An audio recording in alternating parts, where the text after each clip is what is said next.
He stands at the absolute pinnacle, the strongest hunter humanity has ever known. The world watched in awe as he arrived to accept his glory. Live broadcasts beamed his face to every corner of the nation. His fame was so immense that merchandise was selling out instantly. Before the ceremony, a friend gave Kang a quest. She promised him a special reward that night, but only if he played the role of the humble hero. The venue was packed with the elite. Then the world's #1 hunter sighed. He looked into the camera and dropped a bombshell. I have zero interest in your honor. The only thing that moves me is cold, hard cash. The audience froze in disbelief. Kang Yusung refused to be a puppet. He would walk his own path even if it meant tearing up the rulebook and facing the wrath of the entire world. But let's rewind to when the peace was shattered. It was the day of the Great Cataclysm. Blue system windows materialized before every human's eyes. The sky bled a terrifying crimson.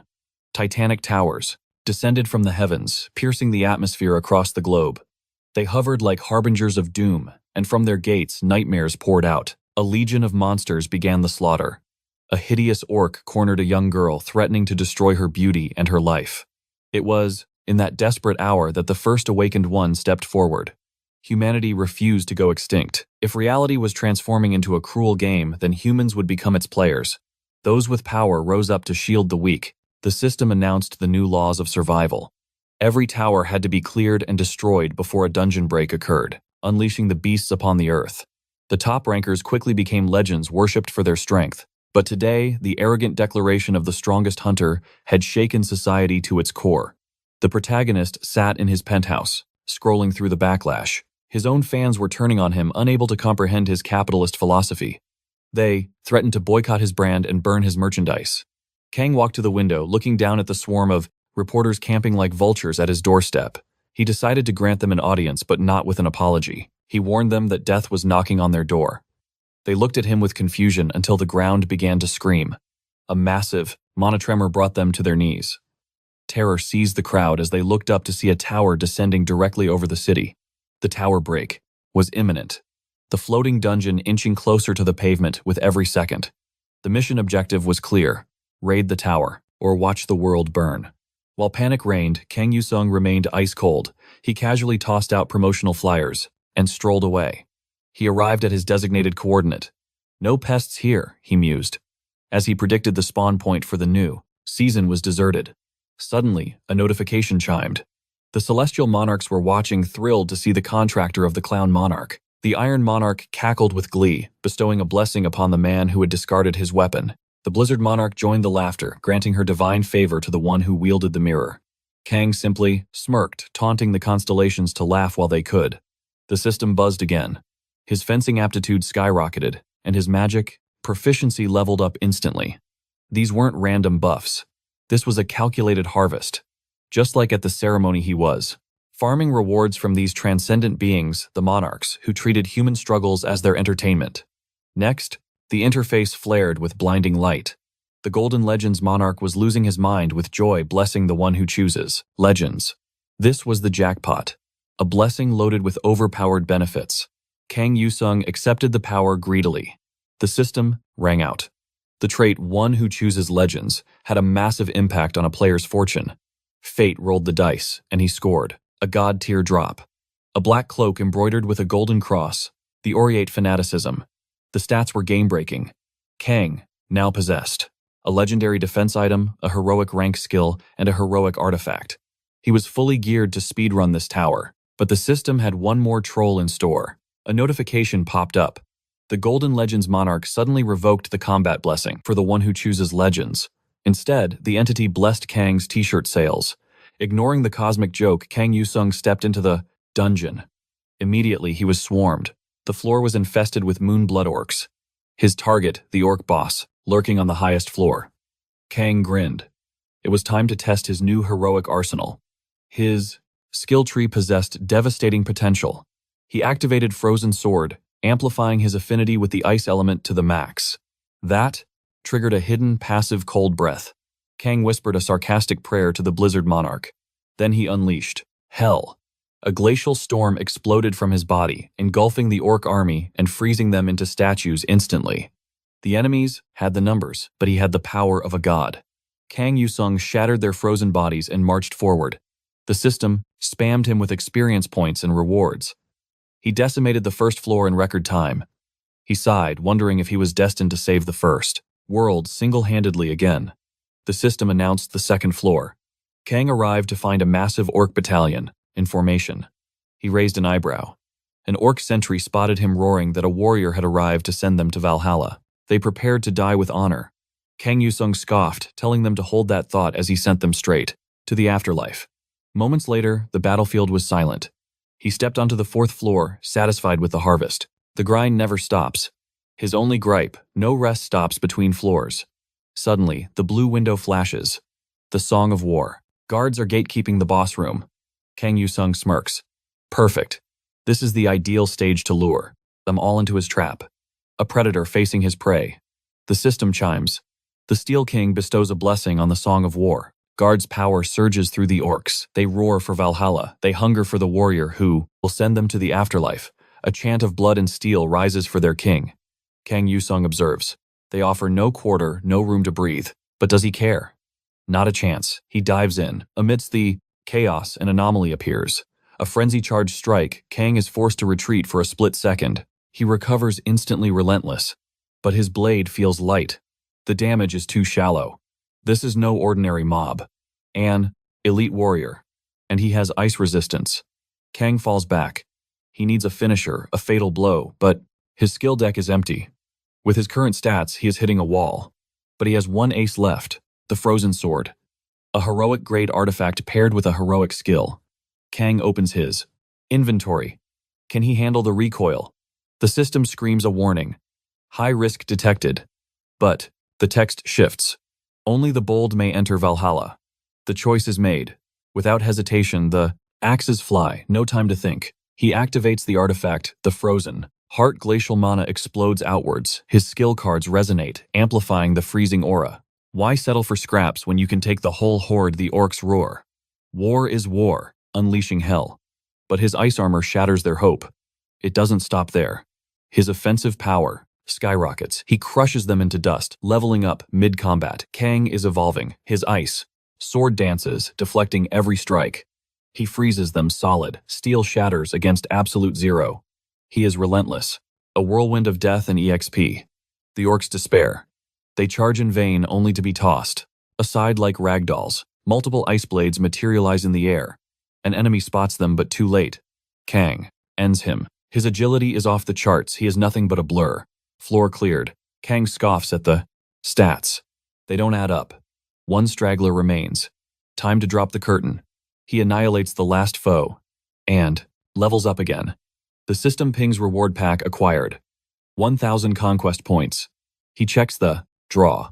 Stab. Seriously? Underwhelming but better than an empty slot. He equips it and the stats spike upward. Next floor. A girl stands there, eyes wide. Sorry, I'm not dead, Kang quips. But the girl beams. Alive is good, dead men don't buy items. She represents the mechanical equipment king, An, automated vendor system. Spend it all before you perish, she chirps. Kang rolls his eyes. Show me the list. The girl pushes the gacha. A legendary card is guaranteed. She lies. Sure, I believe you. Kang lies back. He buys speed and fire potions instead. She begs him to gamble, but Kang ignores the noise. He walks away. He reaches the boss room. The Guardian speaks. Is it time for war? Fight with honor and die with glory. The boss strikes. Kang deploys a magic shield. Wait, has he been fighting dwarves and orcs the whole time? He tosses the fire potion. Flames engulf the giant, but it's too shallow. The boss bursts through. The inferno. Not yet, Kang hisses. His blade freezes the air. Icy slashes pierce the boss's chest. One hit, one kill. Kang smirks. His blessing turns even basic trash skills into nukes. But then, he pauses. It's not over. The corpse rises. The system screams, Berserk activated. Kang just scoffs. This game is too easy. Where's the thrill? The boss roars a vow of destruction. Kang looks, annoyed. Persistent pest. He eyes the charging shockwave. Lethal, if it hits. But that is a massive if. The strike comes down. Kang dances away with godlike agility. The boss swings wildly, but Kang is a ghost. Untouchable. But beneath the calm, he counts. 3, 2, 1. The mental timer hits 0. It's time. He downs the second potion. Boom, he utterly obliterates the boss. His system floods with gold text. Victory. Card package acquired. Achievement unlocked first to clear the tower. Kang frowns. It's going too smoothly. Almost scary.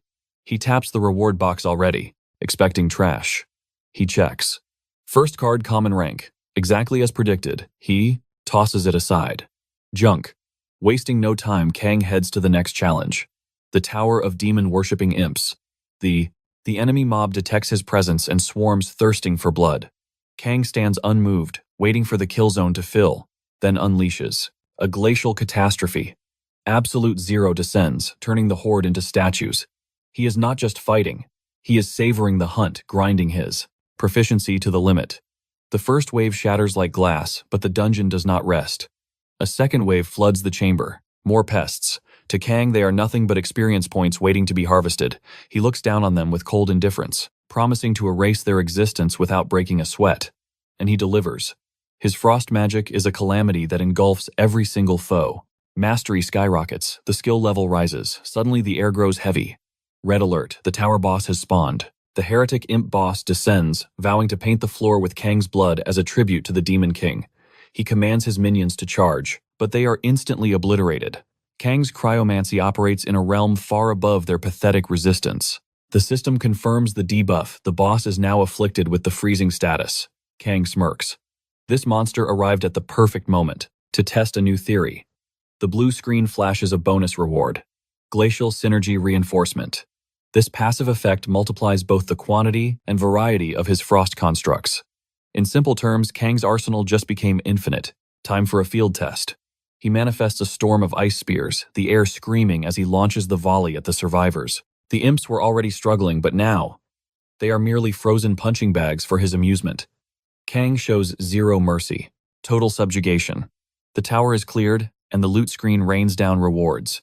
He picks up an equipment ticket, though it is basically trash compared to the legendary gear he already wields. But then he notices a fascinating mechanic. His frost blade retains its durability even when fractured into shards. 8 floating blades. He feels no strain. But abruptly, the system interrupts his thoughts. A new objective? Greet the Shadow. It seems a hidden faction has been watching his rampage with great interest. The system downloads the lore of this mysterious group directly into his brain, and in the blink of an eye, the scene shifts. He stands before the Dark Council. The council head stares him down, recognizing his aura. He asks if Kang wishes to embrace the darkness and join their whispers. Kang weighs the offer. It sounds lucrative, but he knows the political landscape. Countless rival factions are hunting the Dark Council. The leader assures him a veil of protection will hide him, asking if he has forgotten the old powers. Kang instantly rejects the notion. No chance. He only brought it up because he understands exactly how their cursed energy works. Words are cheap. Kang decides to play hardball. He is not here to beg, he is here to negotiate. He demands a Shadow Beast, and while they are at it, they better throw in a rare Dark Element ability card. The Shadow Leader recoils, warning him against such arrogance. A mortal summoning a Shadow Beast. His life force would burn out in seconds. Kang fires back with cold eyes. He refuses to be a pawn. He has done their dirty work, yet receives nothing. He turns to leave, declaring their alliance dead on arrival. But the Shadow Leader cannot afford to lose him. Reluctantly, the leader bows to the pressure. The deal is struck. Instantly, the system floods Kang's vision with golden text. He obtains the Shadow Beast, plus a secret achievement for adopting a cat, and a staggering 100,000 achievement points. Kang barely blinks at the absurdity. But he is not done collecting his dues. He extends his hand for the final item. The rare Shadow Skill card is secured. With the contract sealed, his affinity with the Dark Council skyrockets. Walking away from the shadows, ambition burns in his chest. This season is shaping up to be legendary. He needs to ride this momentum. Or, perhaps, should he rest and recover while he is ahead? Before he can finish, the thought reality interrupts. A voice cuts through the air. Kang sighs, the weight of fame settling on his shoulders. Boom. It is an ambush by the media. Reporters swarm him like hungry hyenas, desperate for a scoop on the rising star. Kang has drained his mana low, offering only vague, dismissive replies. But the press is relentless. They press him on the current season's brutal competition. They mention the chaotic race for the top spot. Kang's interest peaks. He asks for the numbers. The reporters reveal a tragedy. 5 veterans from the Chinese guild, led by the Swordmaster, entered a raid. 4 perished. Only the leader survived. Kang's expression darkens. He connects the dots instantly. That is not a swordmaster, Kang scoffs. That is a shieldmaster who used his teammates as human shields. The reporters gasp. Is he provoking a war? Kang ignores the drama and asks for the party composition. Just as he thought the leader fought alone, Kang mocks the strategy. The warrior is burning out too fast. It is foolish to sprint at the starting line. Every pro knows the saint is currently hoarding skills. And the gravedigger, he hasn't even logged in yet. That monster is waiting for tier 4 items to drop. The reporters beg for a headline. Kang gives them one. The warrior is insane. The press assumes he is backing down from the challenge, but Kang's eyes tell a different story. He admits it freely. He is utterly insane. But if he must choose between a lunatic who falls or one who conquers, he will always be the one standing at the top. He seeks a path to the 5th tier tower. But in the end, Kang stands alone in the silence. A quiet mutter escapes his lips. Only one obstacle remains between him and absolute glory. The crowd watches, placing their bets on his destiny. For Kang, this is no longer a simple duel for honor. The swordmaster awaits within the shadows, ready to stain his blade. It is time to play for keeps. Kang steps into the portal. The familiar blue system window materializes before his eyes. A choice of allegiance. The Kavalis Empire or the Rhodia Kingdom. He must decide where true justice lies. He quickly deduces the Empire's true nature: tyranny disguised as order. Even without politics, his choice is clear. He will side with the kingdom. Why? Because in this world, the hardest path yields the legendary rewards. The underdog always takes the prize. He selects the crumbling Rhodia Kingdom and marches toward the royal palace. His arrival sends a shockwave through the populace. Cries of salvation ring out for the prophesied visitor. But inside the war room, Kang's expression darkens. The rusted gear speaks a grim truth. Destruction is imminent. He steps closer, his presence filling the room. Who commands this army? Silence falls. A noble steps forth, sneering at Kang's perceived insolence. He demands respect for royal law, especially before Lord Muta Duchamp, heir to a failing legacy and commander of the Marasat. Kang ignores the titles. He asks the burning question. Do you actually expect to win this battle? The leader nods with unearned confidence, ignoring their empty armory. He claims his mental fortitude is limitless, that his men fight with the boundless spirit of 100 warriors. Pure delusion. Kang has no patience for such nonsense. His fist silences the noble in a single brutal strike. I am the commander now. The other men do not object. Relief washes over them. They were tired of following a fool to their graves. With the leadership seized, Kang takes stock. He rallies 5,000 commoners to the cause. Only 900 can even hold a bow. A pitiful force, compared to the Empire's legions. Yet, there is a glimmer of hope in this hell. In this domain, magic is sealed, and grudges hold no power. Furthermore, the Swordmaster is not just a brute force warrior. He is the Fakhtaf, apostle of the Iron Monarch. A normal player serves only one master, and only that god can bestow rewards. But Kang defies the laws of the tower. He reaps the blessings of multiple gods. All thanks to the clown, Monarch, who twisted his fate into this unique anomaly. A god may have many toys, but only one, apostle. That player is the chosen one, commanding divine favor. A monarch will burn the world to aid their one, apostle, but even gods have rules. The Swordmaster cannot use the Iron Monarch's power as a primary weapon. Because of this restriction, Kang sees a path to victory. However, his soldiers tremble under the weight of impending doom. The eternal question of the tower haunts them. Is this world real? Are they living souls or mere data in the system? It matters not. Kang has a war to win and spirits to lift. Just before the clash, the herald announces a miracle. A great visitor has descended upon the kingdom of Rhodia. He also proclaims that Muta Duchamp is deposed. The player himself has taken the throne of command. The soldiers quickly realize the incompetent noble is gone. This is the sign they prayed for. The news alone is enough to ignite a fire in their hearts. Kang's worry dissolves. Their will to fight is reborn. But suddenly the air grows heavy. One of the scouts screams a warning. The Empire has begun its march. Ready. The archers draw back their strings, raining death upon the invaders. But the Imperial army presses forward like an unstoppable tide, reaching the very gates. They must be crushed now, or all is lost. Kang looks to his shadow beast. Dart Beast is too long. Let's call him Blackie. He stands beside the abyssal creature. Show them true fear. The enemy soldiers gaze up in horror. What is that monstrosity? A shadow looms on the castle walls, darker than the night itself. Hold the formation, their commander screams. But he spots something wrong. Before he can breathe, Blackie launches into the fray like a cannonball of darkness. Panic tears through the enemy ranks. Their reses. Leader shouts to abandon the siege and run, but their legs refuse to move. Terror has rooted them to the spot. Kang smiles coldly. Blackie is starving. It is time to eat. The shadow beast opens its maw and devours everything in its path. While the beast feasts, the defenders rain arrows from the wall. Kang deals destruction from a follow distance. But something is wrong. The Swordmaster is nowhere to be seen. To reveal oneself is to invite attack. Yet this game was never meant to be a simple fight to the death. Like any cruel game, this tower is bound by absolute laws. Defeat means immediate expulsion, marking the raid a total failure. Players are forbidden from slaughtering one another, yet the tower itself holds the power of execution.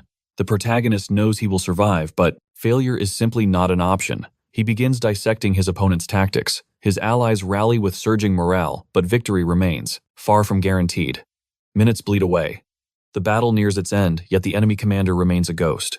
The protagonist wonders if the coward intends to emerge only after the slaughter is complete.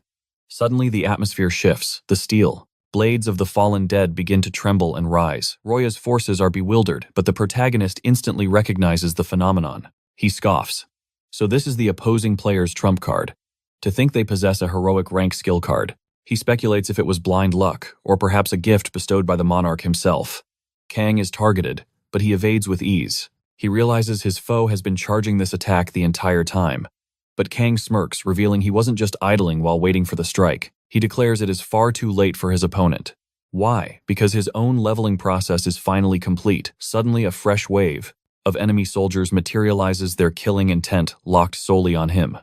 The battlefield has transformed into a deadly game yet. He proclaims this level of power is insufficient to crush him. He exposes the flaw: the more blades controlled, the weaker the precision. Kang manifests a magical barrier deflecting the torrent of incoming steel. He taunts that if the enemy truly desires victory, they must transcend such mediocre limits. Suddenly, he senses a massive presence rushing toward him. He realizes the main boss has finally graced them with his presence.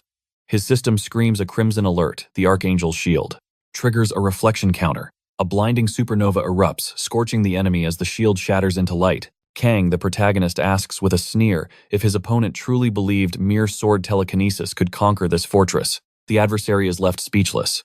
He can only demand to know Kang's definition of victory within this hellish tower. The foe declares that even if the fortress crumbles and the kingdom burns, the empire fails unless Kang falls. Kang retorts that his opponent knew the clear conditions from the start, yet still walked this path of ruin. Thus, Kang challenges him. Does he truly possess the strength to win? The opponent affirms with conviction, claiming a player is a chosen hero destined to shield the world. He argues, a tyrant who ignores this sacred duty is unfit to wear the crown of the hero king. Kang offers a slow clap for the poetic speech. Then he drops a cold question. Do my guild members not exist in this world you claim to protect? The adversary's face twists in fury. He snarls that Kang will be denied a beautiful death. Kang calmly replies he intends to survive, questioning the source of such rage. Their duel explodes into motion, Kang striking with overwhelming force. He mocks his opponent's skills as crude and unfinished. The adversary freezes, realizing Kang is not alone. Witnessing the dark beast of the shadow, he realizes the monarchs are gazing upon them. He understands now, Kang is not a fool holding back, but a predator hunting for total victory. Kang sighs, stating the reality is different from his foe's delusion. He asks why it had to come to this. The rival snaps, branding Kang, a villain using words to exploit mental frailty. However, Kang has already tuned out the noise. The adversary watches Kang turn away and demands to know his destination. Then the chilling truth strikes him like lightning. Kang's erratic behavior was a calculated ploy from the very beginning. Unlike the adversary's stealth, Kang's flashy entrance wasn't arrogance, it was bait to lure out every hidden enemy. Despair grips the adversary. He scrambles to chase Kang, frantic to prevent the catastrophe unfolding before him. Meanwhile, in the Imperial Command Center, the commander screams orders to stop the monster breaching their lines. Rage consumes him as he demands results. His men plead for calm, but Judgment Day has arrived. Kang materializes instantly. Kang announces that victory is never limited to a single path. The soldiers freeze, stunned to see a player standing in their sanctuary, wondering if the gods have forsaken them. They remember their oath to protect Duke Barmet, but they are insects before a dragon. Kang annihilates them with godlike speed until a new figure steps into the carnage. The rival player arrives only to witness Kang slaughtering the Imperial Guard like wheat. The sight sickens him to his core. Kang coldly critiques the opponent should have stripped the officers and blended them into the infantry. He lectures that his only objective was to halt the Empire's advance. Surely a hero would have realized that. The rival's sanity snaps completely. But for Kang, the golden system window appears. Siege of the palace complete. The enemy leadership is decapitated. The army scatters in fear. The rival screams for vengeance, yet Kang only has eyes for his mission rewards. The system displays his loot. Kang smirks mockingly, thanking his foe for the experience points. Kang dismisses the loser's desperate vow of revenge with a cold sneer. He is only here for the rewards. He selects sword manipulation, a skill that awakens the steel synergy effect. Now every metal card in his deck pulses with amplified power. His enemy screams that this isn't over, but Kang ignores the noise. He logs out, leaving the fool screaming into the void. But reality offers no escape from the darkness. A monarch whispers from the system interface. Do you desire to be a hero? It is the same cursed nightmare he has every night. And his answer is always the same. The monarch delivers the prophecy. You shall rise above all heroes. Yet you will walk a path of eternal solitude, misunderstood by all. You will become a jester upon the stage of fate. A tragedy wrapped in comedy. The monarch laughs at his future. The clown monarch sealed the contract. And since that day, Kang's life has followed that cruel script to the letter. Morning breaks with the shrill ring of a phone, 4 missed calls, and a fist pounding on his front door like a war drum. The line between nightmare and reality blurs. Who dares disturb his sanctuary at this ungodly hour? The door opens to reveal a heavy hitter. General Manager Park. The master himself has descended to this humble abode. He scolds Kang instantly, warning him that a little toughness won't save him if he gets too arrogant. This man is no ordinary guest, rank 30 worldwide. The hunter who formed a pact with the monarch of assassins. The world knows him as the Deadly Blade. The shadow ruler of the National Intelligence Agency, answering only to the Blue House. Kang studies the veteran's face. Deep lines of exhaustion are etched there. Has the first day of the season already broken him? Park's voice is grim. Warmongers are inciting chaos across the globe, driving players into the jaws of death on the front lines. He demands to know why Kang ghosted him. The sun is already high in the sky, yet the hero sleeps. Kang offers a lazy shrug. I was sleeping. A simple answer to a chaotic world. Park gestures at the messy room, preaching discipline. Then, ironically, the master assassin trips over a pile of trash. He hits the floor hard. Fury replaces dignity. He roars at Kang to stop selling merch and clean up his pigsty. He mocks Kang's lifestyle. A rich hunter living like a dungeon rat, eating at the same cheap dive 3 times a day. Kang remains unmoved. The food is good. Why complicate life with anything else? As the bickering continues, memories surface. A bond forged long before the world turned into a game. 15 years old. Kang was already a legend in the gaming underground. A prodigy born for the screen. The internet cafe was his kingdom. And Manager Park was the first witness to his genius. He saw the spark in the boy's eyes. Park saw the diamond in the rough. He convinced Kang's parents to let the boy fly. He offered to guide him to the summit. At 18, the stage was set. Kang was ready to conquer the pro leagues. His debut was meant to be legendary. But fate is cruel. The first season began. The era of peace ended in blood and fire as the first tower break occurred. The world crumbled. Kang stared into the abyss, and terror froze his heart. Death was inches away, but a savior appeared. Manager Park stood between the boy and the beast. His blade carved a path to survival. They escaped the carnage, but the price was steep. That day, Kang became an orphan. His parents were gone in the blink of an eye. Alone in a ruined world, Park became his guardian, his hero, his lifeline. That debt binds them even now. Back in the present, Kang asks the question, why is the manager here today? It is business with the association, the guild that holds the leash on every hunter in the country. The KAC, the Korean Players Association, the absolute authority ruling over this nation's awakened. Park brings up the Players Academy, a facility built on the ashes of the last season to train the next generation. Kang sneers. You mean the slave factory? Park confirms it. The graduation exam is 1 week away. They want Kang to judge the new blood.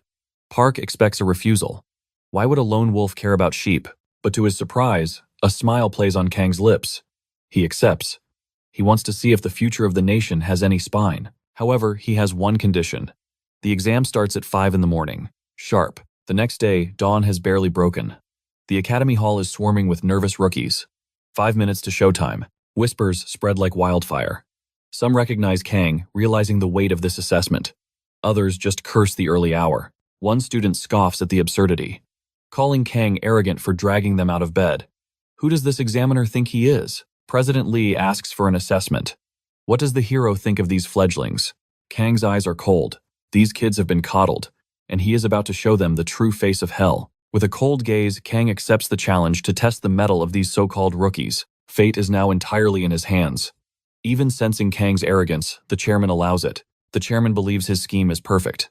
Surely, not even the Hero King can ruin this setup. But reality is about to shatter his delusions. He watches in horror as his elite students are utterly dismantled by Kang's overwhelming power. It is a massacre of pride. Kang towers over a sobbing girl, the last one remaining. Then he drops a bombshell. You pass. Trembling, she asks why. Pure luck, he answers coldly. She was simply the last one breathing. He drills a lesson into her soul. In this world, luck is the ultimate stat for a hunter. Class dismissed. He coldly orders the cameras to be cut immediately. The director storms in veins, popping with rage. But Kang just smirks, revealing he saw through the trap. Every student here is a nepotism baby connected to the executives. Kang knew he was just here to harvest data. He exposes the director's dark ambition. They wanted to take failing rankers and turn them into personal hunting dogs. Kang condemns the entire rotten organization to its face. The chairman snaps. What does a kid like you know about the real world, he roars. He spits that Kang is only a hero in name. To the higher-ups, awakened are just living weapons. We don't need people, he sneers. We need war machines for the nation. He demands Kang's submission. But Kang looks at them like they are bugs. You fools still don't get it. Suddenly, a subordinate rushes in, panic written on his face. Urgent news interrupts the standoff. The chairman turns pale as a ghost. Kang lets out a dark chuckle. Your academy is finished. A whistleblower video has leaked, exposing every dirty secret. The corruption is out for the world to see. Kang reveals his ace. The National Intelligence Division had his back. The chairman's reputation crumbles to dust. Lee Ango glares with murderous intent. Kang activates his skill. Provocation. He mocks the old man relentlessly. Asterisk. Ding times, the system alerts him. The constellation, the clown, is ecstatic with this chaos and sends a reward. Job done. Kang walks away into the sunset. Outside, he touches base with his secret contact. He asks if intelligence is really okay with declaring war on the association like this. The contact laughs. The government has been waiting for an excuse to crush them. It is a power struggle of titans. Kang grins. He lives for this drama. Take me to the Tier 5 tower. Moments later, he arrives at the gate. The system warns, prepare for extreme temperatures. Flash. He teleports into the danger zone. Carnage greets him. Monsters are slaughtering the locals. Kang sighs. Players always arrive at the cliché last second, he muses. It is the classic hero trope. To these people, that timing makes him look like a god. Kang descends like a meteor, crushing the beasts. In an instant, despair turns to worship. Call me whatever you want, he shrugs. The villagers bow, hailing him as a priest of light. But Kang's instincts scream that something is wrong. He interrogates them about other threats. Is there anything worse out there? They claim this is divine territory, so they are safe. But then comes the bad news. The destination is 3 days away. Kang's face falls. He hates wasting time. I should have rested before coming, he grumbles. Still, he takes charge. You guys sleep. I'll take the night shift. He will solo the defense. The men look at him with awe. Kang equips a vitality necklace to regen stamina. He opens his reward box from the Monarch. A superior rank growth stone. Finally, some good loot. It is a treasure, but not useful yet. He stores it in his inventory. But peace never lasts long. Giant scorpions swarm the perimeter. Come forth, Blackie. He summons his shadow beast into the fray. Kang finds this tedious. He cannot let his pet have all the fun. He unleashes his telekinetic blade. The weapon dances through the air, controlled by his mind alone. This skill is broken, he thinks, satisfied. As the last scorpion falls, golden light surrounds him. Level up. Even his sword mastery improves. But the grind never stops. A massive sand predator rises from the dunes. Looks like no sleep for me tonight. Fear was a foreign concept to him. He trusted his shadow soldier completely. While the obsidian beast acted as the vanguard, Kang orchestrated the battle from a distance. His psychokinetic blades danced through the air, piercing the Leviathan's hide from a dozen angles. Kang remained motionless, a statue of absolute command. The weapons did the bleeding. He simply finished the job. A blast of absolute zero shattered the predator, triggering a surge in his ice mastery. The system pinged his reward. As the first light of dawn pierced the horizon, the real journey began. But a gleaming formation of knights caught Kang's eye. A nervous ally whispered in awe. These were the paladins, sworn warriors, serving the god of light. Kang's gaze turned cold. He asked the obvious question, where were these heroes when the monsters were tearing us apart last night? The excuse was pathetic. The ally explained that the knights prioritized their cargo above human lives. They guarded that wagon with religious zeal. Kang pressed for details. His companion trembled, revealing they were the Order of the Blood Cross, the church's executioners. Kang scoffed, his voice dripping with sarcasm. What's in the box, a golden idol, or did they bottle a god's tears? The knight captain barked a sharp warning. Eyes forward, mercenary. Forget the carriage if you value your life. But Kang's sensory perception was already active. He sensed aura hearts beating in their chests. Even a light apostle was present. The excessive security only fanned the flames of his curiosity. He tried to calculate what treasure could demand such a heavy escort. His ally looked ready to faint from Kang's disrespect, but Kang suddenly grabbed him by the collar, yanking him close. Get down, Kang's roar cut through the air. Death whistled from the sky as an arrow struck where the man had just stood. Chaos erupted. Soldiers scrambled for cover. Heretics, one screamed, his voice cracking with terror. They dared defile the holy domain. The ambushers advanced with reckless abandon. Kang remained calm, analyzing the knight's defensive formation amidst the panic. The captain's voice boomed over the din. Protect the cargo. Do not let the heathens touch it. Lives were secondary to the mission. Aura shields flared to life, forming a dome. Kang realized with a sneer the barrier protected the wagon, leaving the mercenaries to die. They would sacrifice everyone for that so-called golden calf. Suddenly, a blue window materialized before Kang's eyes. Quest protect the caravan. Kang sighed, accepting the annoyance. He unleashed his mana, launching a bombardment from the rear. One of the assassins laughed, dodging the blast. You missed, fool, but Kang's eyes weren't locked on him. Spikes of earth erupted beneath the assassin's horse. In a blink, Kang shunpoed through the air, appearing directly above them. His blade descended, thirsting for blood. But mere inches from the kill, he saw the face beneath the hood. Dark skin, pointed ears. A desert elf. The variables of the battle instantly shifted in Kang's mind. He diverted his strike, choosing to shield the elf instead.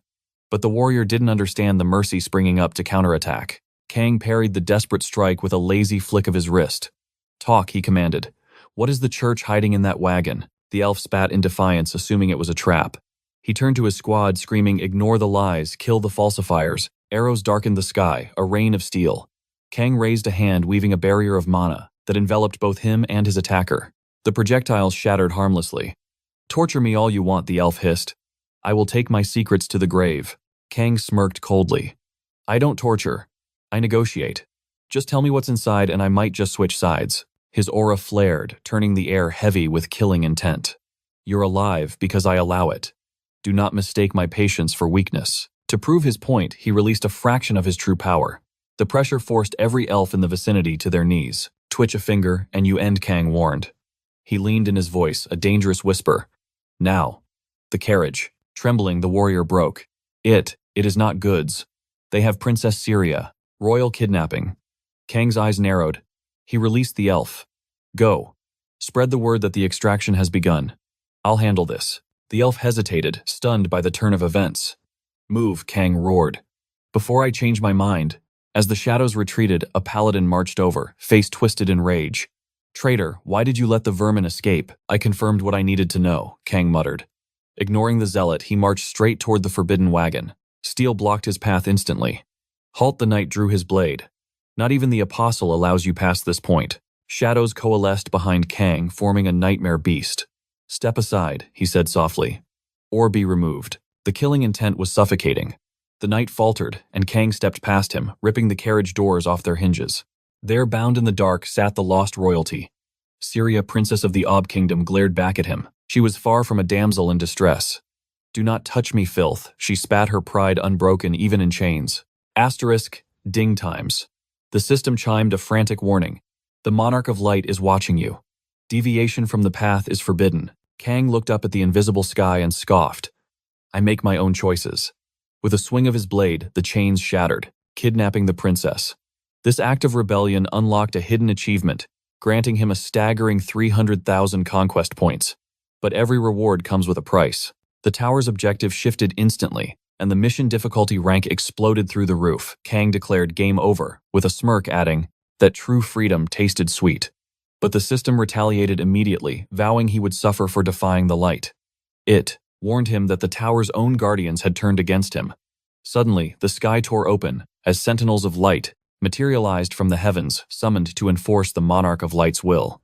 Below, the Night Leader roared in fury, declaring that the Apostle of Light had fallen to corruption. He didn't care if Kang was a visitor. He was now a dirty heretic who had dared to oppose the light.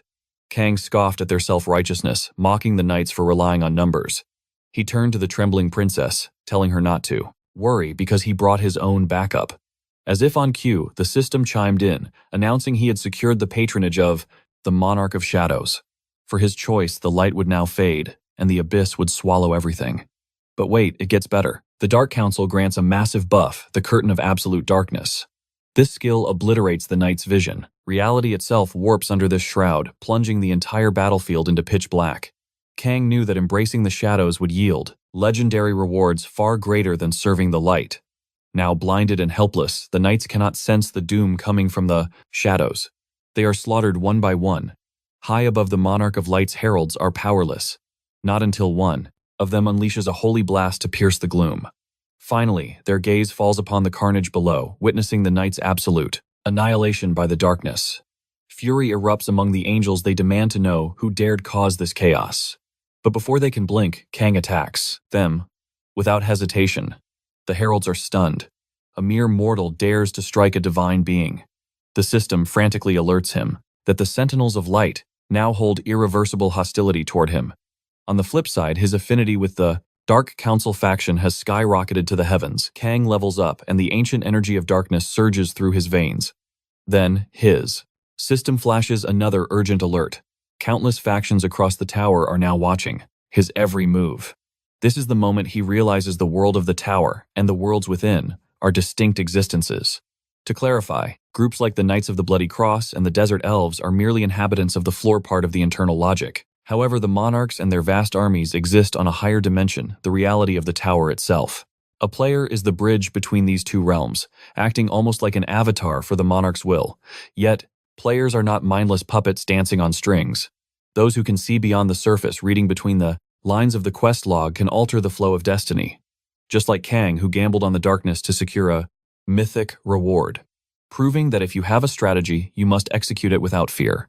Even the monarchs are shackled by the tower's absolute laws. No matter how much the Sentinels of Light loathe Kang for spitting on their god, their hands are tied. This is a Tier 5 tower, therefore no angel surpassing rank 8 can descend from the grassed heavens. The laws of the tower protect him, leaving only these lower-tier heralds to face him. And thanks to the suffocating darkness, the heralds act blindly. Their holy magic misses the mark, vaporizing their own allied knights. Kang realizes they feel zero remorse for the collateral damage. The light's followers are just pawns to them. To Kang, this brutal end for the hypocrites feels like poetic justice. Suddenly, Kang announces that the blind status has lifted. His vision is crystal clear. The dark buff is god tier, but the enemy's raw stats are still overwhelming. He realizes he needs to end this quickly before the situation spirals out of control. Kang flashes to the princess's side, snatching her from the jaws of death. Next, he summons Blackie and grants her the item he looted earlier, commanding the Shadow Beast to guard the VIP. He then smashes a high-rank growth stone onto Blackie, forcing a violent evolution of the dark creature's power. The princess screams as an attack rains down, but Kang doesn't even flinch. Before the princess can even process the danger, the evolved Shadow Beast has already intercepted. It swallows the celestial bombardment and reflects the energy right back at the caster. Kang grins. His build is working perfectly. The enemies, however, remain arrogant, scoffing that such primitive tricks cannot touch their divine bodies. Kang ignores their taunts and dashes forward, blade ready. The Light Heralds prepare for round 2. One of them swoops down, engaging Kang in a high-speed aerial duel. Kang attempts a lethal backstab, but the angel is too fast, dodging by a hair's breadth. This forces Kang to improvise on the fly. He realizes that a head-on clash leaves him open. He questions if his mobility build is effective against flying types. After taking a heavy impact, Kang admits this raid is harder than predicted. He is baffled by their agility. Even with the debuffs active, he has no choice but to grind it out. But a split second of distraction costs him, and the enemy lands a devastating blow. He finds this aerial combat absolutely infuriating. Kang just wants to. He decides to wipe out the entire mob in a single breath, considering his ultimate trump card, but the heralds scream in defiance. They refuse to let him cast it. Kang hesitates, his tactical mind stalling. Bam, a critical hit lands. Blood sprays like a fountain. His HP is plummeting fast. If this damage continues, it is game over. Even his weapons are glitching out. His focus is shattering. The enemy senses blood, lunging for the kill shot. But then, a glorious blue screen flashes. System alert. The battle-tested adventurer blessing loads at 100%. With less than a 50% success rate, his passive skill, Cheating Death, activates. That fatal blow, completely nullified. And just like that, the tide turns. The Radiant Sword begins its localization sequence. The Herald leader senses the shift in mana density. He screams for a full retreat, but Kang stares them down with cold eyes. It is far too late for mercy. He summons a catastrophic storm, unleashing a torrent of mind-controlled blades. He declares that their judgment day has arrived. The air screams as the steel flies. Every single herald is skewered by the barrage. The overwhelming firepower instantly incapacitates the entire squad. A few rats try to scurry away, but Kang hunts the stragglers down like a predator. The slaughter ends. Level up.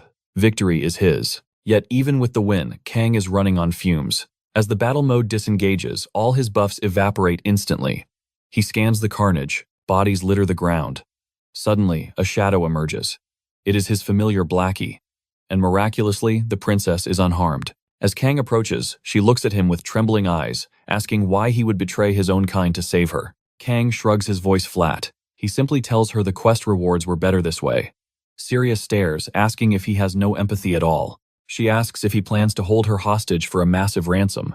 Kang scoffs, claiming he has a chronic disease that makes him allergic to humans. Seeing the princess visibly shaken by his coldness, he offers a rare, awkward apology for dismissing her feelings. A few days later, the duo arrives at the border of the elven kingdom of Eob. Syria bows her head, the weight of her life debt heavy on her shoulders. She thanks him profusely. Kang, true to his nature, reminds her he only did it for the loot.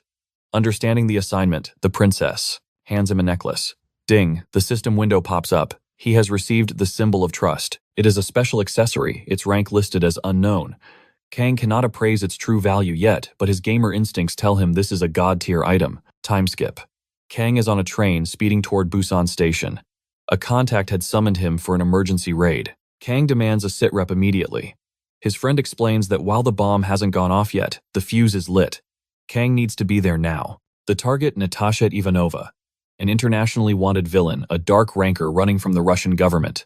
She had infiltrated the port city, like a ghost, currently clearing dungeons with 4 of her elites. But the real threat, she possesses the legendary ability card Absolute Darkness Curtain, a skill capable of swallowing light itself. As Kang steps onto the platform, Park asks if he ran into any trash mobs on the way. Kang shrugs it off, saying he just needs a ride. Park reveals the intel on Ivanova's location, sending Kang directly into the lion's den. Kang realizes the destination isn't just a dungeon. It is a Tier 5 zombie apocalypse tower. He barely has time to process the difficulty spike. This isn't a normal raid. It is a catastrophe zone. The system blares a red alert, Objective Survive, the Ravenous Infected, and the Secret Maintenance Squad. The enemies are twisted abominations, hardly looking like zombies at all. Suddenly, Blackie lunges forward without a command. The Shadow Beast is drawn to a specific energy. Facing a monstrous enemy, the familiar's hunger explodes. Blackie vanishes, reappearing behind the creature to devour it whole. In a flash of light, the cat transforms into a massive leviathan. Kang smirks. Feeding his pet that evolution stone was the best investment he ever made. Blackie looks smug power radiating from him, but the moment is cut short. Natasha Ivanova steps from the shadows. She greets him with a mocking smile, calling him the hero of heroes. She claims a goody two-shoes like him couldn't ignore a villain like her. Kang cuts the small talk. He knows exactly who she is, a Red Mafia associate ratting around in his city. Natasha raises an eyebrow, asking if he plans to arrest her. Kang denies it, but admits he is confused by her lack of killing intent. Why is she so relaxed in front of a predator? Natasha scoffs internally.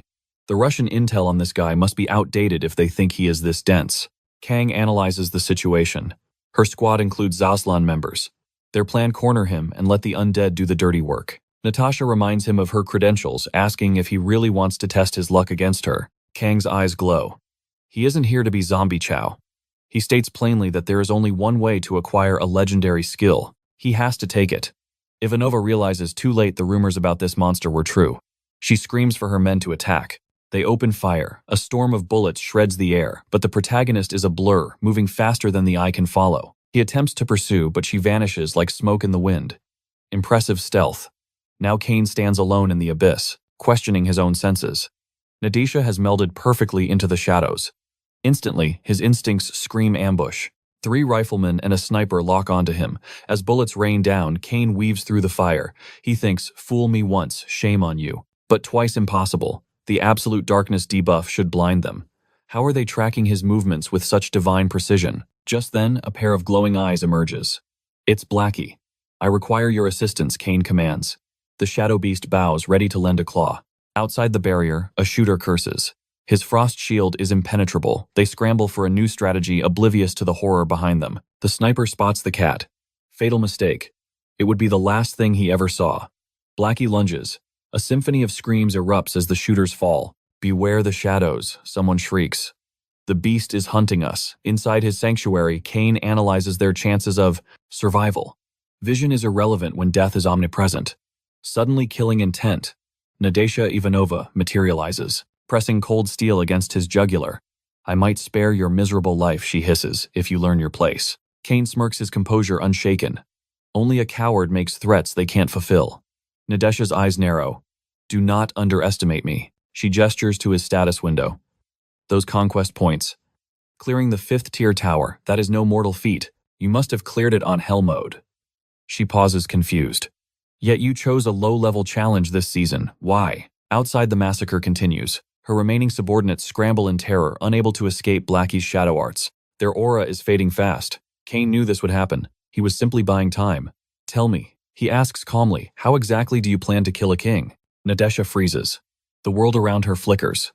A lie. She realizes with horror that she has been conversing with a mana illusion. She walked right into the spider's web. Kane reveals the truth. I knew from the start. That wasn't the darkness curtain. Real darkness blinds the soul. Your trick only fooled the eyes. It was the legendary skill Oculus, allowing him to hijack her visual perception. Nadesha's face goes pale. Her strategy is shattered. She stands completely exposed. The protagonist seizes the initiative. Kane taunts her. It takes a master scammer to recognize a petty trick. He shrugs. Not that it's your fault, you're weak. He points behind her. You're about to be zombie chow. Just as despair sets in, the system chimes. Asterisk. Ding, asterisk. Alert, a player has been eliminated. The interface flashes red. Tila's secret squadron has located survivors in Zone B16. Nadesha and her crew look up, spotting a rival. Squad closing in like vultures. They attempt to flee, but fate is cruel. An iron soldier detects them instantly. Confidential protocol engaged. The machine eliminates the target without mercy. Kane watches the brutality, calculating. Should he intervene, or let the shield fall times, boom times? An attack slams into his barrier before he can choose. No time to think. The atmosphere shifts violently. Nadesha trembles. What is this pressure? It's the NPC merchant. The woman sighs. What a waste of resources. Dying with unspent conquest points, she glares at Kane, blaming him for the loss of potential customers. Kane feigns an apology. My bad. How can I atone? The merchant offers a premium card pack. Kane scoffs. I pass. He knows the rules. Once the shop opens, the ceasefire ends. Offer it to her. Kane points to Nadesha. She needs it more. The sounds of battle outside are rattling Nadesha's nerves. She is on the brink of a mental collapse. The merchant looks at the doomed woman. She's dead meat anyway. Still, she smirks. Unless she pulls a mythic card. A gamble for her life. Kane raises an eyebrow. Is peddling hope your only trade? He checks Nadesha's status and gasps. 374 points. She is dumping her entire fortune into random gacha packs, a desperate gamble. Kane watches the tragedy unfold. Rip, asterisk, common, asterisk, rip, asterisk, trash, asterisk. Nadesha's hands shake violently. Where is it? Nothing but useless items. The merchant cheers her on like a casino dealer. Keep going. The next one is the jackpot. Nadesha is drowning in sweat. Kane chuckles darkly. Watching this circus burn down is surprisingly entertaining. The pile of empty wrappers grows. Nadesha is down to her final pack. This is it. Glory or death. She knows a mythic drop is a pipe dream. Please, she prays, even a legendary. Even a heroic fate remains silent. The saleswoman tries to upsell a potion. Kane interrupts, voice cold. Shop's closed. Wrap it up. Wait, the merchant protests. After all this death, the probability matrix guarantees a legendary. Now I promise. Just one more pack. Meanwhile, Kane's system goes berserk. Even the Hell Monarch is trembling in shock. System, I cannot assist with this level of stupidity. Nadisha explodes, screaming Russian profanities that would make a sailor blush. Kane cleans his ear, unimpressed. Inefficient cursing. He sighs. Fine. I'll take one pack. He tears it open. A duplicate card times, ding times, the system hums with power. Do you wish to combine skills for an ultimate upgrade? This reward was in a league of its own, far surpassing any trashy common skill. Anticipation surged through his veins as he awaited the result. Meanwhile, Nadesha trembled with blinding fury. Kang paid her no mind, his focus entirely elsewhere. The merchant tried to fade away, but his command stopped her cold. Wait. Yet, she began to vanish, regardless. She disappeared into the void. Nadisha screamed curses at his back, losing all composure. But then, mechanical soldiers materialized from thin air, locking onto them. Execution protocols activated to silence all witnesses. However, before their gears could even turn, Kang moved faster than the eye could follow. With a single strike, Nadisha Ivanova was silenced forever. The nuisance was gone. Now he charged the Iron Legion. He refused to fall here, not like the failures of the past. He unleashed his full power, tearing through the metallic ranks. His psychokinetic blades danced a waltz of death. But the enemy's armor was tougher than he anticipated. They retaliated with overwhelming force. High-grade military lasers scorched the air around him. Kang froze in disbelief. All this firepower. From a pharmaceutical company, he mused about buying their stocks the moment he returned to reality. But survival came first. He had to dismantle these tin cans. Then a realization hit him. Buying stocks now would be a fool's errand. With every soldier he crushed, and every facility he razed to the ground, their stock value was plummeting to zero. Bankruptcy was inevitable. After reducing every last enemy to scrap metal, the zombie apocalypse tower was finally cleared. The rewards flooded in. A random equipment ticket materialized in his inventory. But the true prize. As the victor, he could plunder a skill from the fallen. He didn't waste a single second glancing at the trash cards. His eyes were locked on one specific target. He knew exactly what he needed to become a god. Ivanova's Oculus skill was now his. With the tower conquered, reality began to shift. Even the failures were dragged back to the waking world. Kang took stock of the situation. Two teammates in Nadesha had fallen to the Shadow Beast. They had been trapped by pain, unable to force a logout. A gamble that only paid off if death here wasn't permanent. Before departing, Kang leaned over Nadesha's revived form. His voice dripped with mockery. Good work out there. She blinked, utterly confused by his praise. Unless you want to be arrested, he whispered. I suggest you turn yourself in. Nadesha stared dumbfounded. You're letting me walk away. She couldn't comprehend his mercy. Kang smirked. I need a messenger. Tell the world the Hero King is untouchable. Tell them what happens when they cross me. Corpses can't spread rumors, he added coldly. I need you alive to build my legend. Later Park confronted him, confusion written on his face. Why let them live?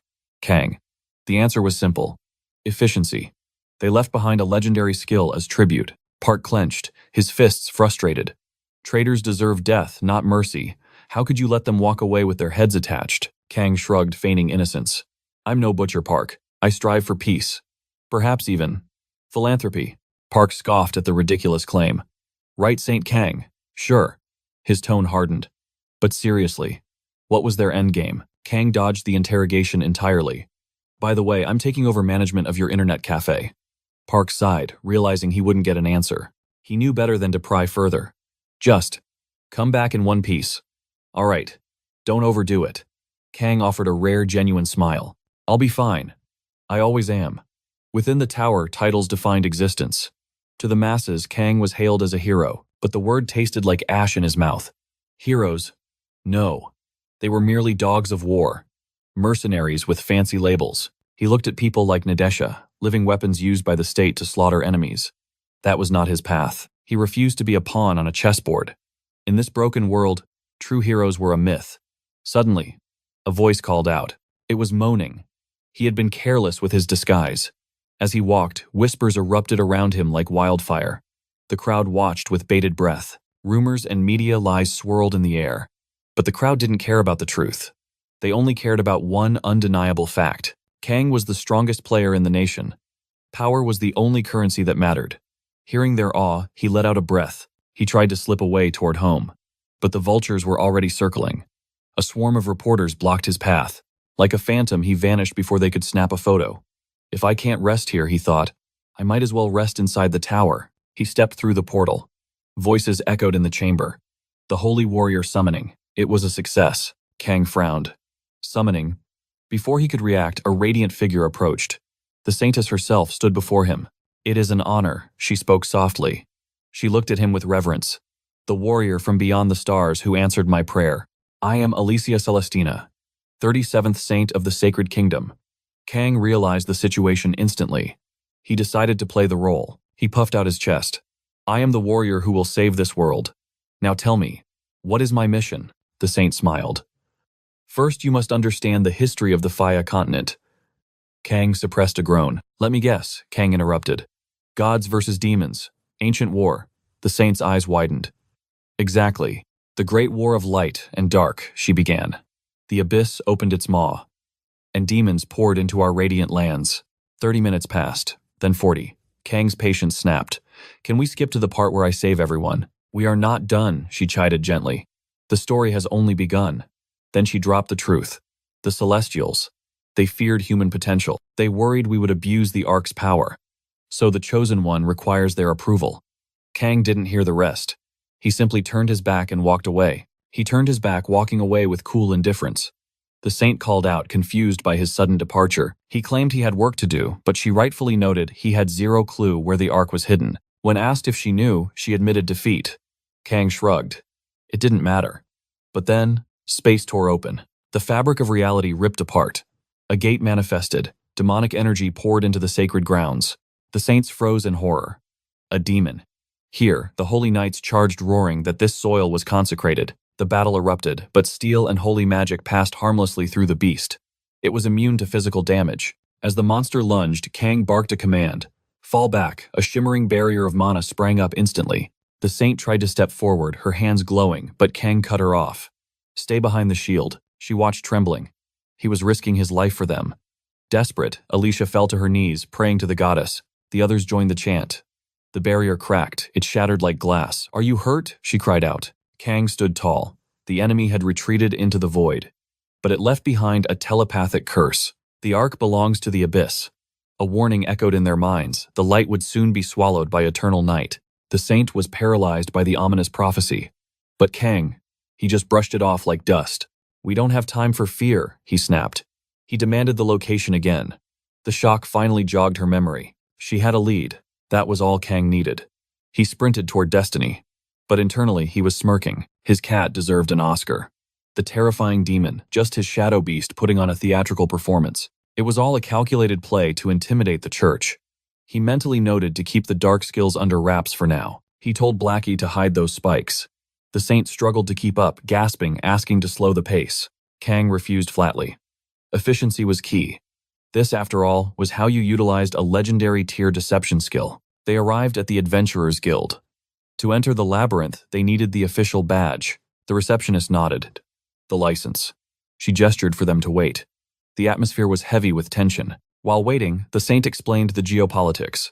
Garcia, the dungeon city, a neutral zone between empires. Caught between the Holy Kingdom and the Draugr Empire, this city was built upon an ancient subterranean secret. Kang analyzed the logic. A city built on a dungeon core, the perfect hiding spot for a celestial weapon. Their turn came. The receptionist slid a contract across the desk. Standard procedure for cannon fodder. The saint reached for the quill, but Kang snatched it away. He scanned the fine print. It was a death trap. No liability for death. Corpses and loot became city property. It was essentially signing away your human rights. Kang questioned the terms. Was this slavery mandatory? The receptionist gave a practiced corporate smile. High risk, high reward, she recited. Entering the abyss was a choice, and the guild promised nothing but opportunity. Kang scoffed. I see you value human life as much as dirt. He signed the paper with a cynical flourish. Formalities done. They stepped into the maw of the beast. The labyrinth floor 1. Ready? He asked. She nodded, determination in her eyes. Immediately the dungeon welcomed them with claws. Giant rats. A swarm of vermin. Kang opened a path, and with a flash of holy light, the saint struck true. They were a blur of motion rushing to floor 5 in record time. Kang praised her support capabilities, but the saint was too humble. She believed the lack of monsters was due to other parties clearing the way. She smiled, grateful for the phantom adventurers she thought were helping. Her naivety was almost blinding. If everyone worked together, she mused, even demons wouldn't be a threat. A utopian dream in a cruel world, Kang reassured her, promising to secure the weapon. But then, the real vermin of the dungeon appeared. Humans. Labyrinth bandits blocked the path. Pay the toll, they sneered, weapons drawn. The saint panicked, but Kang's expression didn't flicker. He recognized this scum immediately. Player killers, he thought. Hunters who hunted other hunters. The leader demanded their gear, eyes full of greed. Alicia tried to reason with them, voice shaking. Kang stepped in, his voice dripping with false politeness. Gentlemen, please, he began, weaving a ridiculous story about saving the world from the apocalypse. He claimed to be a chosen warrior here to retrieve a holy relic to stop the end times. And this, he gestured to the terrified girl, is a saint from the Holy Realm. He asked to pass, echoed her sentiments, pleading for harmony in the name of peace. But the brigands merely howled with laughter, mocking them for falling for such a fairy tale. Alicia Celestina felt a chill run down her spine as her words dissolved into nothing. Kang, however, remained unmoved. He declared that within the labyrinth's walls, titles meant nothing. Saint or sinner, everyone was simply prey. It was time to hunt. Without a second thought, he unleashed a merciless strike. The bandits scrambled to retaliate, but they were helpless against Kang's overwhelming speed. Suddenly, a killing intent flared. A new figure stepped from the shadows, furious that he dared touch her subordinates. Her sharp eyes gauged him. He was far deadlier than he appeared. The saint gasped. It was the guild receptionist. But why was she here? Kang scoffed, revealing the twisted truth. The guild and these bandits were partners in crime. They herded fresh adventurers into death traps, forcing them to gamble their very lives. Even in death, their corpses filled these vultures' pockets. Alicia Celestina stood frozen, her reality shattering. The receptionist spat in disgust, calling her a naive little girl. She demanded to know why the saint even bothered becoming an adventurer if she inside couldn't stomach the city's dark nature. But talk was cheap, she declared. Their fate was sealed and lunged. Kang parried effortlessly, warning her to mind her footing. She struck from above, blind to the danger beneath completely, missing the spikes erupting from the earth. It was Kang's shadow beast. While he distracted the enemy, Blackie had quietly prepared the kill zone. Kang signaled the saint the path was open, and they had to move now. They ventured deeper into the abyss. Finding a secure alcove, Kang decided to set up camp and rest for the brand, night delaying their march until dawn. He glanced at the saint, still trembling from the violence.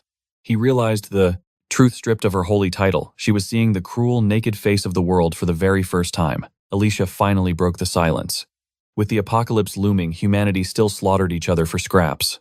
She asked if Kang was hardened to such madness. Kang's mind drifted to the rulers of his past life. He replied coldly that location changed nothing. The ugly roots of human nature were the same in every dimension. His words sparked a light in her eyes. She pressed him about his origins. Kang explained that his world had faced wave after wave of catastrophe. No one knew how to lead, and society descended into absolute anarchy. He admitted he was weak once, but when the dust settled, he learned the only law that mattered, survival of the fittest. The saint hesitated, then asked if Kang had been a predator too.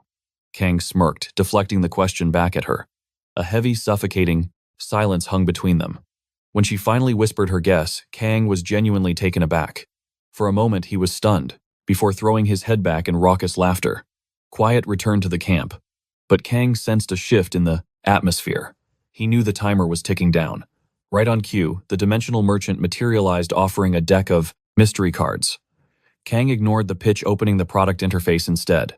He was close, just 2 levels away from his evolution goal. Days later, the notification chimed, level 100 reached. Now they stood before demons seeking the Ark. Kang launched himself into the fray, with the saint weaving protective magic from the rear. The formation was flawless. Kang tore a serpent demon asunder, splitting it from jaw to tail. Even the demon captain reeled from the impact. The monsters wailed in defeat, but for Kang this was merely a productive grind. He hadn't just leveled up. He had harvested 10,000 conquest points and a random skill box. He clicked his tongue, annoyed that these pests dared to interrupt him only after his advancement test was complete.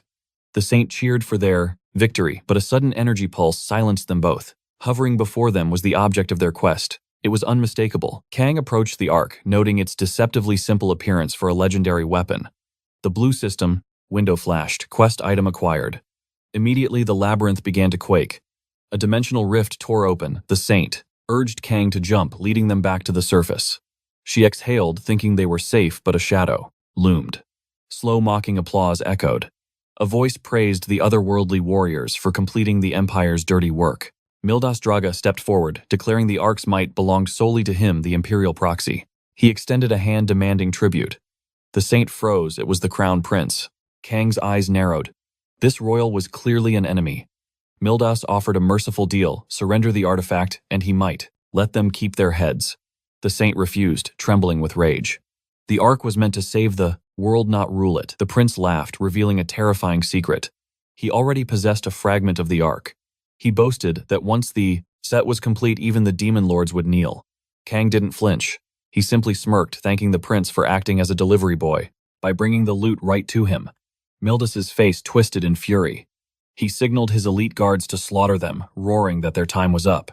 The Empire's finest blades to prove their honor and worth. His war cry whips the army into a frenzy as they charge forward. But suddenly, the main character's system flashes a crimson alert. The scenario is ending. It warns that the prince and his elite guard are desperate to seize the Ark's power. Kang refuses to freeze up. The saint blesses him, summoning celestial armor that supercharges his defense while his attack power is amplified to god-tier levels. With this insane stat boost, Kang prepares to solo the entire army. One of the prince's advisors begs to retreat, sensing the overwhelming danger. But the prince, blinded by arrogance, snaps that surrender is not an option. Suddenly, Kang's system screams a critical warning. The prince is forcibly absorbing the Ark's energy. Kang predicted this greed. He shouts to the saint to get back. As Kang dives for cover, the prince's body begins a horrific, bone-crushing mutation into a behemoth. His own men tremble, asking if he is sane, but he roars, demanding they get out of his sight. He has become a full-blown demonic beast, slaughtering his own soldiers. Seeing this, Kang sinks his mana with the saint's summoning magical plating. He tosses an alchemy potion, triggering a massive earthquake and a firestorm. The battlefield erupts in chaos, creating the perfect smokescreen for him to rush the enemy. Kang sees his opening and barrages the giant monster from every angle. Nulvis goes absolutely berserk, roaring that the rat cannot hide in the flames forever. Nulvis strikes a shadow but quickly realizes it's not Kang, just a mana illusion. Kang materializes on the blind side, sarcastically whispering, "Nulvis must be hallucinating."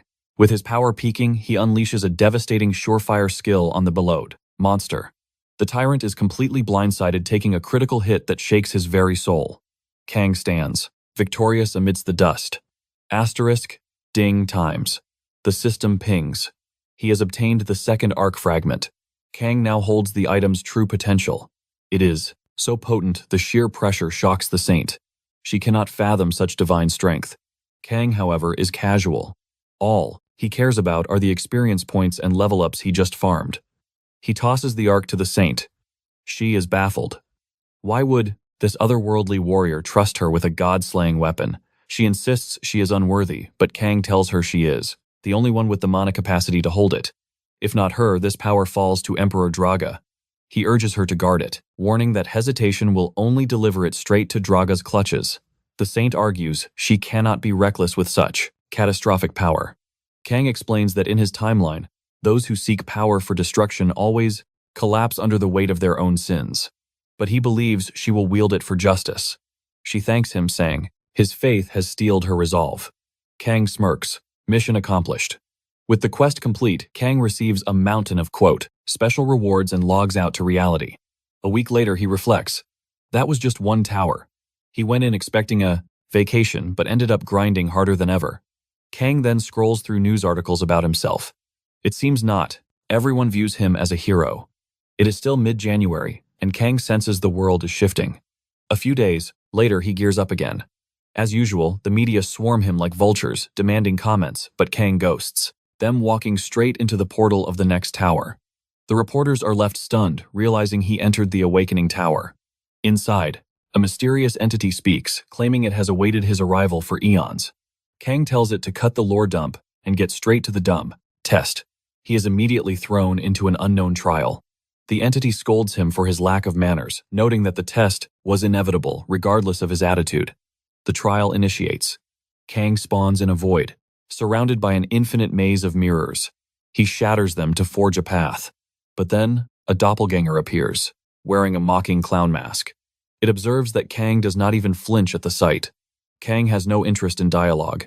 He prepares a lethal strike, but his opponent is a perfect shadow mirroring his stance. When Kang attacks the clown, executes the exact same skill. Their powers collide in a stalemate. Kang shifts tactics. He summons his shadow, soldier to draw aggro. The clown copies that too, and Kang finally realizes this is not just a mimic, it is a fide, perfect reflection of his stats. Despite facing himself, Kang does not halt his assault. He sighs, thinking how he has cleared this copycat boss mechanic every season. Honestly, it is getting boring.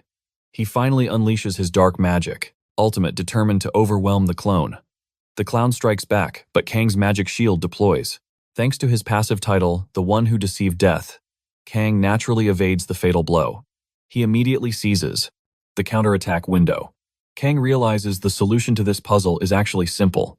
He does not change his rhythm. Kang charges at his reflection, aiming to pierce the heart. But because his moves are perfectly synced, Kang also, taking the hit head-on. It was a calculated gambit from the very start. The jester sneered, asking why Kang looked so grim.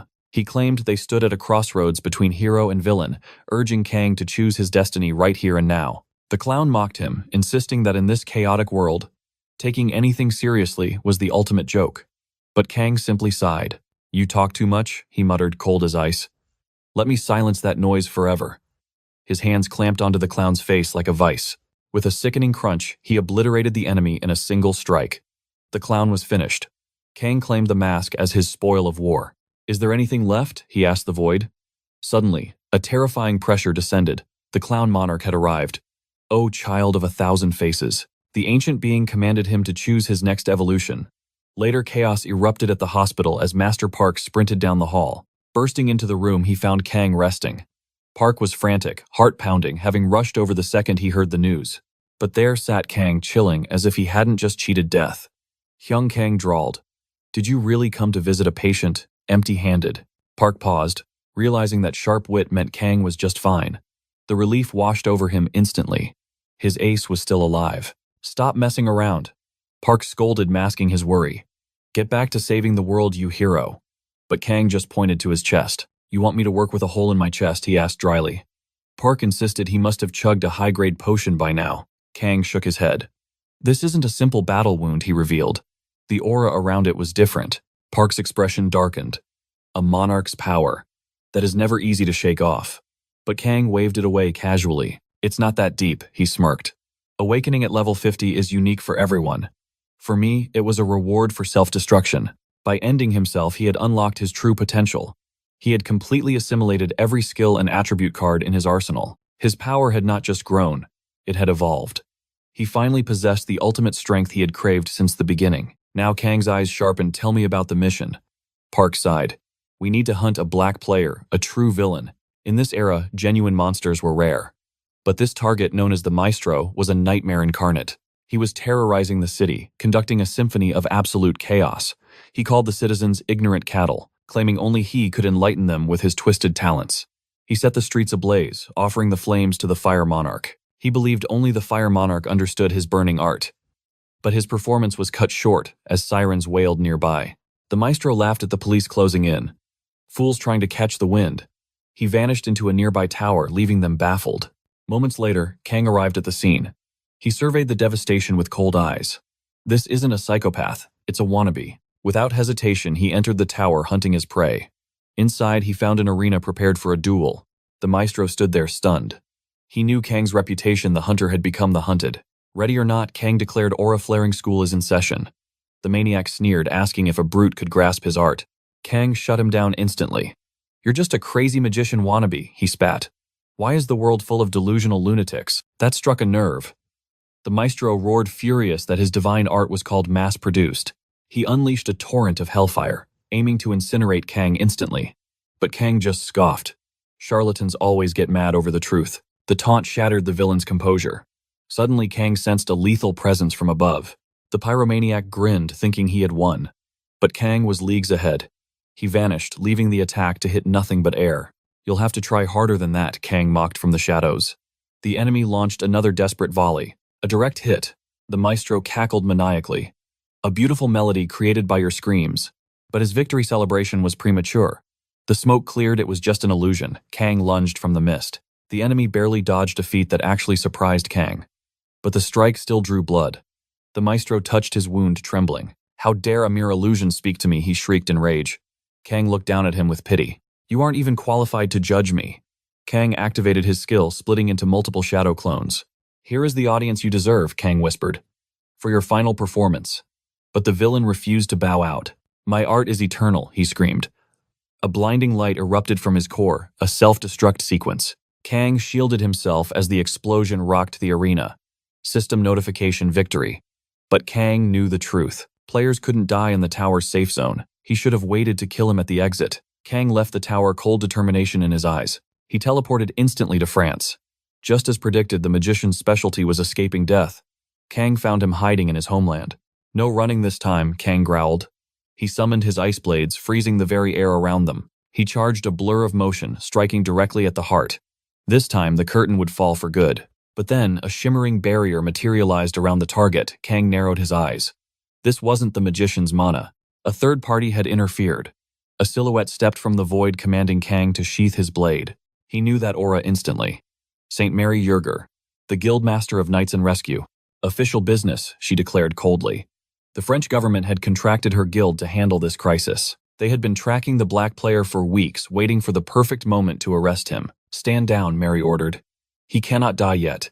We only execute in the direst of circumstances." Kang let out a dry laugh.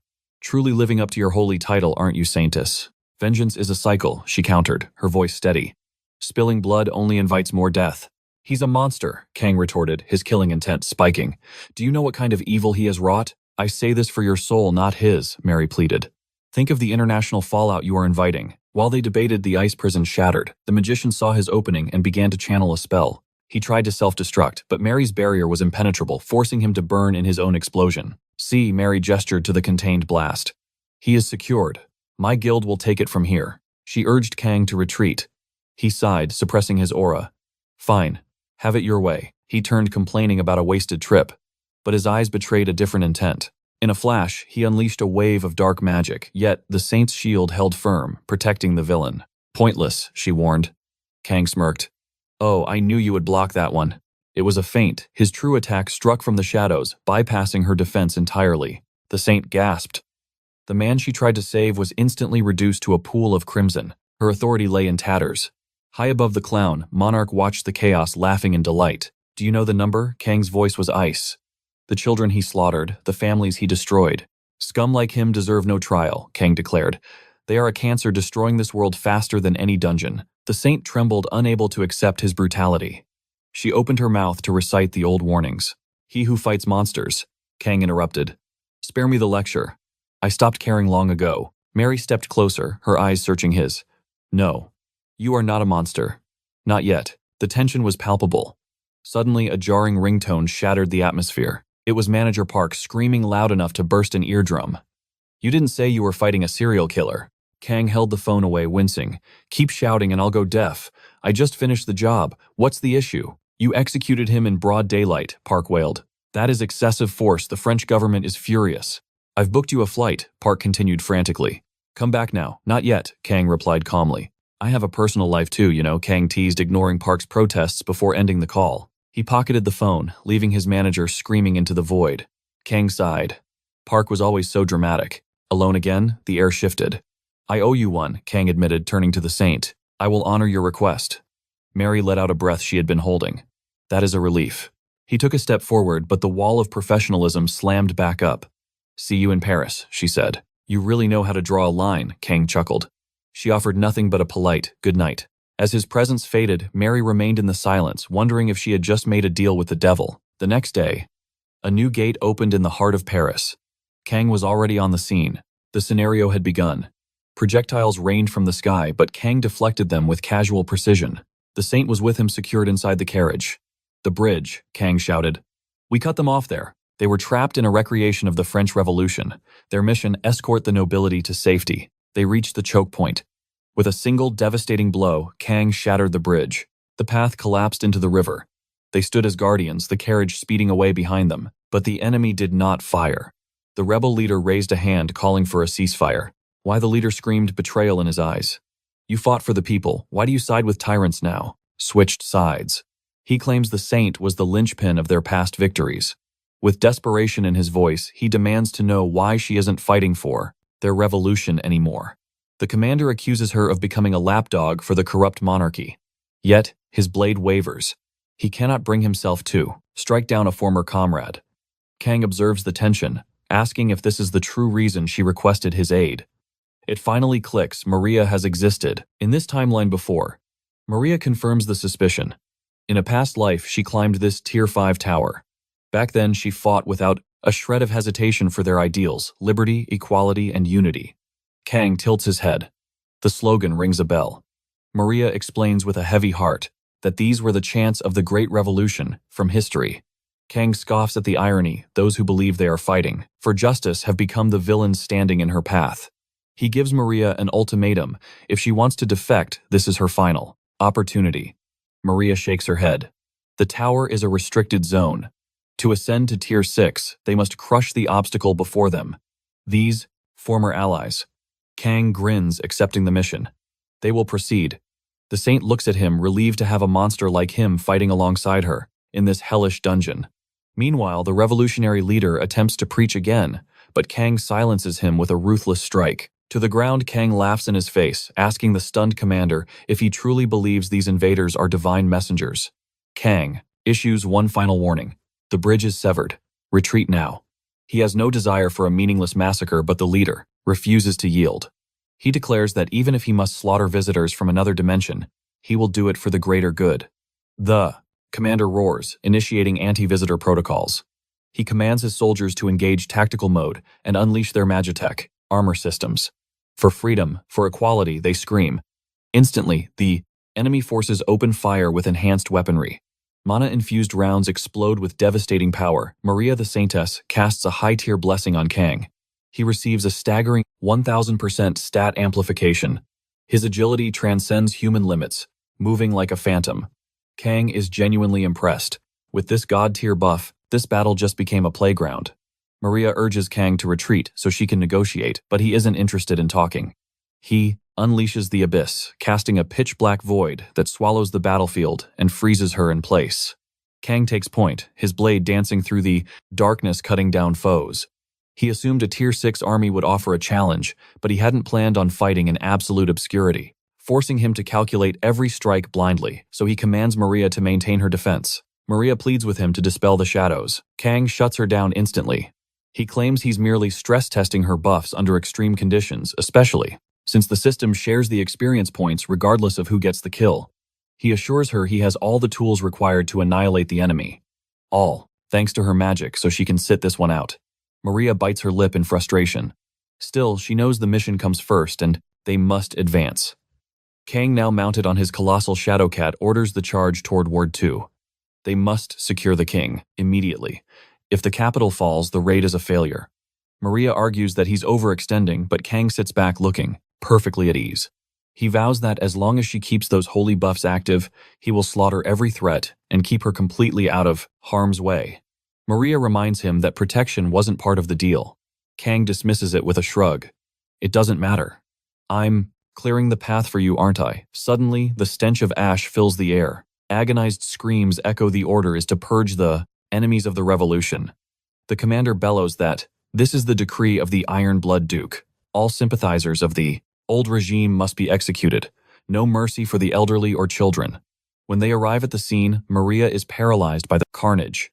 She questions how a liberation army became so cruel. Kang stares coldly, telling her this is the true face of fanaticism. He adds that if the roles were reversed, the royals would have slaughtered the townsfolk just the same. Suddenly, a system window flashes red. The Duke's elite Praetorian Guard, the Iron Blood soldiers, blocks their advance. Kang draws his weapon, declaring that this isn't a righteous army anymore. They are nothing but criminals. He warns Maria to brace herself. The lights are going out again. Darkness reigns, and in a flash, the tower is cleared. Back in reality, Maria is swarmed by reporters hungry for details about her raid with the Hero King. She looks visibly annoyed. She states firmly that for the sake of national security, she and Kang are strictly professional partners. But Kang, choosing chaos, smirks and claims they had a very busy night in more ways than one. He asks the cameras what else a man and woman do alone in a dungeon besides romance. Maria turns beet red, stammering denials. But Kang doubles down on the teasing, weaving a scandalous tale for the public. Maria explodes, shouting at Kang to shut his mouth. The cameras capture every second of the drama. Kang's plan was simple farm points for his provocation stat and entertain his eccentric inner king. Just then, a system alert confirms his reward, a package of rare cards. Kang felt a momentary plus, disappointment. He expected legendary loot, but then his eyes widened. A hidden reward appeared, a powerful sixth sense skill. Later, the scandal was headline news across the country. Kang shrugged. It was too late to claim just friends now. Maria, despite her mortification, couldn't suppress a small smile. Secretly, she didn't mind the rumor. But there was no time to rest. The next tower awaited. The dungeon was a frozen hellscape of armored foes. Kang knew he couldn't solo this efficiently. He needed support. Swallowing his pride, he bowed to Maria, apologizing for his playful jabs and beseeching her for a buff. Maria scoffed, her voice sharp with irritation. But her eyes told a different story. Under that icy exterior, she wasn't truly angry. With a burst of speed, she took the vanguard. She warned Kang to keep his distance, shouting that a fiery night is always chased by a freezing shadow. Unleashing her frost magic, she decimated the frozen helmets single-handedly. It was a massacre of ice and power. For one whole month, the duo rampaged through dungeons, creating a legend of shocking conquests. Every cleared floor rained experience and loot upon them. Following this month of relentless grinding, Maria escorted Kang to the terminal. He couldn't resist one last tease, joking about how they looked like lovers parting ways. Maria, however, gazed at him with envy, questioning how he could live with such reckless freedom. Kang simply grinned, taking the critique as a badge of honor. Softening, Maria confessed she was grateful to have found a player she could truly trust. Kang's expression turned serious. The feeling was mutual. She bade him a safe journey back to Korea. As he turned to leave, she thanked him not just for the raids but for his service to humanity. High in the sky, Kang analyzed the data. Cross-server cooperation was undeniably efficient. However, national interest always came first in this game of power. Still, he resolved to invite the Ice Witch to his home turf. In the future. Suddenly, a voice broke his concentration. His cat demanded to know how long the petting session would last. Kang was flabbergasted. Since when did Blackie gain the gift of speech? The beast simply stated he had evolved. Kang narrowed his eyes, asking why he remained silent until now. The cat smirked, claiming he didn't want to ruin Kang's romantic tension with Maria, but the time for games, he was over. He commanded Kang to crack open the reward pack. Kang didn't hesitate, ripping it open with a prayer for a legendary rank item. To the uninitiated, these were mere collectibles, but for a pro, unlocking a full set meant building a genuine combat deck. In this system, victory relied on two pillars, synergy and class. Kang possessed god-tier synergy from his previous luck, but his inventory was cluttered with junk, denying him the class bonus. Until now. He had secured the Shadow Assassin class, along with massive stat enhancements. He took a moment to breathe. Upon landing, he needed a testing ground for his new build. Back on Korean soil, the hunt for a dungeon began immediately. As he walked, civilians whispered and pointed at the prof, celebrity hunter. He marched straight into a pulsating nightclub, but he wasn't there to dance. His target was a wasted young man. The drunkard groaned, nursing a hangover, and roared at the intruder. Kang's eyes were cold. He gave the fool a 3-second warning to stand up and follow. The intoxicated brat sneered, demanding to know who Kang thought he was to bark orders. He boasted that his father led the mighty Grupox Corporation, making him untouchable. Kang couldn't care, less about his lineage. He seized the heir by his hair and dragged him out like trash. But to understand this violence, we must look back to Kang's meeting with the association president. He needed a guinea pig for his new deck and offered to bus a rookie on a free power leveling trip. The president hyped up a newly awakened super rookie. But when Kang laid eyes on this prodigy, he couldn't believe this slob had cleared a tier 3 tower. Hearing Kang's voice, the fog cleared from the rookie's eyes, and he recognized the legendary hero King Greed instantly took over. He demanded a carry to a tier 4 dungeon, claiming he was bored to death with tier 3. Amused by the kid's audacity, Kang agreed to enter the abyss of a tier 4 tower, together. But first, a test of mettle was required. Kang threw the rookie straight into the jaws of a monster. The boy's bravado shattered the moment he saw the beast up close. Instead of drawing his weapon, he fled, screaming for Kang's protection. But the hero king stood like a statue. The spoiled brat shrieked, asking if Kang intended to watch him die. From his vantage point, Kang observed that the boy's life hung by the thread of his expensive armor. A free carry was a blessing, yes, but these selfish types only fought when the odds were stacked, in their favor chasing easy stats.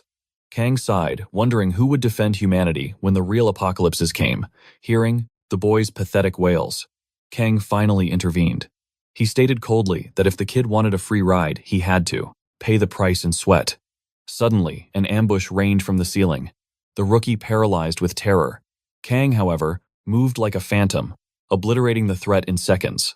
The moment safety returned, the brat's fear turned to venom. He threatened that, once outside, his father would hear of this negligence. Kang laughed, claiming the title of a wicked instructor trying to forge a diamond from coal. He asked if the boy truly believed dungeons had fairy tale endings. The rookie fell silent, clueless. Kang whispered that survival has no right answers. Then, with a dark glint in his eye, he cast Deathmark on the boy. Instantly, the rookie became a beacon for every monster in the vicinity. He felt the chill of the grave.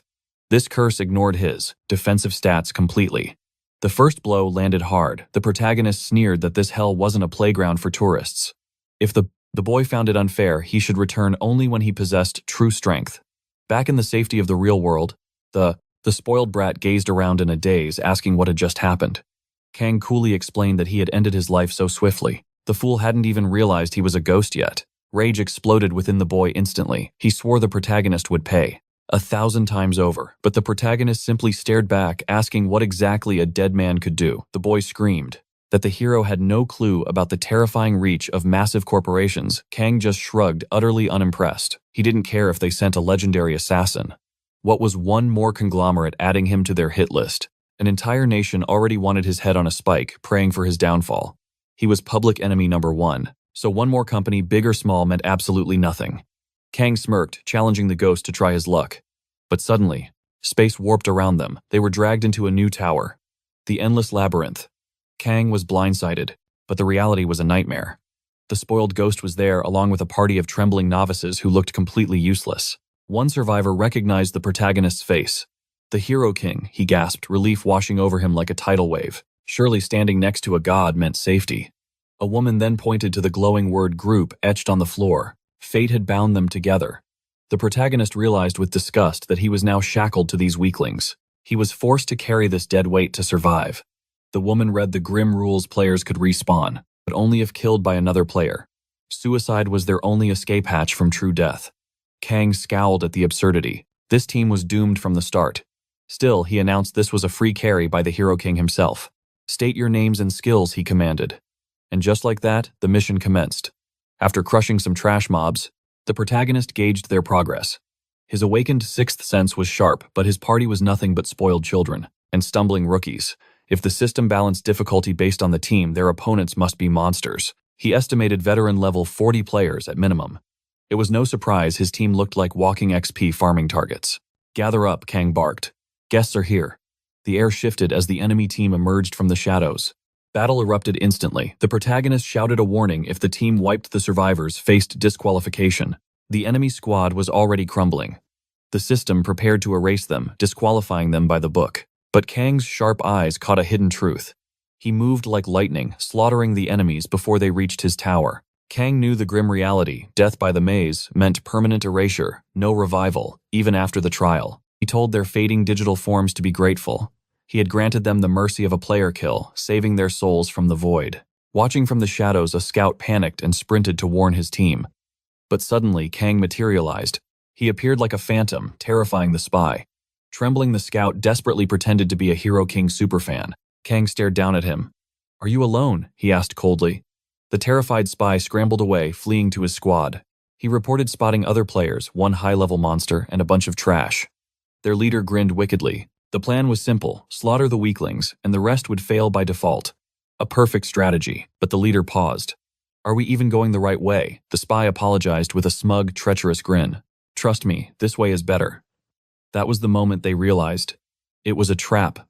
Before they could draw a breath, Kang descended upon them. It was a massacre. Their entire raid group failed in seconds, but Kang wasn't finished. He hunted down every opposing team like a predator clearing the first maze solo. His useless teammates, who had done absolutely nothing, cheered for their unearned victory. But the system interrupted with a malicious alert. "Distribute the reward." If they couldn't agree, the treasure would vanish. It was a shared pool, not individual loot. Kang stepped forward, his aura dominating the room. I did the work. I take the prize. Any objections? The spoiled ghost shrieked in protest, demanding the loot as payment for his earlier death. The audacity sparked a chaotic argument. Another leech chimed in, claiming he deserved it more, insisting he was the only one who had lifted a finger to help Kang. Greed turned them against each other instantly. The spoiled brat and the greedy leech drew their weapons, ready to duel for unearned glory. Kang's eyes went cold. The others tried to mediate, but Kang was done with the circus. With a swift strike, he slaughtered both idiots. Use some common sense, he spat. They got free experience and points. Asking for more was a death wish. He glared at the trembling survivors. Anyone else? The remaining two were paralyzed with fear. Silence reigned. Kang swiped the entire reward for himself, and then he unlocked a mysterious ticket, and a blessing from the heavens themselves. As the power settles, even Blackie Egan can't hide his envy. Not bad, human. Not bad at all. Blue windows flash before his eyes. Do you wish to synthesize skills? There is no hesitation. In this world, stagnation means death. Even a minor divine blessing outweighs a mortal skill. Why? Because the favor of a monarch is eternal. It survives the system reset. It persists into the next season. That makes it a priceless asset for the long game. Now, where to unleash this power? Perhaps a fire attribute tower? To amplify the heat, Blackie bristles immediately. Disgusting. I despise the flames. He demands a sanctuary of ice and darkness instead, just as Kang sighs at his picky companion. Ding. An urgent quest appears. The sacred tower of Jahel screams for his presence. His unknown rank accessory pulses violently against his chest, resonating with a distant power. Will you answer the summons? The brief respite is over. But for a hunter, peace is just waiting for the next battle. He grins. He warps instantly to the tower's coordinates. A familiar voice greets him. The goddess of shadows has answered our plea. Kang knows that silhouette. It's Syria, the damsel he pulled from the jaws of despair once before. But the fragile princess is gone. Standing before him now is a ruler draped in royal authority. Queen Syria. She bows her head, a gesture no queen should make. My debt to you is deeper than the ocean. Guards, stand down. He is our savior. The last scenario ended with her coronation. Kang cuts to the chase. Why summon me now? You have a kingdom. Her expression darkens. The Holy Land has fallen, she whispers. The elven kingdom of Io has seized everything. The grief was so great, it claimed the Pope's life. Now a new fanatic sits on the throne, rallying the human realms for a crusade. The Third Holy War has begun. Desert elves versus the united human armies. It's not just a skirmish, it's a bloodbath. Kang frowns. Religion, that's messy. He suggests diplomacy, but the queen shakes her head sadly. The die is cast. 3 nations have mobilized, and their spearhead is aimed right here, the gateway to the Holy Land. Will you lend me your sword once more? Before he can reply, a heavy pressure crushes the air. Someone is watching. On the horizon, radiating a chaotic aura, the King of Malice. Syria gasps at Kang's perception range, but he's already moving. Switching to secondary deck. The glasses vanish. The ice beam skill loads. Sit back, Your Highness, he says coolly. This won't take long. Through the eyes of a summoned eagle, the battlefield unfolds like a game map. Target acquired. Kang unleashes a torrent of mana. But these aren't ordinary foot soldiers. Shields lock into place with supernatural reflex. His bombardment slams into a wall of light, dissipating harmlessly. Fire Monarch's blessing, Kang scoffs. He just aligned with the Snow Monarch, and now his natural counter appears. The system has a sick sense of humor. Below, a seeker squad fans out hunting for the sniper. Fine, Kang mutters, dismissing his rifle. If shooting doesn't work, I'll just crush them myself. He dives from the ridge, crashing into the earth like a meteor right before their eyes. He doesn't stand alone. Elven arrows sing through the air, turning the sky dark. The enemy commander roars through the chaos. Ignore the arrows. Their wood cannot pierce our divine protection. But he has made a fatal miscalculation. Kang's presence alone acts as a massive buff for the elves. However, the human soldiers hesitate, eyes widening in recognition. The Apostle of Light. Why is he with the demons? Ignoring their confusion, Kang snaps his fingers. Blackie feast. Darkness erupts, swirling into a frenzy. Yet amidst the shadows, the King of Malice charges, his aura burning bright.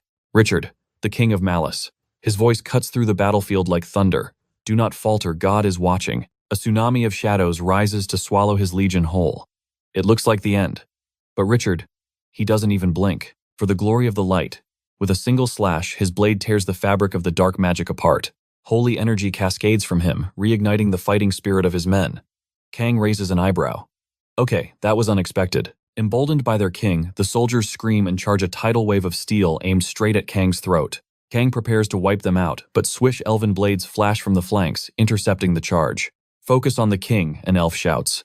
"We will handle the trash." Following Syria's command, they throw themselves into the grinder. Fanatics against desperate defenders. The two armies collide, with a sound like the world cracking open. Blood stains the sand. But slowly the tide turns. The elves' agility is tearing through the knight's heavy formations, until Richard steps in. His sword is a blur, harvesting elven heads like wheat, but his eyes, they are locked on one target. He wants the head of the snake. Kang cracks his neck. Time to end this farce. The air vibrates as the two predators face off. Traitor Richard bellows, holy fire dancing on his blade. "Do you know who you stand against?" Kang looks at him with cold, dead eyes. "I see a walking bag of XP. He pauses, calculating. "Say, do you drop a dragon heart?" Kang branded his prey with the mark of death. The system screamed an immediate alert. Weakness. Exposed status effect applied. The Tyrant King's attack, defense, and evasion stats plummeted by 500 points. But the king's fury only ignited. He roared, refusing to fall to an insignificant bug, like Kang. Then an act of pure madness. The king slaughtered his own warhorse. He bathed in the beast's fresh blood, absorbing the dark essence to warhorse, force a catastrophic evolution. Kang stood frozen. That was a massive debuff. How could his enemy's aura still be this suffocating? The king now, overflowing with corrupted energy, lunged to annihilate him. But Kang had a plan. He swapped his deck, instantly trading Glacial Blast for telekinetic sword mastery from his secondary arsenal. The duel exploded into a symphony of violence. Kang unleashed his mental dominance, making his blades dance with Akirtingan's also. Ominous energy. Vengeful spirits erupted from the earth, swirling in a vortex to consume the king's flesh. Kang realized the carnage. Soaking the battlefield had amplified his necromancy. The system dinged, confirming all requirements were met, highlighting the effective range of his domain. Then he uttered the absolute command. Arise. In an instant, fallen knights clawed their way back from hell, rejoining the fray. The king, however, shattered the vortex of souls with brute force. He bellowed that Kang's dark parlor tricks would never defeat a sovereign. But his voice died in his throat. Terror struck him. The dead were standing up. Even those drawing their final breaths were rising, to serve a new master. The king's own loyal guard turned their blades against him, pledging allegiance to Kang. The tyrant was broken, screaming betrayal at his former subjects. But suddenly Kang's system blared a critical warning. The domain was too vast for his current proficiency. The link to the underworld flickered and shattered. His control over the army deactivated. Yet even without his Shadow Legion, Kang delivered the final blow to the enemy king. Later, as the crimson sunset bled across the sky, Kang presented the severed head to the elven queen. Syria bowed in gratitude, but her eyes remained grave. She warned that they had only toppled one of the three pagan kings, the jihad. The true holy war had only just begun. As twilight swallowed the kingdom, Kang gazed out at the horizon, but a sudden unease gripped his heart. A killing intent drifted on the wind, cold and sharp as a blade. His victory mood vanished. Kang retreated into the safety of the castle. That was when the mysterious merchant of the tower materialized. She informed him that he had mastered the frost sword creation skill. If he upgraded her shop now, the legendary Waking Stone could be his. Kang merely smirked. He knew she would show up eventually. After all, she wouldn't climb all the way to a Tier 7 tower just to sell trash items. He accepted the deal. Instantly, a new power awakened within him, Frostsmith, accompanied by some game-breaking stat bonuses. By the next dawn, Kang returned to the front lines, hungry to test his evolution. He froze entire battalions with a wave of his hand. It was child's play. He mocked their commander, joking that the man must be glued to his throne. His army was being massacred, yet the captain cowered in his tent like a rat. Kang decided enough was enough. He would drag the coward out himself. Before the raid, the queen had shared critical intel. The warlord Bloodbeard had secretly maneuvered his elite forces, setting up an ambush nearby. Kang praised the elven spies, but the queen revealed a darker truth. It was humans who had sold out the position. She explained that the alliance between the three kings was fragile at best. It seemed they were plotting against each other in the shadows. True or not, this was the perfect opening. Barbarossa was the mightiest of Dab, the trio. The queen implored Kang to lead a strike team and assassinate him. Back in the present, Kang executed his process: infiltrate and decapitate the leadership. The intel was solid, yet the target was missing. Kang stepped into the command tent and found the king cowering. He demanded answers. But suddenly the king collapsed before Kang could lift a finger. A goblet fell from his hand, shattering on the stone. Kang's eyes narrowed as his senses screamed danger. He smelled the poison immediately. The king had been murdered before the battle even started. An elven scout arrived witnessing the same grim scene. Kang realized the true enemy wasn't on the battlefield. They were right beside them. Since Season 1, these invisible hands had manipulated empires, forcing them into bloodshed. They dispatched assassins to eliminate high-ranking players from rival servers driven only by their own sick agenda. Rage boiled within Kang. The entire war was a farce. He returned to the queen, reporting that the king was silenced by his own people. Syria instantly asked if the leak had spread. Kang deduced the king had sought an insurance policy against his allies. The queen was in disbelief. Why risk it with the holy war looming? But our protagonist saw the truth. That was exactly the passive point. The king wanted all the glory, intending to shatter the balance of power between the three nations. It was a calculated move to kill two birds with one stone. The queen realized they now faced the wrath of the Supreme King's legions. However, Kang remained arrogant, claiming the enemy army would not return. Those troops were deployed for a crusade, without a king to command them. They were likely drifting to the human encampment nearby. Then a report arrived. Pagan assassins had struck Bloodbeard, slaughtering his knights. Whispers began to spread that these pagans were also behind the king's sudden death. Meanwhile, the Supreme King Philip II issues his decree. The remnants of the fallen king's army bow to his will. They have no choice. The devout king of malice and the wealthy Bloody Beard fell before the heathen threat. A subordinate whispers a tempting thought: conquer the Holy Land, and the world will kneel. Philip's eyes gleam with agreement, but he claims something far greater. He proclaims a divine revelation. He declares that his will and God's will are one and the same, using this blasphemous conviction to ignite a blazing inferno of vengeance within his ranks. He ruthlessly deploys the shattered forces of Malice and Bloody Beard straight to the front lines as meat shields. Philip swears the Angel of Faith stands with him, demanding absolute, unquestioning loyalty. Doubts are forbidden. Later, our protagonist confronts the looming threat. He spots the Malice cavalry and Bloody Beard's heavy infantry, merged into a single titanic legion of destruction. And fluttering above them all, the same ominous banner. The truth strikes him: this is Philip's grand design. Roaring their fanatical dogmas, the human army charges. Kane observes cold-heartedly, noting their battle cries sound like archaic nonsense from a dusty history text. He scoffs, wondering if they truly believe that slaughtering enemies will pave the road to peace, but there is no time for philosophy. Battle mode initiated. He activates West Wind, a premium store buff that lasts until the final breath of battle. He unleashes a tempest across the field, but this is no ordinary gale. It carries the biting chill of the grave. The enemy soldiers finally spot our protagonist, his eyes burning with cold vengeance. Their commander screams, ordering them to endure the sudden blizzard. Meanwhile, the king lurks safely behind his human shields despite appearing at the front. Like the others, Philip wields a blessing, bestowed by the Monarch of Fire, emboldening his troops with borrowed heat. But on the other side of the battlefield, the Shadow Monarch bestows his dark grace upon the elves. And that's not all. The Dark Council faction joins the fray. The Monarch of the Blizzard grants a blessing too. The Glacial Guardians faction surges forward, shifting the tides of war. Watching the chaos, Kane questions the nature of this crusade. Is this truly the will of the divine? He cannot tell if there is one god or many. It matters not. He concludes that any deity orchestrating this slaughter must be pure evil. Blackie snaps him out of it. Cut the nonsense and do your job. Kane admits the cat is right and finally dives into the heart of the fray. As he prepares to end this, the system flashes an urgent alert: do not disappoint the council. It grants him 100 shadow puppets. Kane is impressed by the sudden support.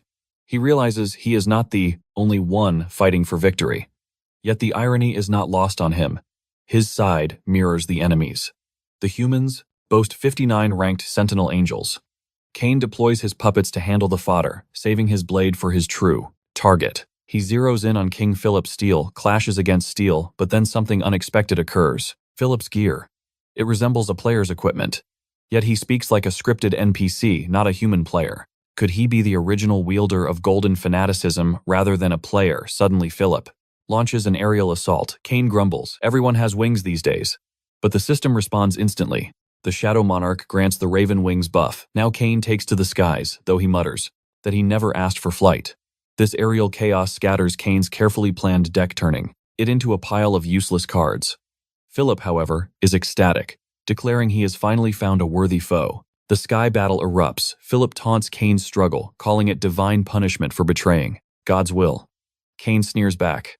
Was poisoning Bloody Beard also part of your God's holy plan? Philip snaps back, accusing Kane of serpentine tricks and vowing not to fall for them. He doubles down. Everything he does is the Almighty's desire. He proclaims himself a seraphim, his will one with God. He lunges but strikes only. An ice clone Kane materializes behind him, complaining that these wings block his view, and lands a devastating blow to Philip's back. But the system screams. This rank 8 seraph inhabits the Supreme King's body. Philip's form radiates blinding light, detonating in a massive explosion that flings Kane backward. The wound regenerates instantly. Philip ascends, now crowned with a halo and wings of terrifying majesty. Kane watches, realizing these angels are nothing but body snatchers. Suddenly the system pings, the fire destroyers. Faction infuses his sword of light with infernal flames. Simultaneously, the glacial guardians empower his ice sword with Cassidus's chilled chi. Kane's power now rivals Philip's. The skies weep as rain begins to fall. Below, soldiers are drenched in the downpour, while high above 2 titans clash. The battle rages with cataclysmic intensity. Kane struggles to master aerial combat. Then, in a split second of carelessness, Philip's blade slices through one of Kane's wings. Were just the bait. Philip, blinded by the arrogance of imminent victory, seized the chance to strike. He threw every ounce of his power at Kane, desperate to end it. But he had walked right into a trap. Kane unleashed Blackie, his shadow summon. Spikes erupted from the void, skewering Philip instantly, and the onslaught didn't stop there. Kane's telekinetic blades danced through the air, inflicting critical damage. This counterattack snatched Kane from the jaws of death, bringing King Philip to his knees. The system rang out, confirming the elimination of the one possessing the Archangel's vessel. With the battle won, Kane ruthlessly tears off his remaining wing, casting it aside like trash. He has no need for such borrowed power. Far below the soldiers, watch a figure descend from the heavens. Panic sets in when they realize their invincible king is the one crashing down. And Philip isn't the only one falling. The sky rained fallen angels. Suddenly, a crimson warning flashed before Kane's eyes. The narrative flow has been distorted. This twist in fate begins rewriting the player's historical equipment. The moment Philip fell, his legendary suit transferred instantly to Kane, along with a massive bounty of 10,000 conquest points. But for Kane, the greatest reward was the silence. It was finally over. He shifts back to the real world, only to face a new battlefield, a swarm of ravenous reporters. Kane paused, disoriented. He had entered the tower from his home yet, returned here, and his armor had completely changed, raising questions he didn't want to answer. Kane wasn't having it. He cold-shouldered the press pushing through. His manager rushed in to help, but froze in his tracks. Kane's presence, his very aura had transformed. Realizing he couldn't escape, Kane ascended the podium. It was time to silence the noise and address the media himself. He looked them in the eye. You all claim to love heroic stories, he said, but secretly you crave the drama of watching a legend fall past his peak. He confessed to moments of shame, wondering if this world was even worth saving. But since they pushed him for answers, he would give them a harsh reality check. He threw the question back like a dagger. Do you really love war? A heavy silence suffocated the crowd. Kane then painted a picture of hell. Molten iron melting your flesh as you scale walls. Arrows piercing your lungs. Swords slicing you open until your entrails hit the dirt. He scoffed. But that's ancient history, right? This is the 21st century. Let me tell you what modern slaughter looks like. Missiles raining hellfire from the clouds. High-caliber rounds tearing bodies apart. Fighter jets reducing innocent cities to ash. It doesn't matter the era, he declared. The sight of a human being turned inside out remains exactly the same. So he drove the point home, asking one more time, do you really enjoy war? The crowd began to murmur nervously. People stammered that it was impossible, that no one winner or loser could ever truly enjoy such horror. It was a nightmare for everyone. As they babbled, Kane's mind drifted back to the tower. The queen had claimed satisfaction in her revenge, but her eyes betrayed fear. Kane had asked what terrified her. Sirius confessed that when the adrenaline fades, only blood and death remain. A truly grotesque masterpiece. It forced her to ask, was this slaughter truly the will of their goddess? Kane had reached the exact same conclusion. Snapping back to the present, he acknowledged their answer. So no one likes war. But tell me, he pivoted sharply. Do you like heroes? The crowd roared. Yes, without hesitation. A dark smile touched Kane's lips. He had them exactly where he wanted them. And how is a hero born, he challenged. Only by slaughtering enemies. Only by dominating the battlefield. You cannot have a savior without a threat. Therefore, Kane concluded, deep down, you absolutely love war. You just won't admit it. A journalist snapped, accusing Kane of twisting logic. That's extreme, they shouted. We aren't warmongers, they argued. That today's geopolitical climate was nuanced, completely different from the barbarism Kane described. But Kane shut them down instantly. Wrong, he retorted. Right now, our northern neighbors send assassins to hunt us like sport. They treat murder like a game. It's just war dressed up as espionage. The reporters went into a frenzy. This was massive news. They screamed questions. Have foreign assassins targeted you? Kane feigned innocence, acting like he had slipped up. Oops, I shouldn't have said that. He played them perfectly. The press was hungry for scandal, but Kane had already won the psychological war. He then dropped the final bombshell, exposing a truth hidden in the shadows. Kane struck at the heart of their society. If the world ended tomorrow, he mused, would we unite, or would we just keep killing each other until the last moment? He exposed the system. Players aren't saviors. They are forced to become national weapons, tools for political dominance. Instead of facing global threats, they are pointed at their own country's enemies. Kane mocked their naive belief that they could survive without him. You think you can clear the season without the top rankers? The reporters had swallowed that lie whole. He asked the ultimate question, why should I bleed to save a world that clearly believes it doesn't need me? Kane's entire speech was broadcasting live across the globe. World leaders and VIPs watched in cold sweat as their secrets were laid bare. Some started to panic, but one brave reporter shouted back, the fight is worth it. We have to survive. Kane just looked at him. Why? Innocence can't be sacrificed, others cried. You have power, so you have a responsibility. You can't just walk away. Kane's expression darkened. Hero or villain, he declared, his voice echoing with finality. That is a role I choose for myself. But before the words could leave his lips, his manager intervened, desperate to drag him from the spotlight. He tried to shield Kang from the cameras, screaming about official business. Yet Kang refused to leave without one final decree. He warned them never dare speak to him of a player's duty or righteousness again. He declared that if a savage like him actually held such convictions, he would refuse to fix this broken world, and he commanded them to broadcast that truth to the masses. From the shadows, the clown monarch grinned, delighting in this chaotic arrogance. Park dragged him away, but Kang's mind was elsewhere, focused solely on the spoils of war. Asterisk ding times. The system rang in his ears. A legendary item, an ancient amulet, and a skill to plunder his foes, though he swept the notifications aside for now. Back at their sanctuary, the world was already trembling from Kang's declaration. Park, however, just cracked open a cold drink seeking peace. Why do you keep watching the news? Park asked. Do you fear the storm you have summoned? Kang blinked, genuinely surprised by his friend's calm. I cannot be angry, Park admitted, his voice soft. I see the weight you carry. No one knows your soul like I do. Kang mentioned an old contact in France. But Park scoffed. Kang was a being of a completely higher dimension than her now. Kang thanked him, and Park nodded, accepting the respect. Park then revealed his own evolution. Pure-blood assassin, he stated. I have recently awakened. He unveiled his arsenal, the legendary heart-severing dagger gleaming in the light. He'd even heard rumors that Kang had corrupted a legendary artifact. Kang merely shrugged. Such things were fate. Rest now, Park urged, though his eyes held a warning. Or your body will shatter.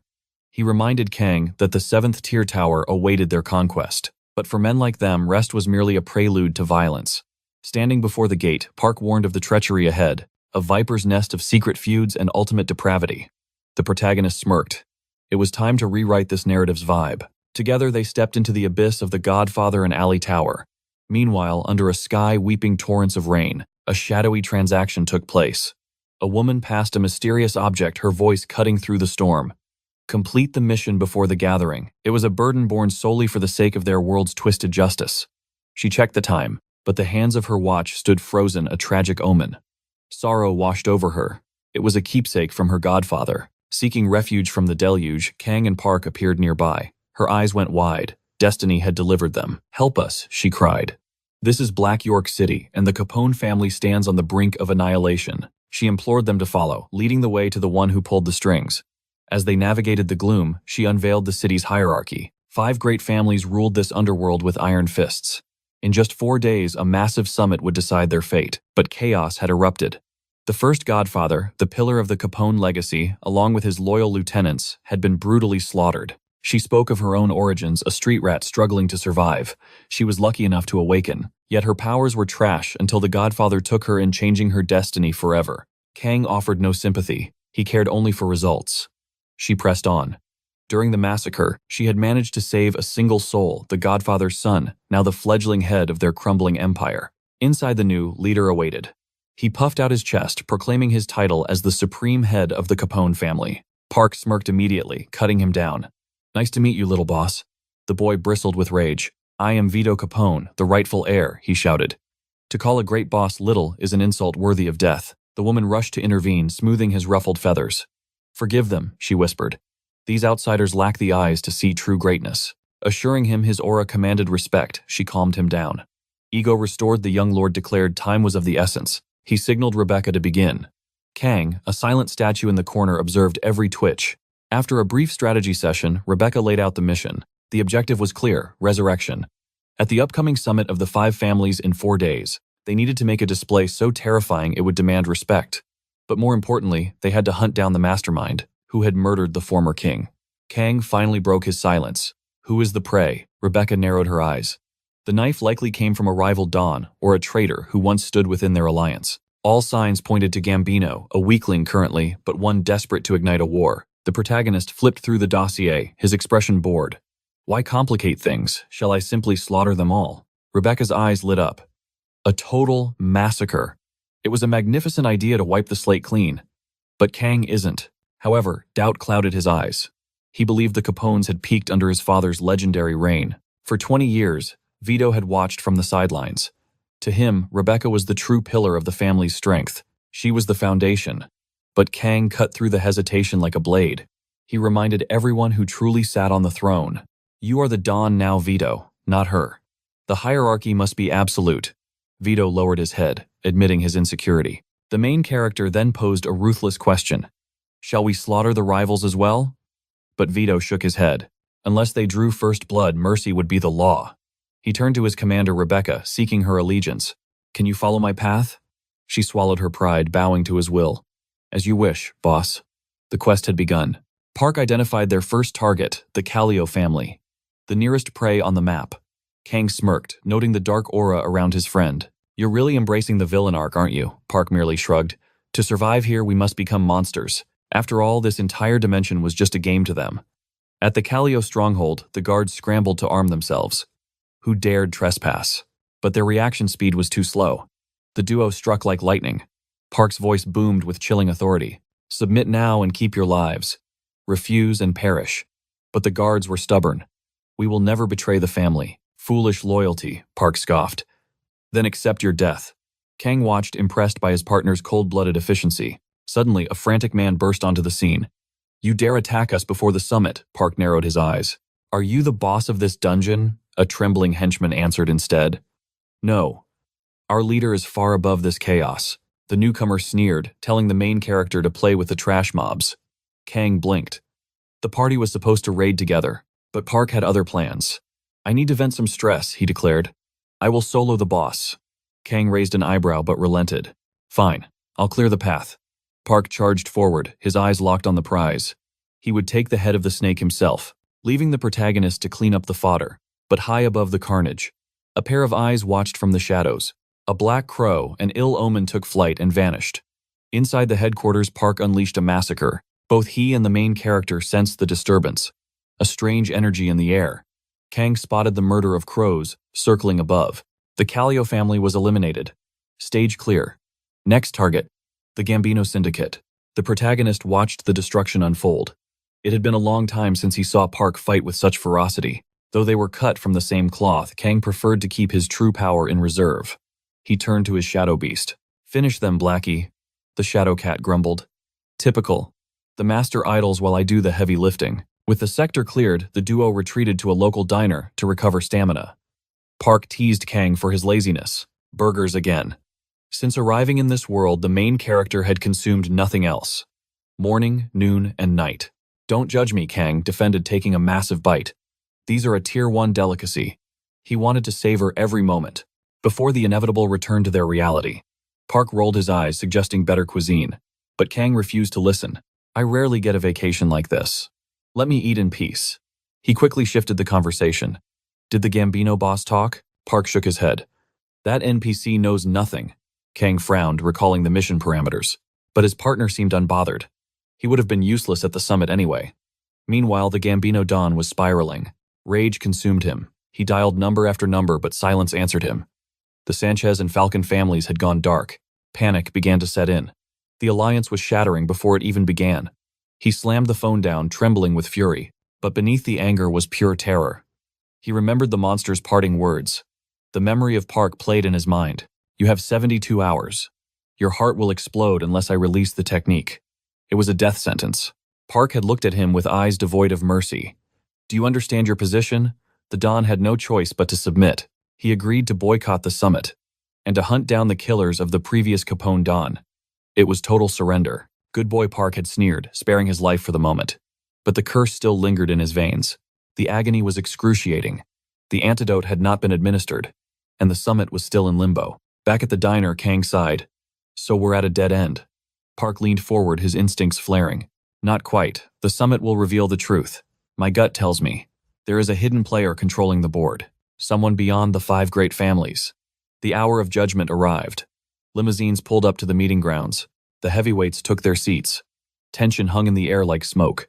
Finally, Marcellus took the floor. Time is wasting. The Gambino boss spoke up, his voice shaking. 2 seats are empty. Vito's eyes narrowed instantly. The absence of Falcone and Sanchez hung in the air like a suffocating fog. Sharp intuition told him they had already been silenced permanently. But before his rage could boil over, Rebecca intervened. She warned him against letting bloodlust cloud his judgment, urging him to watch the shadows first. Vito relented, bowing to the matriarch's undeniable wisdom. Suddenly, the heavy doors burst open. A messenger stumbled in breathless with catastrophic news. High above Park and Kang observed the chaos like silent predators. The messenger revealed the grim truth. The Falcone and Sanchez heads had been slaughtered. Kang's eyes narrowed. A new player had entered the game. Park scoffed, noting how fragile these so-called powerful families truly were. Kang began to muse on his own rising power level, but Park silenced him with a sharp gesture. In an instant, the world went pitch black. A single beam of light pierced the darkness, illuminating the stage. A hooded figure emerged from the void, radiating an overwhelming pressure. He proclaimed it was destiny that gathered all the city's filth in one place. His voice thundered with judgment, condemning them for conspiring with corrupt officials. He accused them of crushing the working class beneath their boots. He labeled them pests, a plague of deceit and chaos upon society. With every word, the hooded figure peeled back their layers of hypocrisy. He finally revealed his name, Night Knight, and declared himself the executioner sent to deliver divine punishment. Vito's voice cut through the tension, asking if this Night Raven was the butcher of the other bosses. The vigilante confirmed it without hesitation. He spat on their memory, calling them cruel tyrants. To him, their deaths were merely a down payment on justice. He looked Vito dead in the eye, revealing his father had met the same gruesome end. A chilling warning followed. Vito, the son of a villain, was next on the chopping block. Night Knight wasted no time. Razor-sharp feathers launched from his grasp like deadly daggers. Rebecca moved with lightning speed, shielding Vito from the barrage. She commanded him to stay back, but Vito's blood was boiling. He screamed that Night Raven took his father, and only blood could pay for blood. Rebecca felt the weight of his sorrow, but remained firm. Her voice was cold as steel. For the balance of this world, a price must be paid. Suddenly, a holographic screen materialized before Vito's eyes.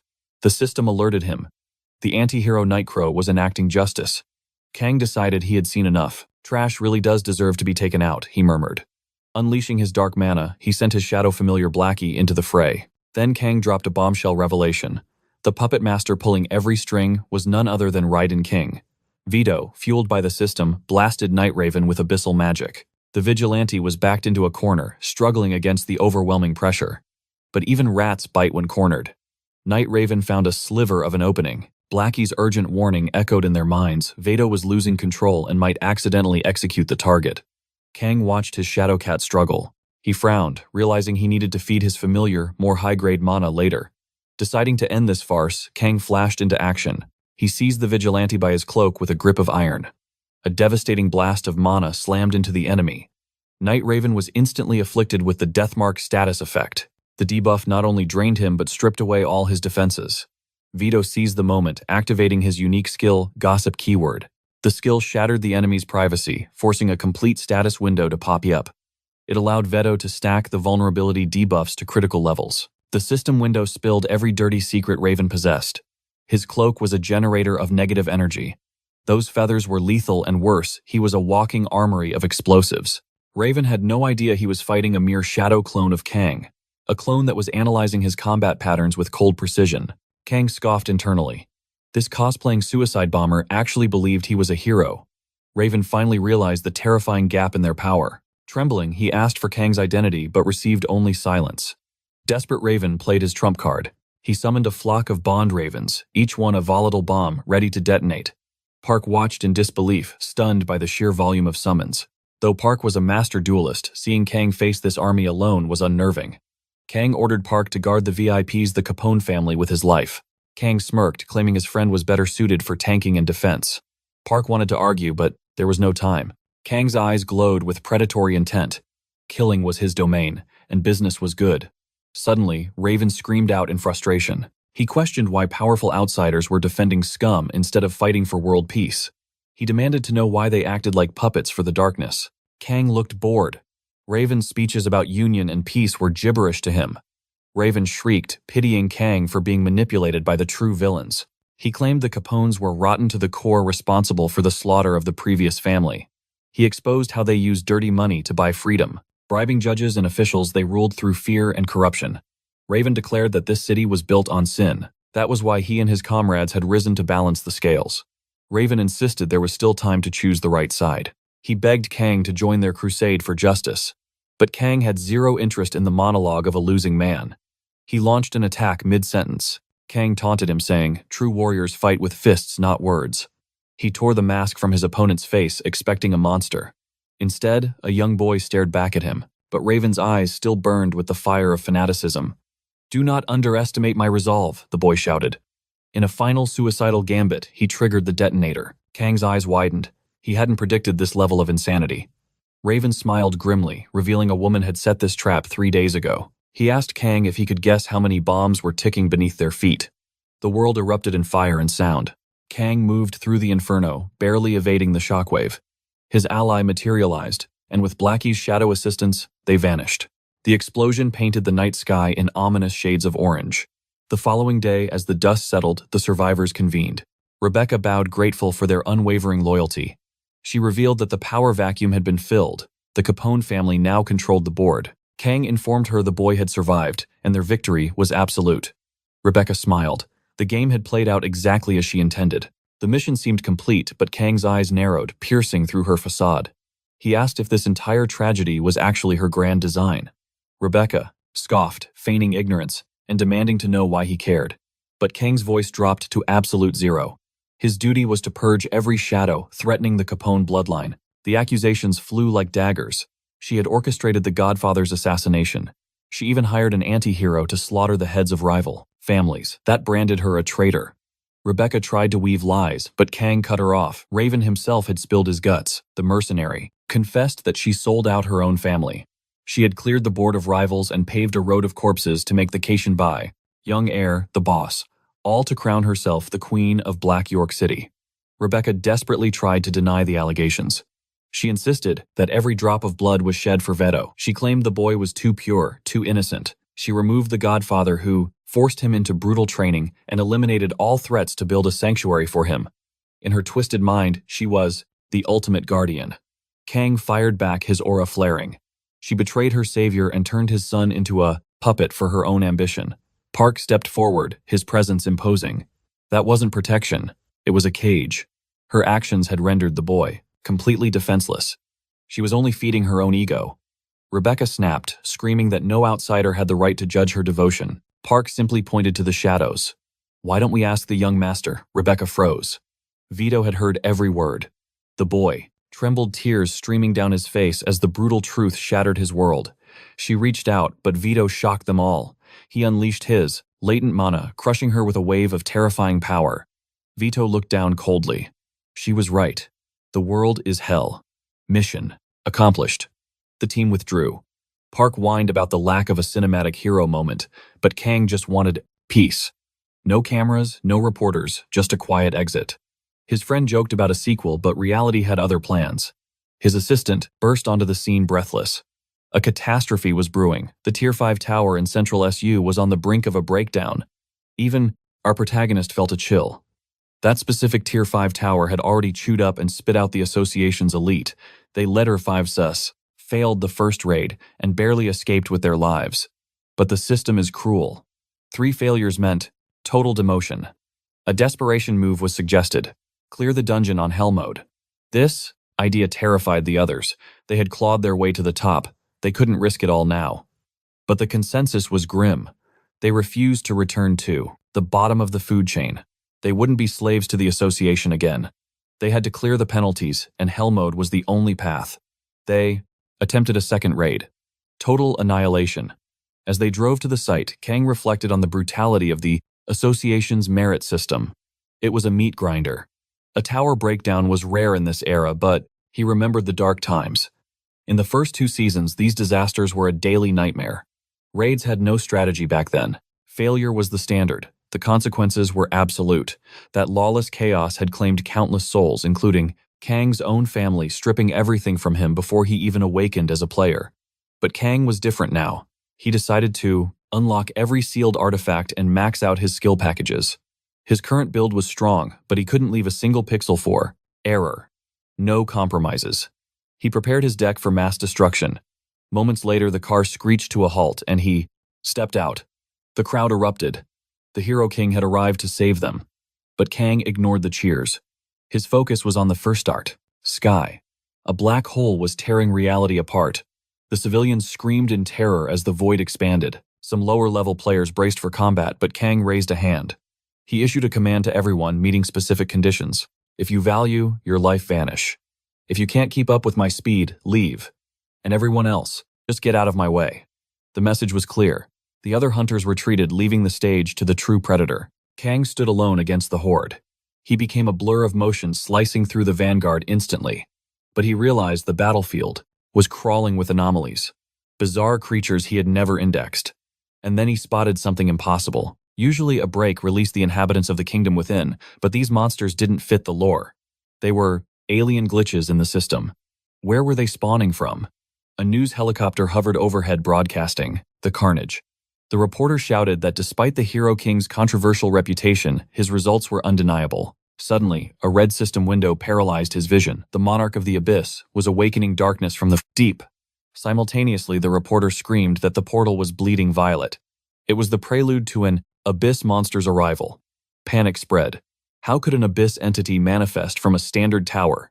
Kang sprinted toward the helicopter, roaring for them to flee before the sky collapsed on them. As he pushed his limits, he wondered if the Monarch was acting alone. The system shrieked a final warning. The Abyss slime had spawned. Kang expected a challenge. He launched his ultimate attack immediately, but a cold sweat ran down his back. Would even this be enough? He had to end it in one strike. Strike. A single decisive strike. Fusing frost magic with shadow arts, he weaves Charlotte's web. 2 points connect, forging a net of absolute severance. Khan unleashes everything to obliterate the Abyss slime. The tower break is averted. Even the Abyss Monarch watches in awe, bestowing a unique gem upon Kang. But reality is less majestic. The media vultures descend immediately. The world witnessed the Hero King's solo victory. News of the miracle spreads like wildfire. But Kang isn't celebrating, he's seething. The association is to blame. He exposes the truth. The other rankers failed. The raid feared the penalties and fled like cowards. Their retreat triggered the break. The press turns on the association like a pack of wolves. The officials admit fault, scrambling to make pathetic excuses. But Kang is satisfied. The media is finally holding the true culprits responsible. He shares this moment of triumph with his brother-in-arms, Park. Park suggests it's time to purge the rot from the association. Kang smirks, asking if Park intends to run for president. Park laughs. No. The real plan is to build a new guild. Kang instantly cites the law. National policy dictates only one guild per nation. A monopoly. Park's ambition seems impossible. But Park counters with fire in his eyes. That is exactly why we must seize the throne. The rules must change. He lists the association's hypocrisy. How can suits who have never entered a dungeon dictate the laws? Park argues they only support sponsored puppets, ignoring true talent. The system is rigged, but with the public rallying behind the Hero King, they have the power to flip the board completely. Kang tries to brush it off, wishing him luck. But Park insists this is Kang's destiny, not just a business deal. Kang tries to deflect, calling it Park's duty. But his friend refuses to back down. The people believe in the Hero King. Park declares that Kang must be the face of this revolution. Shortly after, a petition for the new guild explodes, crossing 170,000 signatures. The monopoly refuses to listen. Public sentiment shifts aggressively toward the Hero King, much to the association president's fury. The president is convinced Kang and his manager are orchestrating a coup. He sees them as a threat to order. He rants about the danger hunters pose to civilians. He claims they are monsters in human skin. He cites weak nations where guilds have merged with criminal syndicates ruling from the shadows. Entire countries have fallen to dark players. Even the U.S. uses its military to keep its private guilds on a leash. To the president, every awakened is a ticking time bomb. Without his iron grip, chaos would reign. He believes anyone challenging his authority is a fool who ignores the grim reality of the world. Suddenly his phone rings. A system alert flashes. The wicked monarch is watching. A challenge is issued from the shadows. Meanwhile, screens across the city hijack the airwaves. It is a commercial from the past. The Hero King in his old armor, a relic from the last season. The public is confused by this ancient broadcast. But Kang is deep in thought, weighing the burden of a new guild. Park had pushed hard. Kang saw only obstacles, but Park saw a path to salvation. Park told him to ignore the politics. Just lead, he said. I will handle the filth in the shadows. To fix this broken world, they need the Hero King. Kang realizes he is the only one strong enough to bear that weight. He wonders why he always stands on the front line alone. Why does the Hero King always charge first? But his heart belongs to the raid. Finding no local dungeons, he kills his GPS. He knows the secret paths. Not all gates appear on the radar. Sometimes destiny arrives in the form of a dropped item. A boss drop from his last mission, an amulet. A key linking reality to the tower. He didn't expect a summons so soon. He could only wait. But then a siren screams across the city. A red alert. A tower of departure is descending. The top rankers of Season 5 are being called to the stage. Kang is confused until his system flashes crimson. The Clown Monarch is manic with excitement. Global organizations panic. No data exists on this dungeon. And the entire nightmare will be broadcast live. But the stakes are apocalyptic. If the players fail, 100 million random souls will perish. Fear grips Kang for a heartbeat, but it is quickly replaced by resolve. This is the motivation he needed. His aura flares. He accepts the call. Alongside countless champions, Kang steps into the abyss. The transfer is instant. Inside the tower, faces from the past await him. 2 faces. He confessed that his heart was practically bursting with joy. It felt like an eternity since the elite rankers had gathered like this. The saint approached him with a radiant grace. Kang immediately quipped, asking if she was wearing a cosplay costume. She denied it, smiling softly, as she admitted she preferred seeing him, in his ordinary state, stripped of the battlefield's chaos. He shot back with a smirk, asking when he had ever been anything else. The saint then mentioned the 7th tier, Tower Raid. She had watched the broadcast with trembling hands, noting that Kang looked drained of his very life force. In that moment, Kang realized she truly worried for his soul. He quickly brushed it off, assuring her his condition was peak and that he wouldn't stop climbing. Suddenly, another presence imposed itself upon them. A player sneered at Kang, suggesting that if he was too weak, he should flee, proclaiming himself to be the last hero, King. This self-proclaimed legend questioned how a top-tier ranker like Kang could dare to be the final one to arrive at the gathering. Kang retorted sharply, explaining he didn't have time to watch the clock when 100 million lives hung in the balance. He then mocked the man, asking if he was waiting to deliver some cheesy line about the protagonist always arriving late to save the day. But the arrogant player pushed back, arguing that true heroes arrive first to face the abyss. Kang wasn't buying the act. He deliberately provoked the man, asking if he had rehearsed that righteous speech in a mirror. Kang exposed him, claiming his concern was fake, and that he was merely performing for the cameras. Naturally, the player's ego couldn't handle the truth, and the tension exploded into a volatile argument. Suddenly, a veteran aura intervened, cutting through their killing intent. Kang immediately turned his aggression toward the newcomer, demanding to know why he dared to enter this hell without proper combat gear. The older man calmly replied that the season of death hadn't officially begun. He possessed an unwavering belief that no one would perish in this tower, reminding them that the eyes of the entire world were upon them. Right on cue, the system interrupted with a sharp alert. It announced that every player would be temporarily gifted a full Season 5 endgame gear set until they exited the tower. Legendary skills and Artifacts immediately began materializing among the group. The old man introduced himself as Jor the gravedigger and CEO of a massive artifact corporation, noting that this equipment made death a statistical impossibility. With York's assistance, the players felt their combat power skyrocket, their blood boiling for action. Then a woman approached Maria, shaking her head, in utter disbelief. This was Lydia, an international master and elite police force member. She couldn't fathom that they were playing childish ego games at such a critical juncture. She quipped that the immaturity of men truly knew no bounds. The saint gently reminded, kept them to focus on the gravity of the situation. Countless human lives depended on the success of this raid. Suddenly, Lieutenant General Kilgore from the U.S. entered the fray, his voice booming with authority, declaring that they must fulfill their sworn duties to the planet and their respective nations. The gravedigger warned everyone to tread lightly within this domain. Kang, however, muttered under his breath, complaining that they should have just broadcasted the Pestilence Lord raid instead of this farce. Just then, a new figure materialized from the shadows, apologizing for the delay. The masked individual announced that this was a festival, a grand celebration to honor the heroes who had slain the Pestilence Lord. He officially welcomed the assembled legends to the stage. Kang immediately challenged the host, demanding to know why he was celebrating a monarch's death when they were supposedly allies. The masked figure advised the Hero King to watch his tongue regarding the monarchs.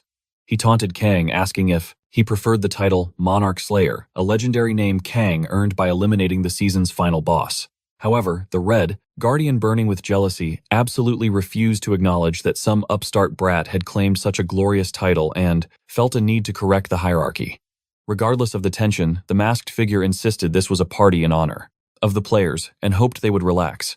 But the Red Guardian snapped instantly, launching an attack at the host, screaming to know if this was a sick joke. He declared it impossible to treat the fate of 100 million lives as a mere celebration. Kang watched in silence, finding the Red Guardian's righteous act pathetic. He realized the guy was only posturing to look good for the public audience. The masked man then sighed, telling the Red Guardian his attacks were futile. The damage was completely nullified, a waste of precious energy. With a snap of his fingers, he announced it was time to explain the rules of the tower. He addressed the constellations and viewers watching, telling them to vote for their favorite player. Soon, the audience would decide who became the Esena tower's protagonist. Kang's eyes narrowed in annoyance. He complained that the voting system could be easily rigged, but the masked man appeared instantly, covering Kang's mouth. He warned Kang to be careful with his accusations, reminding him that strict rules were in play. The masked man explained their mission was simple: capture the viewers' hearts and keep them entertained. How they achieved this was entirely up to their creativity. Each player's votes would convert into points, but if the engagement dropped too low, or if the audience grew bored, the raid would fail. And a failed raid meant millions of civilians would die. So the masked man ordered them to move out. They needed to unleash everything in their arsenal to create the ultimate show for the calm realm. No sooner had the dust settled than the Red Guardian and the Swordmaster threw down the gauntlet to the Hero King. Kang merely scoffed, questioning the necessity of this violence.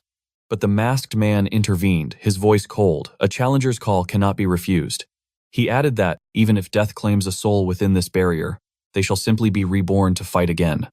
With a wave of his hand, the arena manifested, telling the players there is no escape until the tower's voting ritual concludes. Yet before the clash could commence, the protagonist paused with a simple query. He stared down the Red Guardian, asking if the man truly sought another beating after being utterly crushed last time. The Red Guardian spat back that without defeating the protagonist, his votes meant nothing. He roared that he would redeem his honor and erase the stain of his past defeat on this very first day of the season.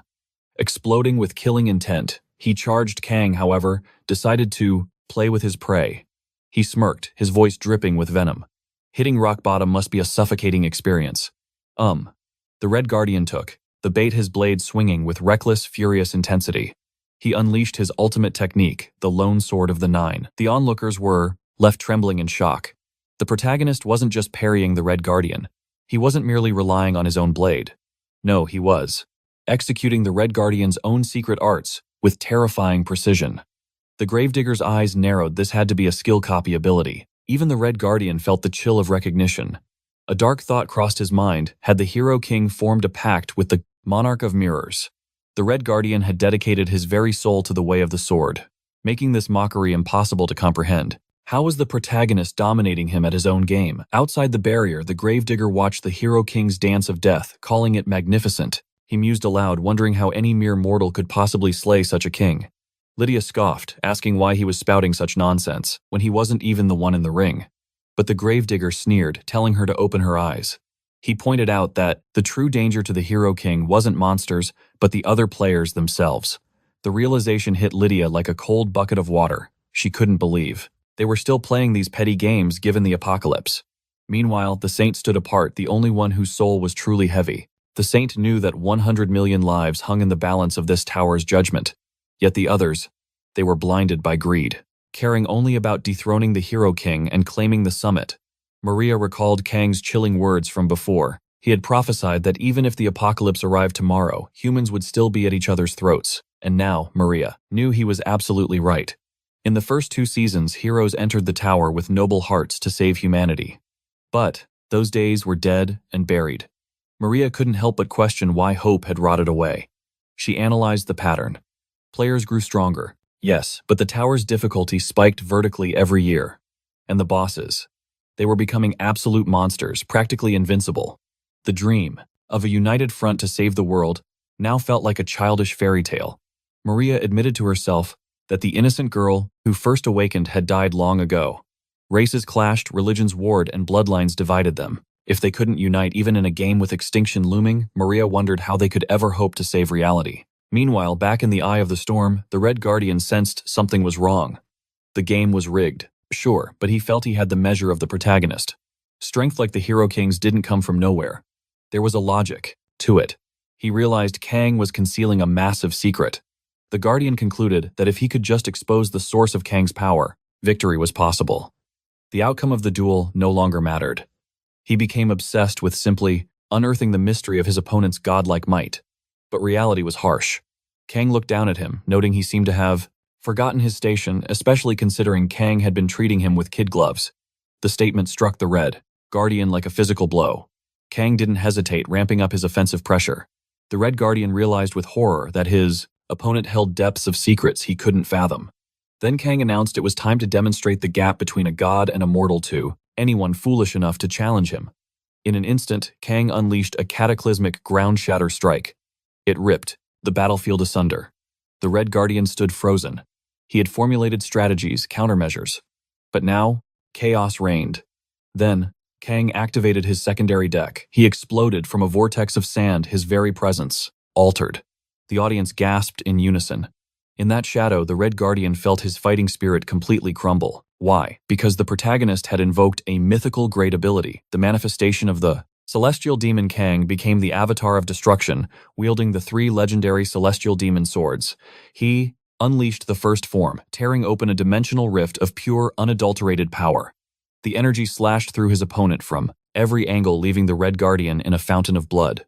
Without pause, Kang triggered the second form of the celestial demon sword's destruction. The crowd was paralyzed. The Red Guardian had been defeated in the blink of an eye. The masked man stepped forward, declaring the match concluded. He applauded the Hero King's magnificent performance, grinning as if he knew this would happen. Then the system voice echoes, voting has commenced. As the numbers climb for others, the red player remains frozen at 0. But Kang, he acts as if this implies nothing. Yet a terrifying villainous aura begins to pour from him. His presence turns the air heavy and dark. Even the gravedigger recoils in shock. Kang Young has become something completely unrecognizable. The girls tremble just looking at him. Yet the audience is captivated by this dark charisma. Sharp-eyed, players realize Kang has perfectly replicated the gravedigger's gear and skills. In the crowd, 2 friends whisper. One questions how Kang can even be classified as human like the rest of them. His friend corrects him instantly, reminding him that Kang alone kept them breathing. The first friend asks what title they should bestow upon him. The other replies simply, he is the Hero King. Kang then turns to the high rankers, mocking their stunned expressions. He asks if his mimicry skill is really such a surprise. The gravedigger narrows his eyes, arguing that a simple copying ability cannot explain the manifestation of the celestial demon's arts. Lydia nods in agreement. She senses this isn't mere imitation. She has clashed with a copy user before the Face Collector, a notorious dark ranker who conceals his level.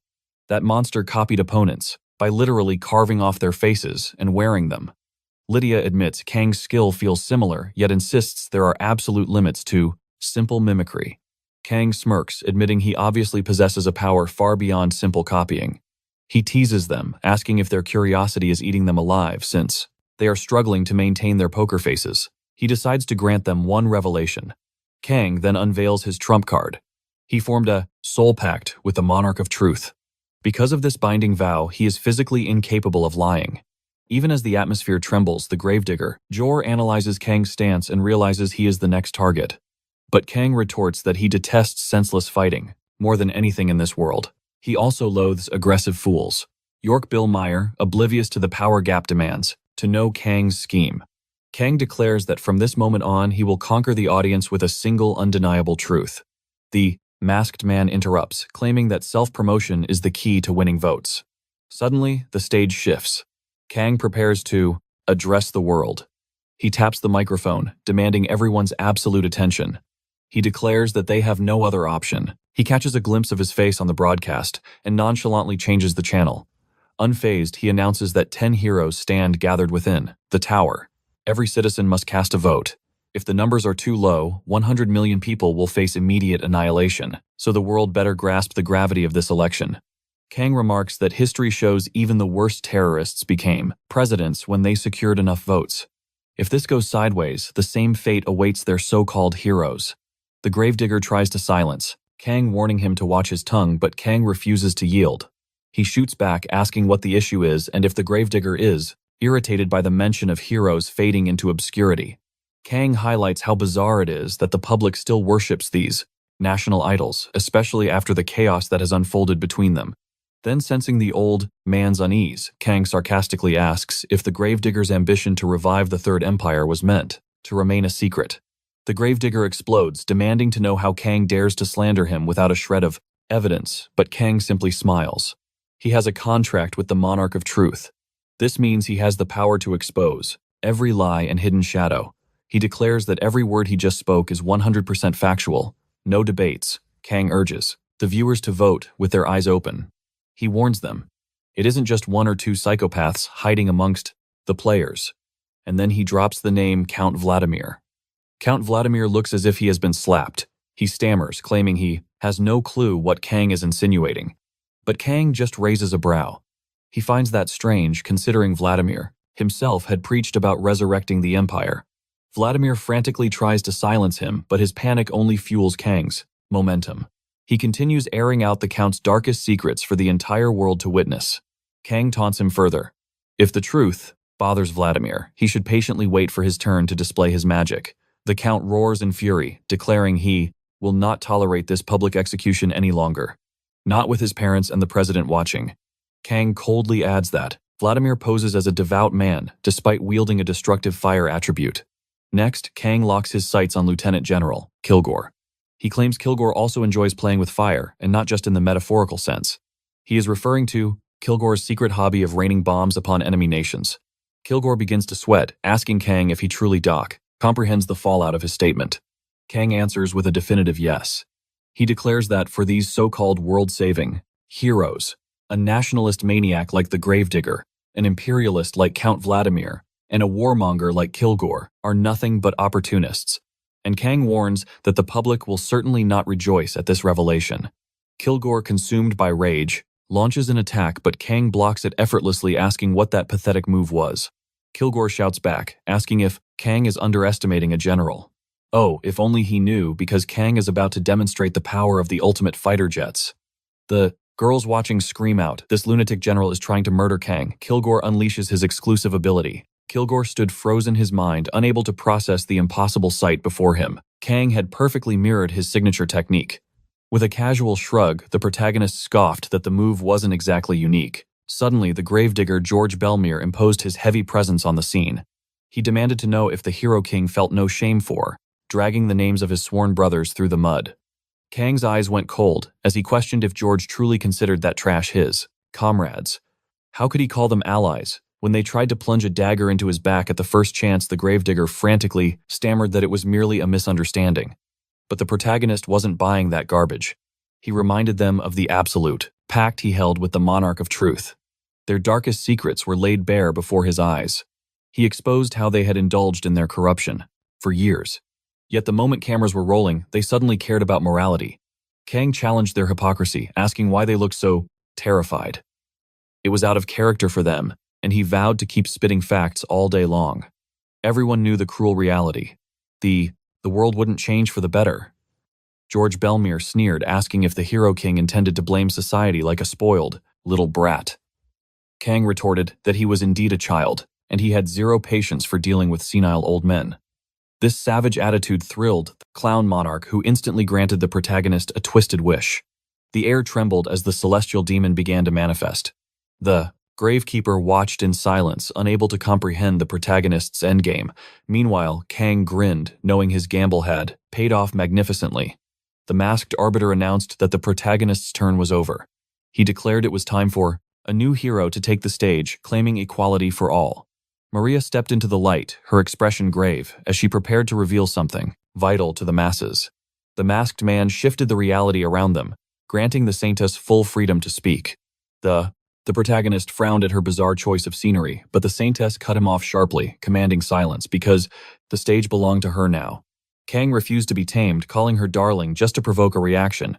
Maria ignored the taunt and declared she would expose the true face of the Hero King right here and now. The threat hung heavy in the air. The audience was gripped by suffocating tension, including Kong Yuang himself. He tried to intervene, but Maria fired back a vicious mockery, asking Darling what he was so afraid of. Kang scratched his cheek, wondering if it was too late to say sorry. As she spoke, the tower reached completion and the vote. Results were imminent. The protagonist scanned the data, confused by the numbers, until the realization hit him. The votes were rigged from the start. But he didn't care. He had already claimed the victory that mattered. A golden system window popped up. The celestial demon manifestation had been acquired. He now possessed all three: divine relics, the mythological gear, the title, and a god-tier skill. Only 3 months had passed, yet he hadn't even unsealed the mythological equipment known as Black Death, the prize from defeating the Pestilence Lord. Mythological skills and weapons weren't for the weak. You needed the qualifications. Fail the trial and your stats would plummet, or worse, you would face instant death. Even the mighty Red Guardian suffered a severe penalty for a single failure. But the protagonist had walked this path in his past life. He calculated that his current vessel could handle the burden. He figured he could swap weapons later, but the skill advantage was too good to pass up. With resolved eyes, he activated the celestial demon manifestation for the first time. A crimson warning immediately flashed, demanding he prove his worthiness. In a blink, the protagonist was transported to a spiritual realm. An ancient martial artist stood before him, aura flaring. Kang stated he was here to strike a deal and hoped to wrap this up quickly, just like the previous season. The system signaled the start of the trial. He had to survive 2 basic techniques from the celestial demon. The elder settled into a stance. The protagonist's instincts screamed that something was wrong. The old man unleashed the triple flower sword art instantly. The speed was godlike, but Kang managed a desperate defense. He smirked, admitting the thrill was intoxicating as he recalled this pattern. The opponent launched a second strike. The protagonist blocked, but the impact force was cataclysmic. The old man paused, sensing the resistance. He sheathed his blade, realizing the boy before him carried a heavy designation. The protagonist asked if he was referring to the Monarch Slayer title. The elder confirmed it, questioning if he had truly earned such glory. Kang replied with a confident yes. With the trial concluded, he asked if the elder would answer his call whenever he summoned the celestial demon. The old man seemed shaken by the revelation. The protagonist asked if there was an issue, but the elder simply muttered that he liked this kid. Suddenly, the entire dimension began to warp. The protagonist demanded an explanation. The opponent ignored the question.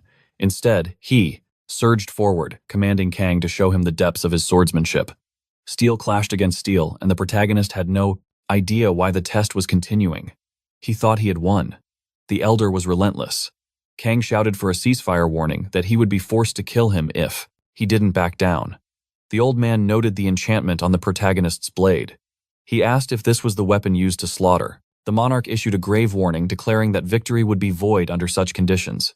But Kang Yu-sung retorted with burning intensity, demanding to know how a mortal was meant to surpass the celestial demon with mere talent alone. He roared that if he possessed the skill to wield that legendary blade, he never would have embarked on this desperate pilgrimage for power. To his shock, the ancient master simply nodded in solemn Agreement. Suddenly, the celestial demon declared a new trial. With a single stomp, he shattered the earth beneath them, triggering a violent quake that shook the very foundations of the world. He launched himself back into the fray, abandoning weapons for raw, bone-crushing hand-to-hand combat. Kang couldn't comprehend why the Elder was pushing him to the brink of death, and screamed for a reason. Finally, the opponent revealed the heavy truth. This challenger standing before him was the Kingslayer who had felled a monarch. He claimed the enlightenment Kang sought was already dormant within his own soul. Kang froze in terror, but the celestial demon offered no mercy.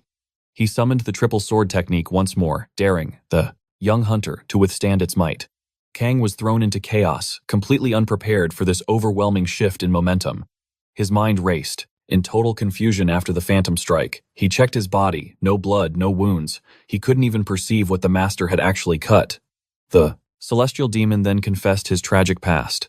A lifetime spent roaming the chaotic Murim world seeking just one warrior capable of defeating him.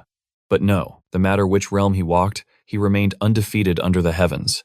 He could not grasp the concept of loss. Even when the Grim Reaper himself came to harvest his soul, death was forced to retreat. The demon had never found a rival with the strength to bring him to his knees. He began to doubt if a worthy opponent even existed in this universe. From Murim masters to imperial legends and even the god of death, all were insignificant before his blade. He realized early on that resistance against him was an exercise in futility. But this was the first time he stood before a mortal who had successfully slaughtered a monarch. He needed to know if Kang was a true dragon or merely a lucky fool. The demon's inquiry pierced Kang's soul, forcing him to look inward. His entire life history replayed in a single heartbeat. Suddenly, the memory of the saintess in the tower resurfaced. She had once told him he possessed a spirit, kinder than any hero burdened with a dangerously soft heart. Yet she also teased him, calling him a crybaby and a coward, a spoiled child who crumbled when his comrades fell. He had wept rivers of tears for a solid week after witnessing the brutal sacrifices of a failed raid. And through it all, the saintess had merely listened to his endless grief. The memory washed over Kang, leaving him feeling profoundly alone in this duel.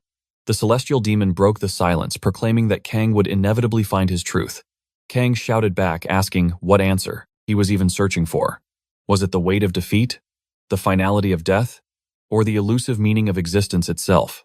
The celestial demon was genuinely shocked that Kang's spirit hadn't shattered yet. But Kang's mind clung to the saintess's words like a lifeline, because regardless of the despair, she swore Kang never surrendered. No matter the agony, the fear, or the depth of the wounds, Kang Yusung always stood back up for the sake of the world. Even if it was all for nothing, Kang argued that you can only destroy physical forms, not intangible concepts. Meaning itself could not be cut. He questioned if this philosophy wasn't the foundation of the demon's triple sword arts.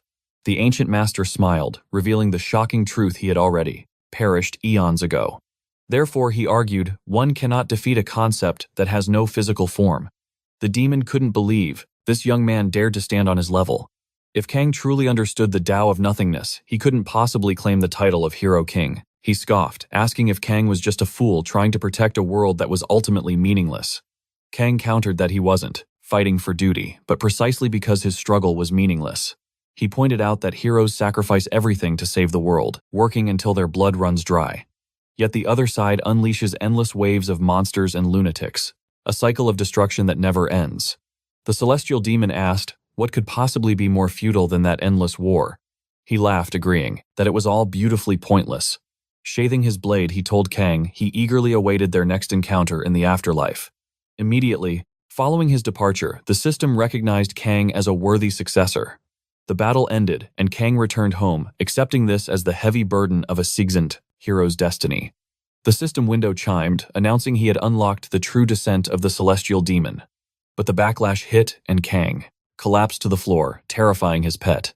Later, as Kang nursed a fever, Blackie the cat looked at him with concern, asking why his aura was so diminished. Kang aggressively denied the weakness, flexing that his stats were still ranked #1 globally.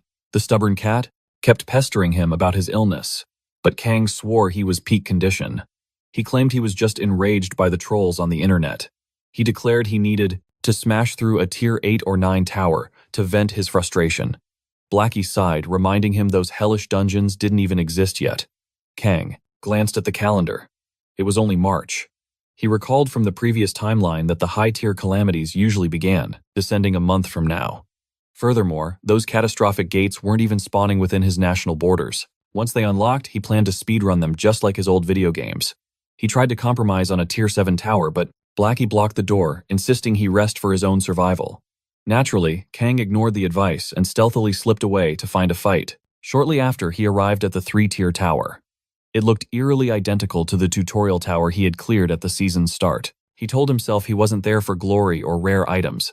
He simply needed to unleash some destruction and blow off some steam. He prepared to test his new power, scoffing at how ridiculous ability names always sounded.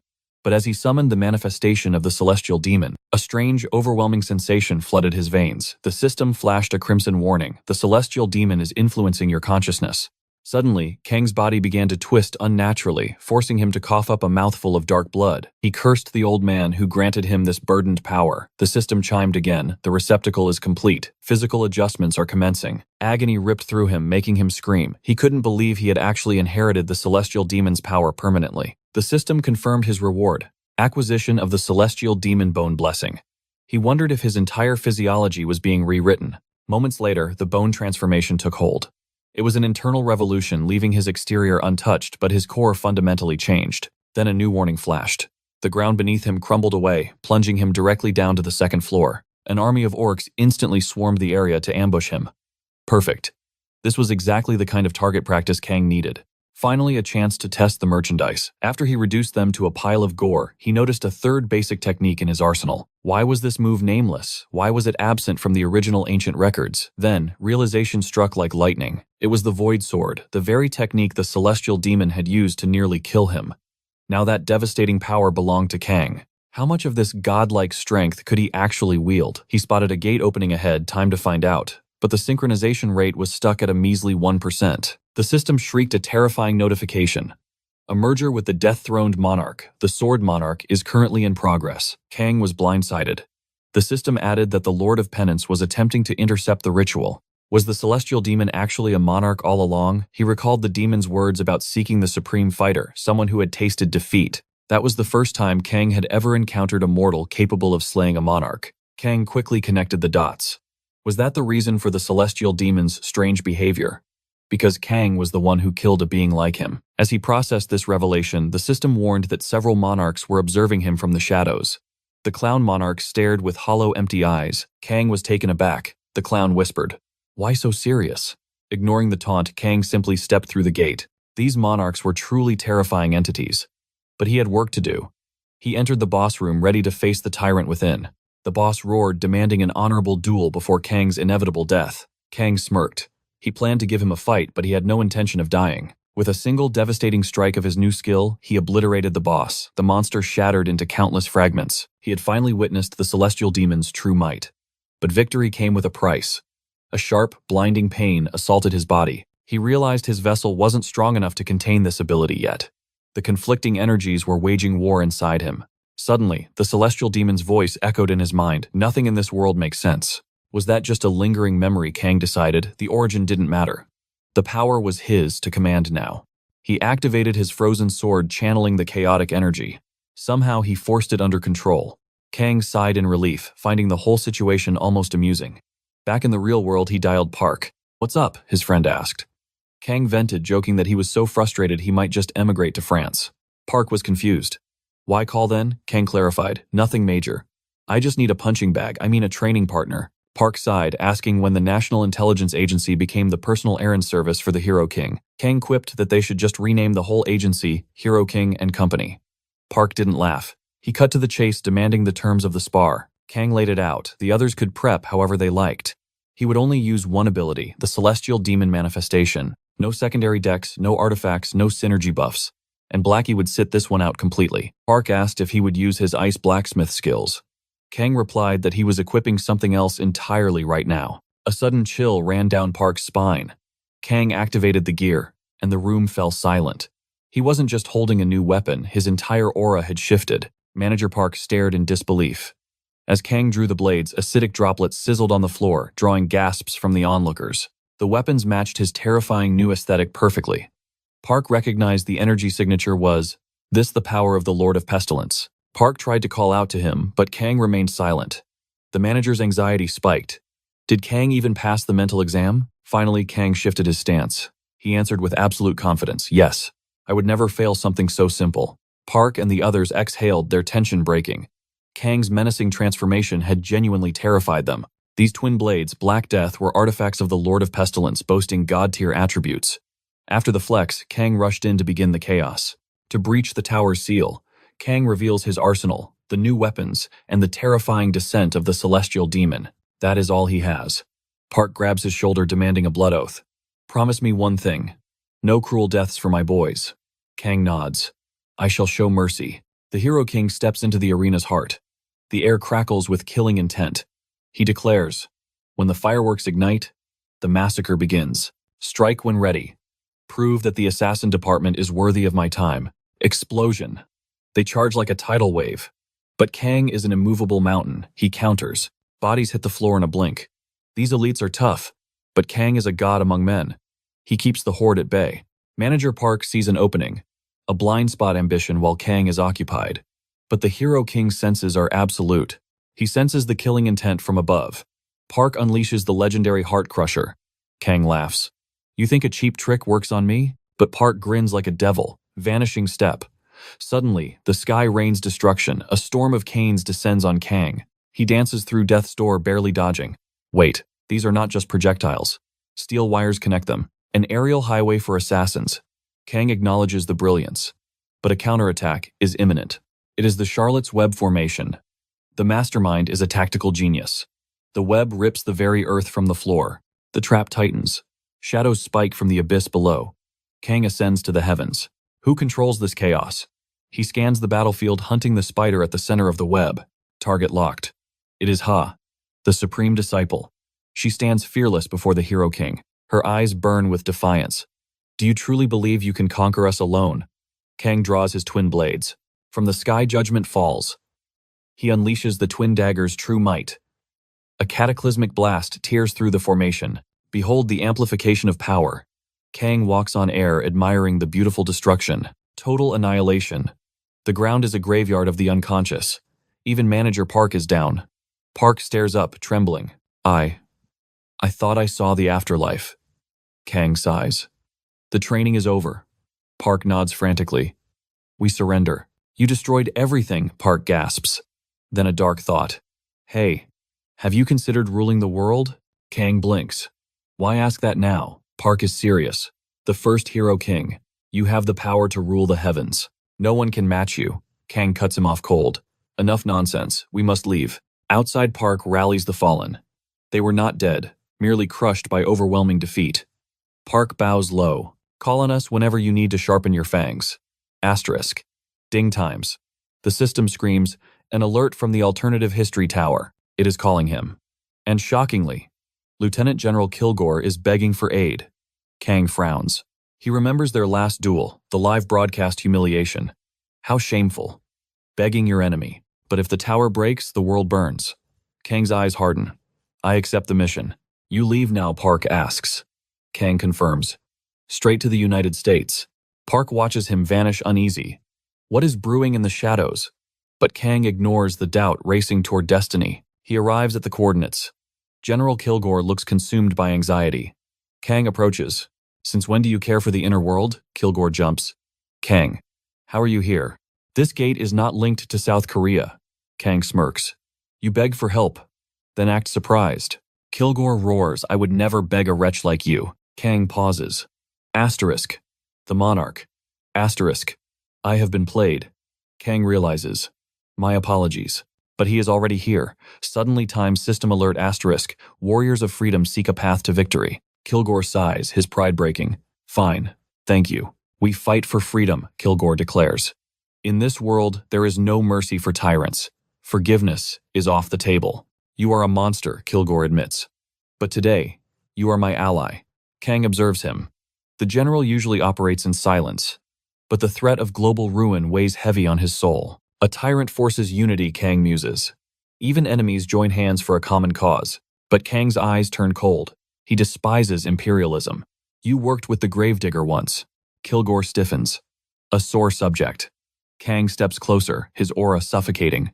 You hate him, yet you joined him. That proves one thing. You fear me. Kang's voice drops to a lethal whisper. Betray me again, and there will be no resurrection. They march into the abyss. With their mission underway, the crowd gazed upon them with awe, as if witnessing descending deities. Kang instantly slipped into his persona, embodying the role of Kilgore, and demanding these fresh recruits identify themselves immediately. Their captain stepped from the ranks, introducing himself as Lieutenant Aldo Pitt. He led a squad known as the Bastards, a grim unit within the domestic forces of the nation of Kitten serving the Free Alliance. Kang scanned the perimeter, questioning why they were deployed here rather than a standard military camp. Kilgore took command, demanding a report on the current tactical situation. Aldo grimly explained that the accursed Pugsy Empire had completely encircled their stronghold. Kang merely shrugged. A calm acceptance washed over him. Being deep in enemy territory was exactly what he expected. Suddenly, the protagonist glanced toward the horizon and felt a jolt of surprise. Those aren't necromancers, Aldo clarified quickly. Since necromancers were high-tiered, distinct units, they usually positioned themselves in the eye of the storm. These enemies, however, were not playing games. Kilgore ordered them to hold the line and let the enemy approach.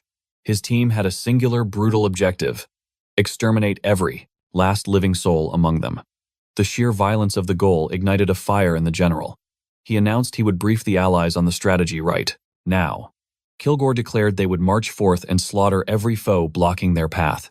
His voice thundered with a command for absolute ruthlessness. Fueled by his words, the men charged out, adrenaline surging for the coming slaughter.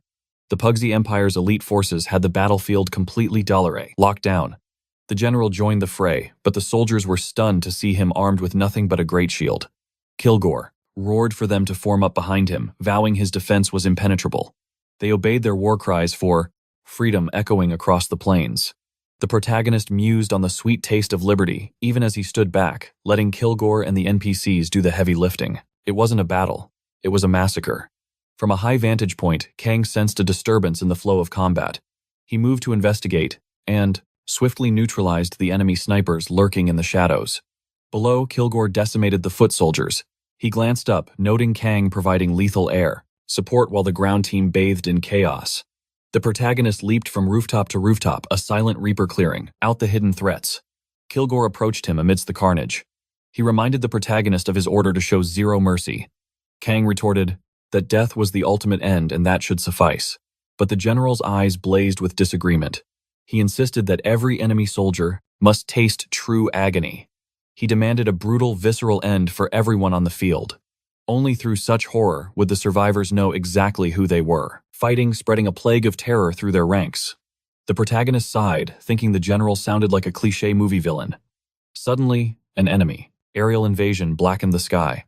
Panic seized the allies, but the general remained unmoved. He declared it was time to demonstrate true aerial supremacy. Kilgore activated his summoning skills, mirroring the power he displayed against Kang in the tower. He called forth the F-23 squadron, codenamed Diablo.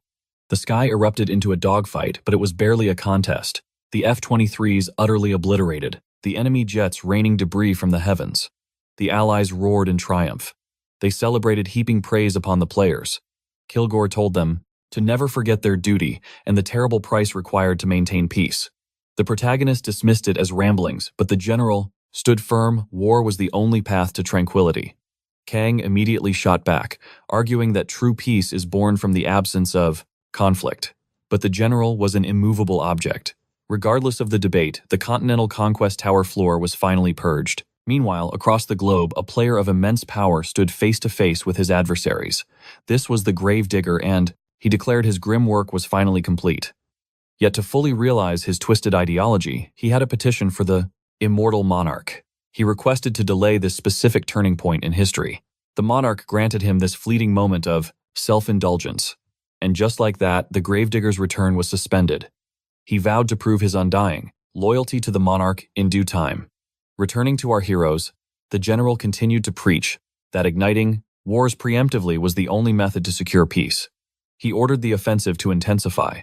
But the protagonists began to suspect they might be scorching Allied territory. They pressed on regardless. Kilgore remarked on how much he adored the scent of napalm in the morning.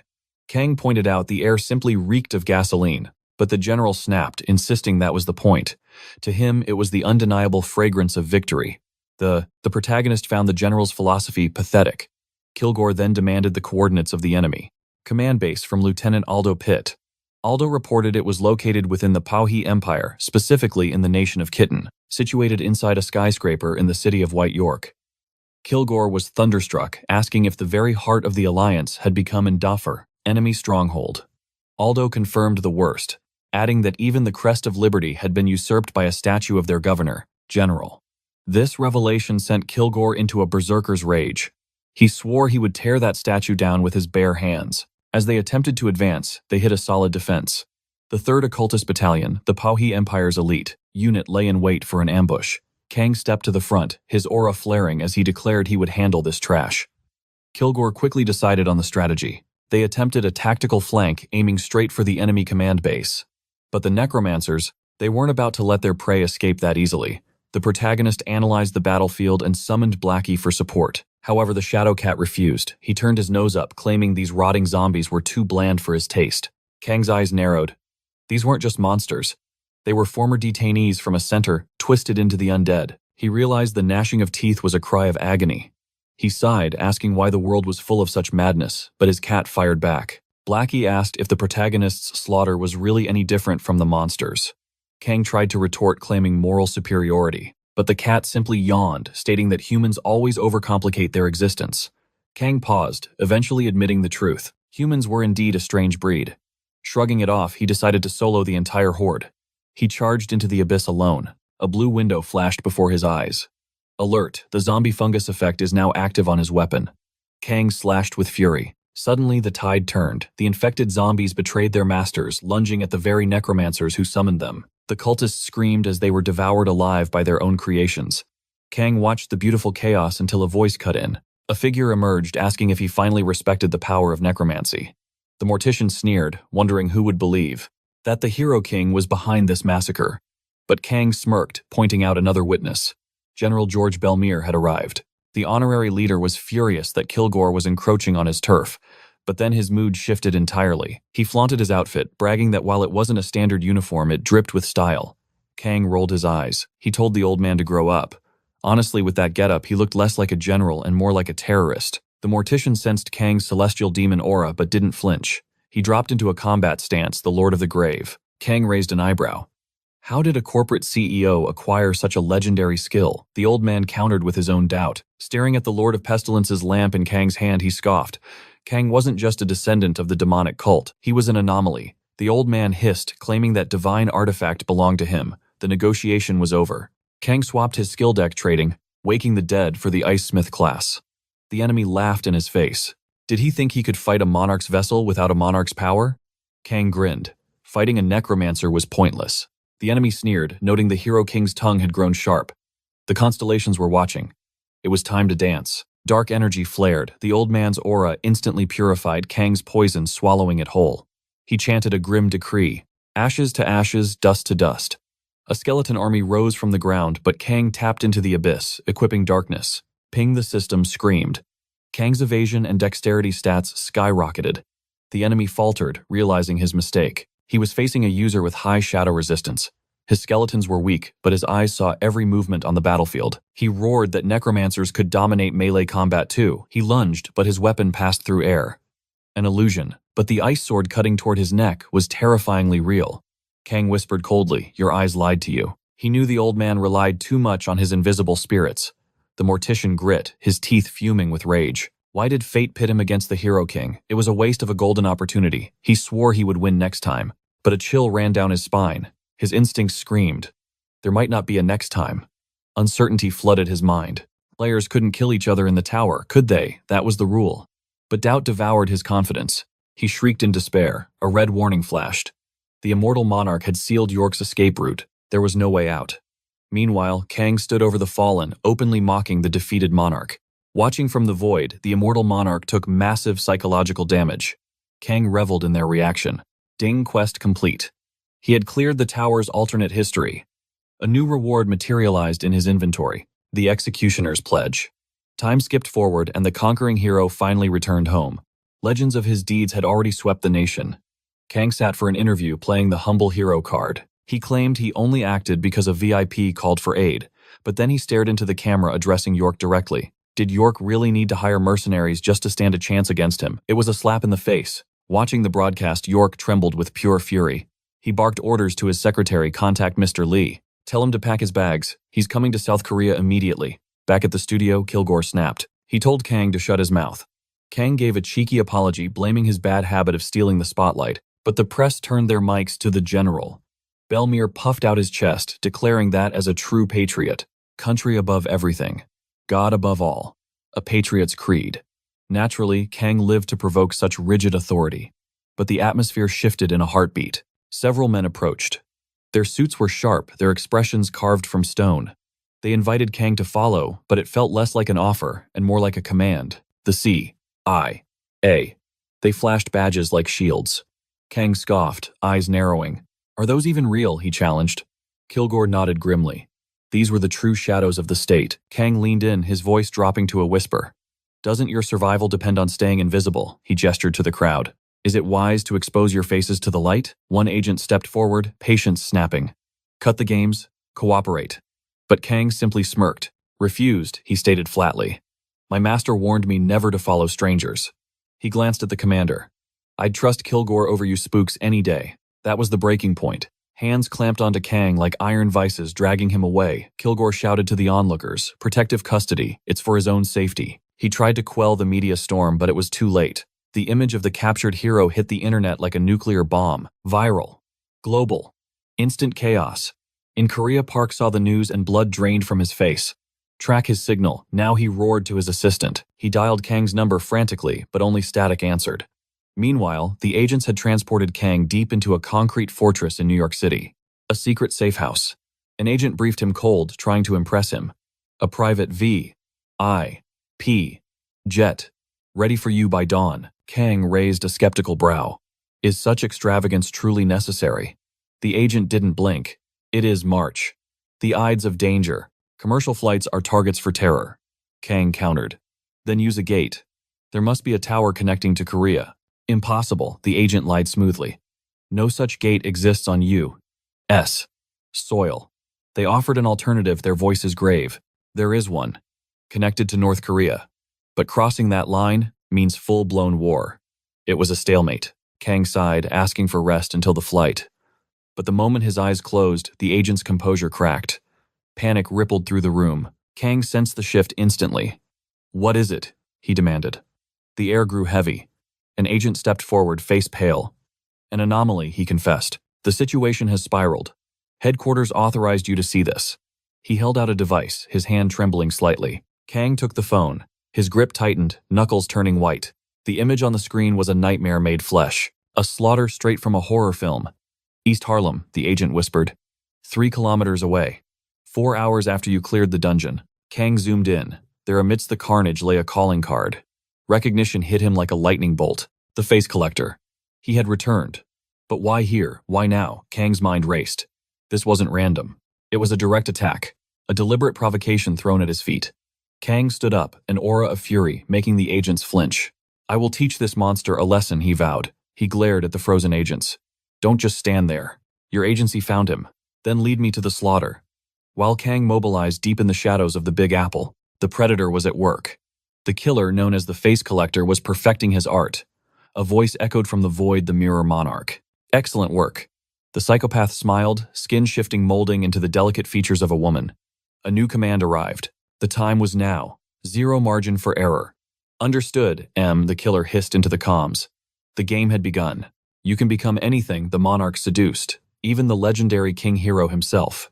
Back in the car, Kang analyzed the enemy. He thought of the abyss, the rankless kingdom, a place where shadows dwelled and power had no name. Some players there rejected the system. No gear, no skills. They erased their names from the leaderboards to remain invisible. The abyss powers. Who were they? Intelligence ghosts from rival nations, special forces erasing their tracks, or worse, criminal players lurking in the dark, waiting for the perfect moment to strike. The collector was a predator of that breed, infamous for hunting souls from the heavenly kingdom. Kang gritted his teeth. If I had known, he thought I would have forced the truth from that woman earlier. The puzzle pieces clicked into place. The call to the U.S.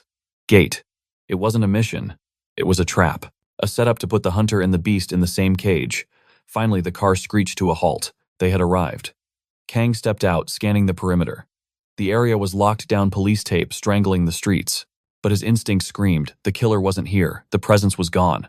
Kang stood at the photo location, frustrated.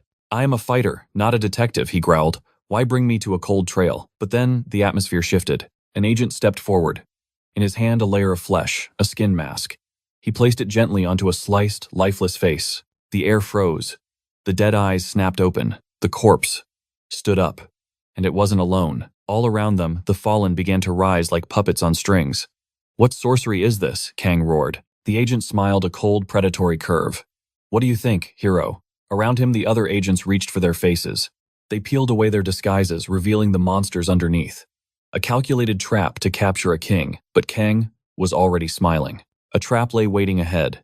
But he had predicted this ambush from the very start. It was time for a massacre. He scoffed, announcing that the Hero King's true talent was springing traps on purpose. In a flash, his dual blades materialized, glinting with cold steel as he surged toward the horde. The mutated abominations swarmed around Kang like moths to a flame, but his stance was unbreakable, ready to unleash hell. A blinding slash cleaved the first enemy in two.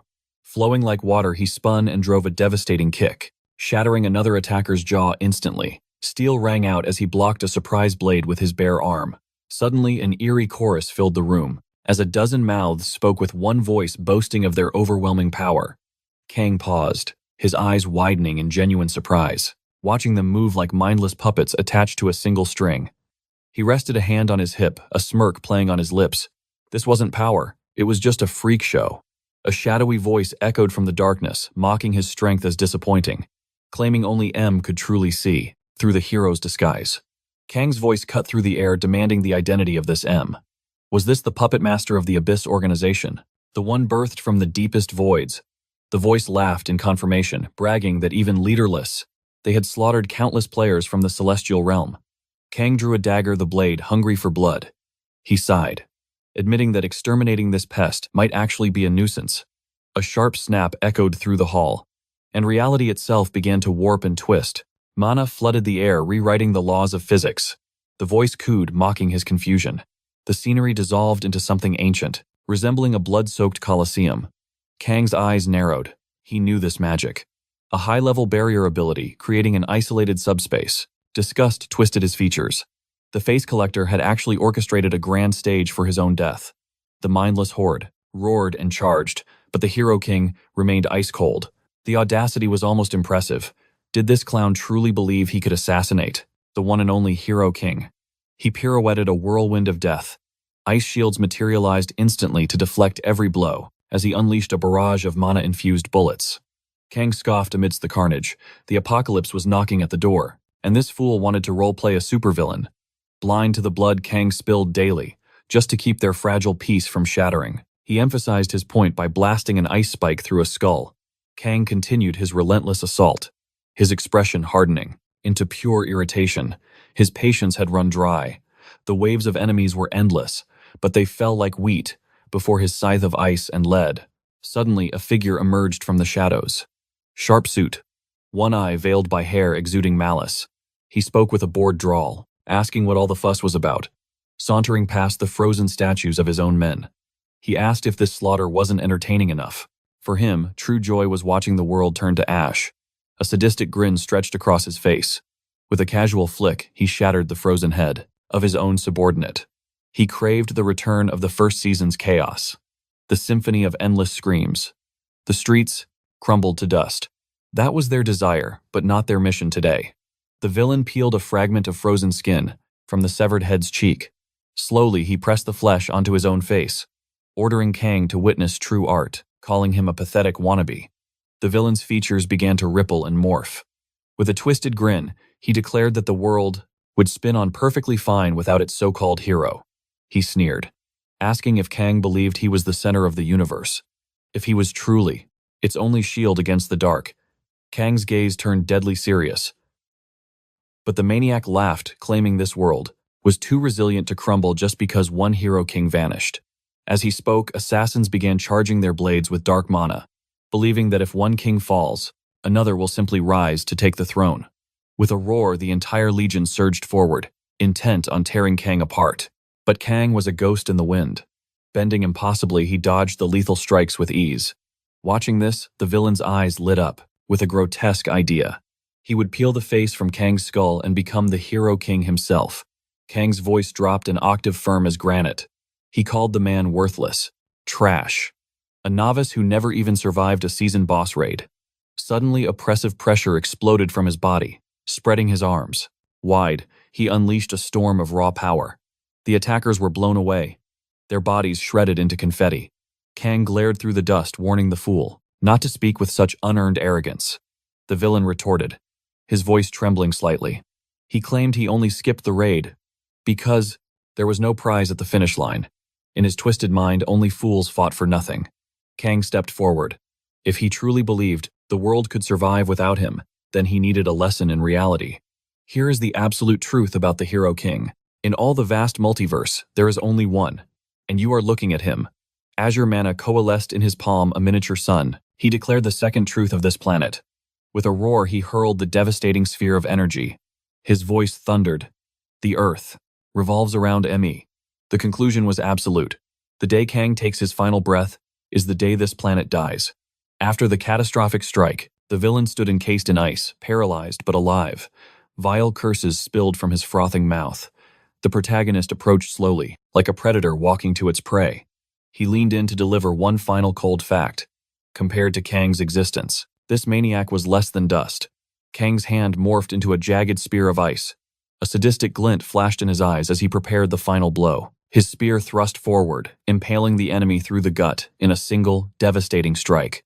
This fool forgot his place, arrogant just because he possessed a pathetic skill like Abyss power. But our protagonist knows the harsh truth. The Abyss is nothing but a barren wasteland void of true strength. Suddenly, the enemy's broken body shatters into a million fragments of glass, an illusion. Kang's eyes widen as he scans the arena. He spots a silhouette in the shadows. The villain has possessed a new host, a girl with pink hair. He vows to steal Kang's face next, unleashing his full aura. Kang just smirks, ice flowing in his veins. You want my face, he mocks. You need a reality check before you can even dream of standing on my level. The villain lunges, daring Kang to strike him. Dark energy crackles from his eyes as he boasts about his superior speed. But mid-sentence, his limbs detach from his torso in a spray of blood. He hits the floor, face-planting in confusion. He never saw the invisible razor wires Kang had set. I thought a hunter would know better, Kang sneers. You always hide your trap before you bait the prey. Kang crouches beside the dismembered foe. How does it feel to taste the dirty tactics of a dark player? Just because he slaughtered some naive players from the Celestial Kingdom, he thought he was a god. But he was wrong. The female mask tears away, exposing the monster's grotesque true visage beneath. Kang explains those victims were soft, unused to killing humans. They shouldn't have fallen to trash like him. Staring into those black and red eyes, our hero thanks him. You saved me the trouble of hunting you down. Frost gathers in Kang's palm, forming a jagged blade of ice. I am the Hero King, and you are finished. Suddenly, a scarlet aura erupts from Kang, consuming the room. A massive explosion shakes the foundations. Outside, civilians scream and scatter. Police and special ops swarm the perimeter, weapons drawn. They shout orders, hunting for the source. But as they breach the entrance, the agents freeze in terror. The pressure is suffocating. The room is a ruin. One brave agent screams for Kang to freeze. Kang stands amidst the debris, calm as a still lake. You boys are a little late to the party, he says. The blonde agent in sunglasses trembles, sweat pouring down his face. He repeats the command, voice cracking. Suddenly, a firm hand lowers the agent's gun. Stand down. It is General Kilgore entering the fray. He demands an explanation. Kang shrugs, explaining the face collector lured him into a dimensional trap. The monster was waiting, so Kang did what he does best. He sent the creature straight to hell. Even with the corpse mangled, the agency can identify the DNA. But the general narrows his eyes. Is this really the face collector? Kilgore reveals reports claiming Kang cast the barrier himself. Kang snaps. Don't pin that on me. I was ambushed the moment I left the tower. He warns them not to accuse him of treachery. The air temperature drops as Kang's patience snaps. He calls Kilgore a blind fool for letting a spy run rampant. Or perhaps the general is the spy. The accusation hangs in the air. Kang grips his ice sword, ready to sever heads if needed. Kilgore stares back, sweat beading on his forehead. The killing intent is palpable. Finally, he sighs. Do you really think I'm stupid enough to send that trash after you? Kilgore asks. That's insulting. Kang exhales, the ice fading. Fair point. As he walks away, he demands his ride home. A private jet awaits. Hours later, at a remote airstrip, Kang descends the stairs like a celebrity. Mr. Repark is there waiting. Kang grins immediately, poking fun at his manager's receding hairline. Stress causes hair loss, you know. Mr. Park snaps back. You are the cause of my stress, you lunatic. Kang feigns innocence. I just saved humanity again, he whines. Is this how you treat a hero? Mr. Park sighs and pulls him into a hug. The news is already going wild, he whispers. Kang scoffs. Let them talk. Across the city, screens light up with reports of Kang's victory. He is hailed as the slayer of the face collector. The world asks, is he truly the king of heroes? Late that night, Kang relaxes in his penthouse. He sips a cold drink, gazing out at the city lights. It is March, yet a chill runs down his spine. The authorities seem too calm. He checks his phone. Scrolling through the praise, his expression darkens. He recalls a warning from the shadows. He warned the public that terror could strike at any moment, demanding their absolute compliance. His mind then drifted back to a crucial memory, that tense discussion with Mr. Park. They spoke of the awakened evolving too fast, and how Russian guilds were already turning their homeland into a bloody battlefield. Focus returned. He summoned his status window, checked his gear, and expanded his inventory in a single fluid motion.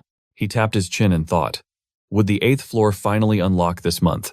In Season 1, a nightmare boss descended there. By Season 2, the tower shattered, erasing entire nations from the world map. He smashed the accept button. A flash of light revealed the Executioner's Oath Ring, heroic tier jewelry that exposes enemy weaknesses 3 times over. His eyes went wide. The Death Monarch's rewards were truly in a league of their own. Perhaps this was a bonus, a little treat because the Death Monarch loved watching his rival, the Immortal Monarch, suffer such humiliation. Riding the high, he turned to his gacha pulls. The Hero King held 7 random card packs ready for the opening. He channeled his frost chi to crack them open, but trash. Every single card was common garbage. Luck was not on his side. He glared at his frozen blade, knowing his frost aura only peaked when paired with the ice blacksmith. A system alert tempted him with 3 attribute packs, but he refused. The RNG gods were clearly frowning upon him today. Kang stood at level 58. The ruler of the Infinite Labyrinth, a collector of legendary titles and master of the assassin arts. In Season 6, he was a calamity walking. He stroked his chin, calculating the sheer destructive potential in the data. 5 stacks of assassination warning from the amulet combined with 3 oaths. Add the weakness, debuff, and his burst damage would be god tier. 2 days later, the scene shifted to the chaotic world of player forums. A sketch went viral. A hooded phantom wielding dual spears and masks haunting the towers from level 3 to 5. The rumor was bizarre. He wept before slaughtering his victims. The comment section exploded with toxicity and trash talk. Absolute bedlam. A bespectacled man scrolled through the filth on his phone, his expression unamused. No one suspected the Hero King lurked among them. But it was him judging the trolls who clearly had too much time on their hands. His eyes narrowed at the screen. He vowed to hunt down these keyboard warriors and teach them a lesson in fear. He switched tabs to the association board. The public was vicious, demanding heads roll and calling the staff incompetents. Rage bubbled in his chest. The disrespect toward his colleagues was unforgivable. Meanwhile, the city streets were peaceful. Until a sudden pressure descended, freezing pedestrians in their tracks. Lovers pulled apart, eyes wide in shock. A phalanx of suited men marched through the district with grim purpose. Whispers spread, "Why was the Reaper here?" A stylish blonde man announced his intent to breach the tower. "Secure the perimeter," he commanded. "Capture the target the second he exits." This was Lee Si, Hugh the guild leader, known as the Reaper. His face was stone cold. How dare some upstart ignore the laws of his territory? He marched into the arena tower, radiating authority. "Are you the pest terrorizing the rookies?" he demanded of the shadowed figure. "You took your sweet time, Reaper," the so-called crybaby taunted. "I was roasting in this robe waiting for you." Lee froze. That voice. It sent a chill down his spine. It couldn't be. Denial washed over him. The figure discarded the disguise, unveiling armor forged from metallic blue permafrost. "You never respected the Hero King," the figure intoned. "But since you love a weeping show, I'll give you a performance to remember." He referenced the hateful comments with a sneer. The Reaper's confidence crumbled instantly. "Please," his voice shook. "Calm down. We only posted those lies because the higher-ups forced us." The Ice Knight lifted his visor. "Is that so?" The face beneath confirmed the Reaper's worst nightmare. It was him, the Hero King. The armor vanished, revealing the protagonist in his true, overwhelming glory. Destructive energy coalesced in his palm. Mercy was not an option today. His eyes burned with blue fire. Lee clamped his hands over his mouth to stifle a scream drenched in the cold sweat of absolute terror. Then Kang let out a theatrical mocking sob. With a flick of his wrist, an ice spear impaled his opponent. Victory was instant. He stepped out of the tower, only to find the Reaper's minions lying in wait. They screamed for his arrest. Kang merely chuckled, looking at the association lackeys. Still acting like doormats for your masters. The color drained from their faces. The despised villain and the legendary hero king were one and the same.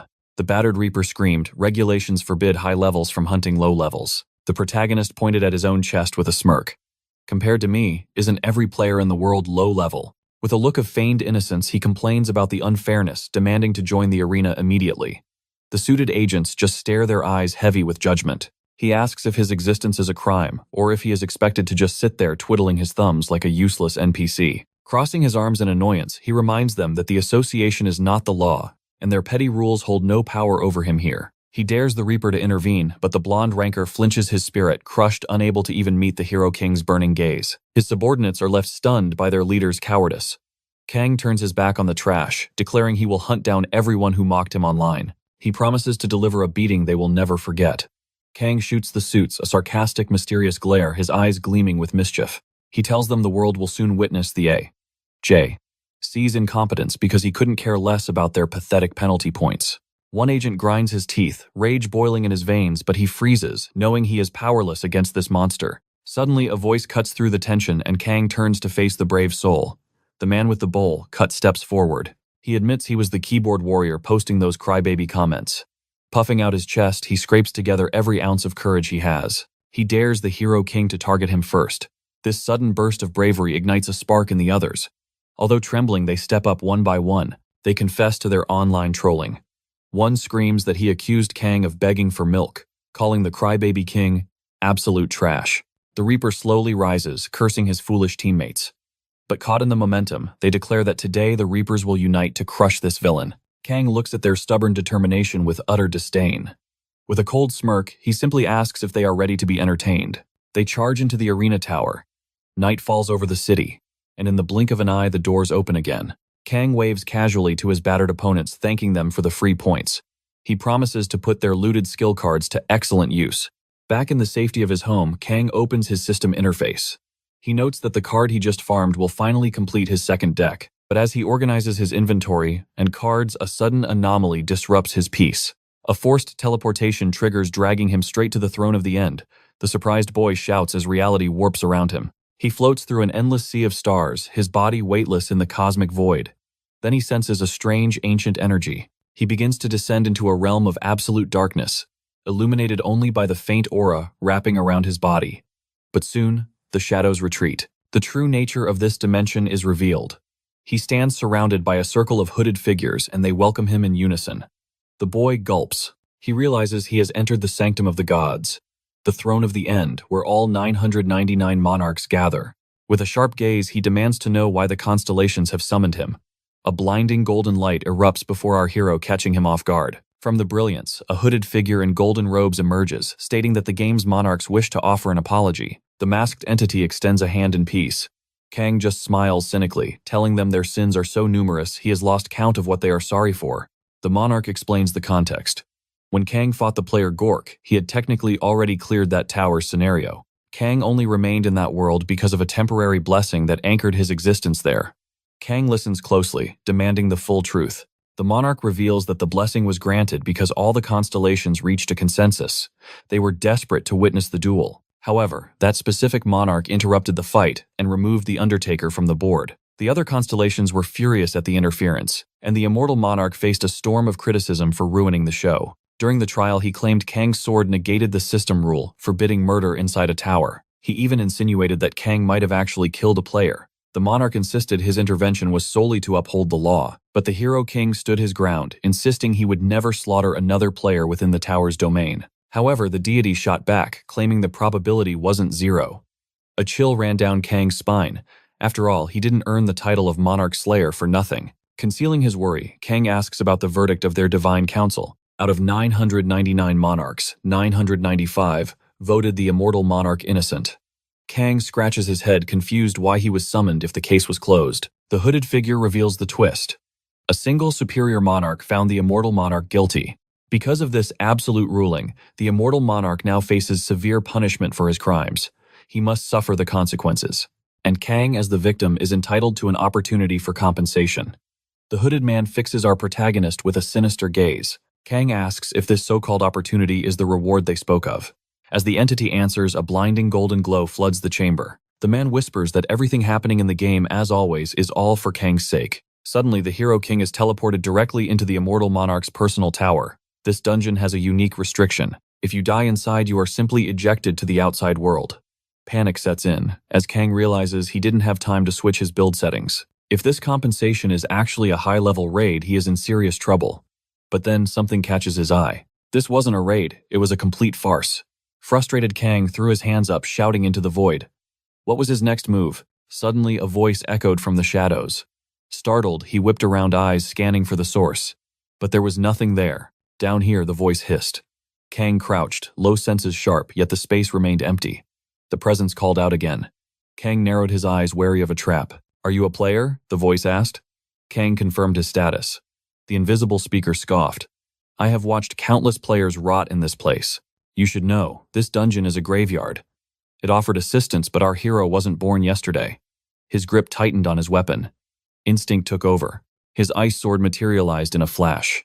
A frost blast erupted, launching a skeletal head into the air. The skull screamed in panic. Are you trying to decapitate me? Kang snatched the bonehead out of the air. He stared at it, unimpressed. A talking skull. Isn't that a bit cliché for an RPG? The insult made the skull burst into maniacal laughter. It grinned, the hollow sockets widening.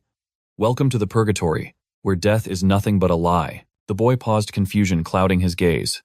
If death is broken, how does one ever escape this cursed loop? The skull clarified the twisted rules. Oh, you die all right. But it never sticks. No matter how brutal the end, everyone resets when the clock strikes midnight. As for me, I always wake up choking on sand. To Kang, the logic was absolute nonsense. This hellscape was the creation of the local tyrant, the great immortal emperor. He had offered up this entire dimension as a ritual sacrifice. To ascend as a monarch, one must sacrifice what they cherish most. And that is exactly what the Mad King did. He claimed to love his empire above all else. Thus, an eternal curse descended, freezing this world in a cycle of undying agony. Kang scoffed at the story. He didn't love the empire. He only loved his own life. But philosophy could wait. He had one priority. Let's talk about the loot. If it was treasure he sought, the skull had a destination. The Imperial Palace.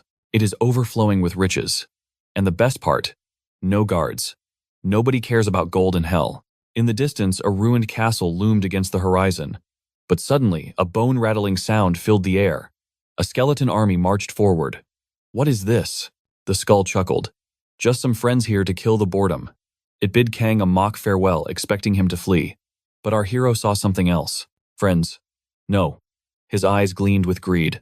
This is a massive experience farm. He summoned his companion. It was time to harvest. They charged headfirst into the horde. Steel clashed against bone. The battle raged and the notifications poured in. His experience bar skyrocketed. It wasn't a fight, it was a massacre. Kang moved like a whirlwind, racking up gains with a smile. But then the atmosphere shifted. The sky turned an ominous shade of black. He looked up from the field of shattered bones. The witching hour had arrived. The skeletons he had just pulverized began to fade. Then, like a dark miracle, they rematerialized. The army stood whole once again, a full platoon ready for round 2. Kang realized the truth. This is an instant respawn zone. Every night the prey returns. A wicked grin spread across his face. Trembling with excitement, he realized his luck. I can grind here forever. Our protagonist pushed forward. Deeper in the wasteland, he discovered a miracle. A pristine oasis hidden in the dust. He accessed his system menu. It was time to use the Awakening Stone. Skill unlocked sword manipulation. Energy surged through him. His blade ignited with spiritual flames dancing through the air by his will alone. With his new telekinetic mastery and his level hitting 69, confidence swelled in his chest. He was ready to raid the castle. The skull's sockets practically glowed with avarice. The Emperor's vault is close. We are going to be filthy rich. But then the environment shifted. The moon turned a sickly purple. Its violet light exposed a hidden path within the oasis waters. Kang sighed heavily. He wasn't amused. Of course it's hidden. He glared at the ominous castle. That place reeks of bad news. With a sarcastic quip about the menacing architecture, he stepped forward. The ground gave way to slick mud. To reach the throne, he had to cross the lake. The water rose, soaking him to the bone. He submerged, holding his breath. The depths were dark and cold. He swore to himself, "If there's no legendary loot, I'm destroying this place." Breaking the surface, they gasped for air. The skull shrieked in relief. "I thought I was going to reset, back to the sand." Kang stared blankly. "You don't even have lungs. Do you really need to breathe?" He shook his head. "Shut up and show me the gold." But the skull's demeanor instantly flipped. A traitorous aura leaked out. It screamed the Emperor's name. Kang's eyes widened, locking onto the sight ahead. The Grand Throne Room, the skull's voice boomed with pride. "I, your loyal servant, have returned." It announced his arrival not as a guest, but as an offering. "I brought a tomb raider for your judgment." The throne radiated a suffocating, sinister pressure. A colossal greatsword was driven into the stone floor. Behind it sat an armored knight. The figure was motionless as a statue. Suddenly, azure flames ignited in the helm. The immortal emperor had awakened. Kang shoved the traitorous skull aside. He raised his blade, sensing the danger. This presence. The emperor was no ordinary boss. His combat prowess was legendary, a high-tier necromancer with monarch-level skills. But Kang sensed a hollowness. Is he just a shell? Kang activated his ultimate stealth skill, Curtain of Absolute Darkness. Shadows wrapped around him. Twin swords in hand, Kang launched his assault. The Emperor moved to intercept. Colossal greatsword. Suddenly, a blast of violet energy erupts from the Emperor's blade, unleashing a tyrannical wind that forces Kang backward. The Emperor's aura floods the chamber with an eerie, suffocating purple light. The real battle has officially begun. The immortal Emperor raises a hand, channeling a sphere of destructive void energy. Curses fly toward Kang. Kang grips his hilt, cursing his luck. He desperately wishes he had swapped his skill loadout earlier. He hadn't prepared. And he knew this raid would be a grind against death itself. In the chaos, Kang prepares his counter. He focuses his mana, unleashing a high-tier hex at his opponent. It slams into the immortal Emperor, stacking several critical debuffs. The Emperor stumbles, reeling from the status effects, but his resilience is legendary. He recovers instantly, charging at Kang with godlike speed, dodging every Oskandi assault. Kang realizes his mistake. He should have activated his murder warning skill before entering the boss room. The speed debuff means Kang can't land a single clean hit on this monster. But a greater threat looms within the Emperor's onslaught. Several hooded wraiths screech through the air. These are the tormented souls born from the Emperor's sword aura. Kang attempts to parry with his ice blade, but the barrage is overwhelming, and the Emperor flanks him from the blind spot. The Emperor grips his blade with both hands, preparing a world-ending strike. Kang spots the lethal trajectory just in time. His eyes flash with determination. As the Emperor brings down the gigantic sword, Kang blocks the impact, nullifying the physical damage. However, contact alone triggers the system. Even without damage, Kang is hit with nasty debuffs, malign touch, and a severe reduction in agility. These curses are a massive headache, and dealing with the sword's unique passive skills just makes the nightmare worse. He has no choice. He activates the ultimate technique, Celestial Demon's Fall. This skill permanently infuses him with the power of the heavenly demon. As he defends, Kang wonders if this art allows him to absorb a fragment of his opponent's soul and memories. Then, at the critical moment, Kang locks his dual blades against the enemy's giant edge. With a roar of exertion, he overpowers the Emperor, shoving him back with incredible force. Now with his eyes glowing with mana and a shimmering aura cloaking his swords, Kang's presence transforms. Visions from a forgotten era flash through his mind. A young boy training relentlessly with a massive sword. These are the memories of the Betha. Great immortal Emperor himself transferred to Kang through the clash of their wills. But the Emperor shows no mercy. He instantly winds up for another devastation strike. But Kang smiles. He has already seen this exact attack in the memories he just devoured. His precious skill is working perfectly. With a confident smirk, Kang now holds the keys to victory. Every time their blades cross, he dissects and absorbs the enemy's martial arts. Reading the flow of battle has become child's play. He taunts his opponent, already knowing what the next move will be. He has completely downloaded the Emperor's attack patterns. The Emperor stumbles back from the pressure. Kang lunges, readying a fatal blow. His sword streaks through the air in a flash of azure light, but the enemy's blade manages to clip him in the exchange. Both warriors crash to the floor. The Emperor's heavy armor hits with a thunderous boom. Kang watches the aftermath with the pride of a victor. The body struck by his azure blade begins to disintegrate into ash. Kang hangs, suspended in the air. Sword raised above the defeated king, but his frozen blade shatters from the stress. He crashes down, driving both feet directly onto the enemy's skull. The system flashes, death mark applied, mission complete. He stacks the weakness revelation debuff 5 times, hitting the absolute limit. But the immortal emperor's body begins to float, leaking dark, corrupted energy. A vision of a man with long white hair and a beard stares at his trembling hands, screaming that he refuses to die. A mysterious young woman gently covers him with a veil. She whispers, promising that if he obeys her, he will transcend death itself. Kang witnesses the flashback and recognizes that woman's voice. But there is no time for lore now. He composes himself, gathering a massive charge of energy in his palm. The Emperor's true face is revealed beneath the shattered mask. It is nothing but a lich. Kang decides to end this. Right now, he must ensure this monster never respawns.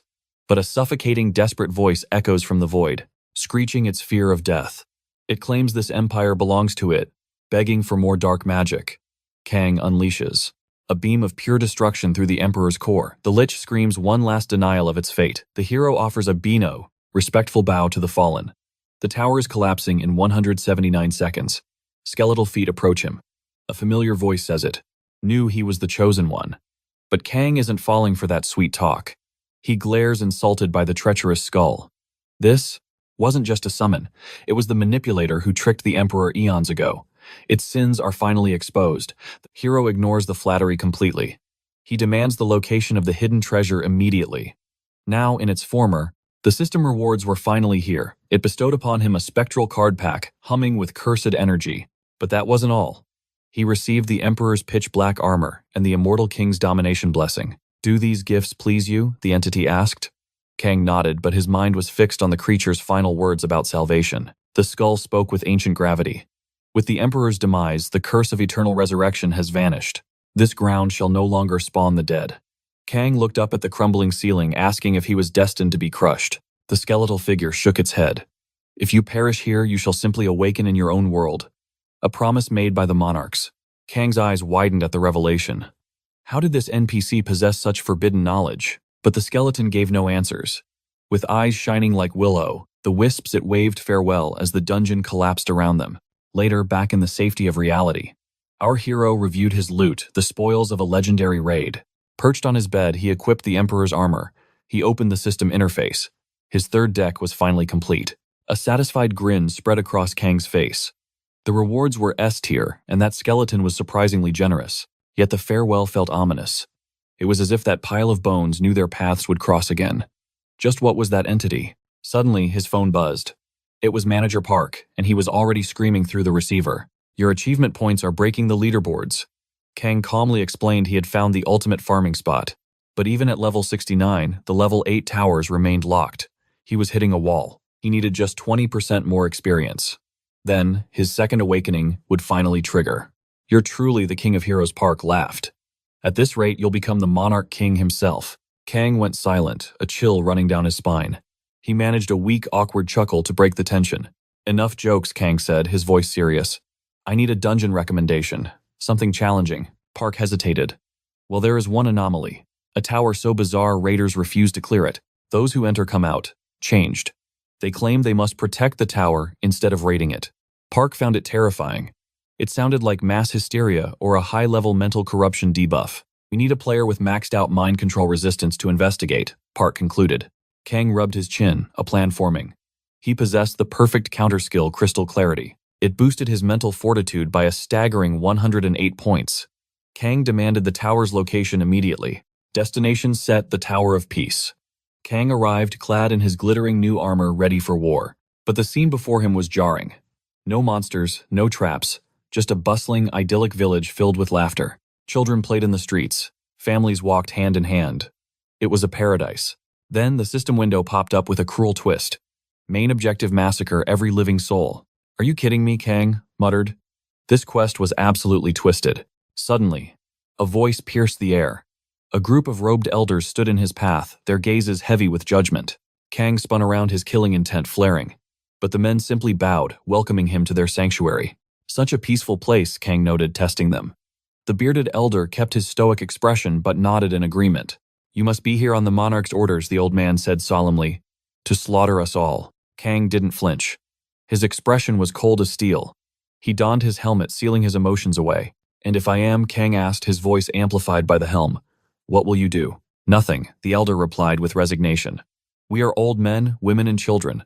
Who could stop a hero like you? As if on cue, the villagers began to gather. Cries of despair filled the air as they fell to their knees. A young mother clutching her infant looked up with tear-filled eyes. Please, she sobbed, spare us. Kang tightened his grip on his twin blades. He watched the pathetic display, his mind racing.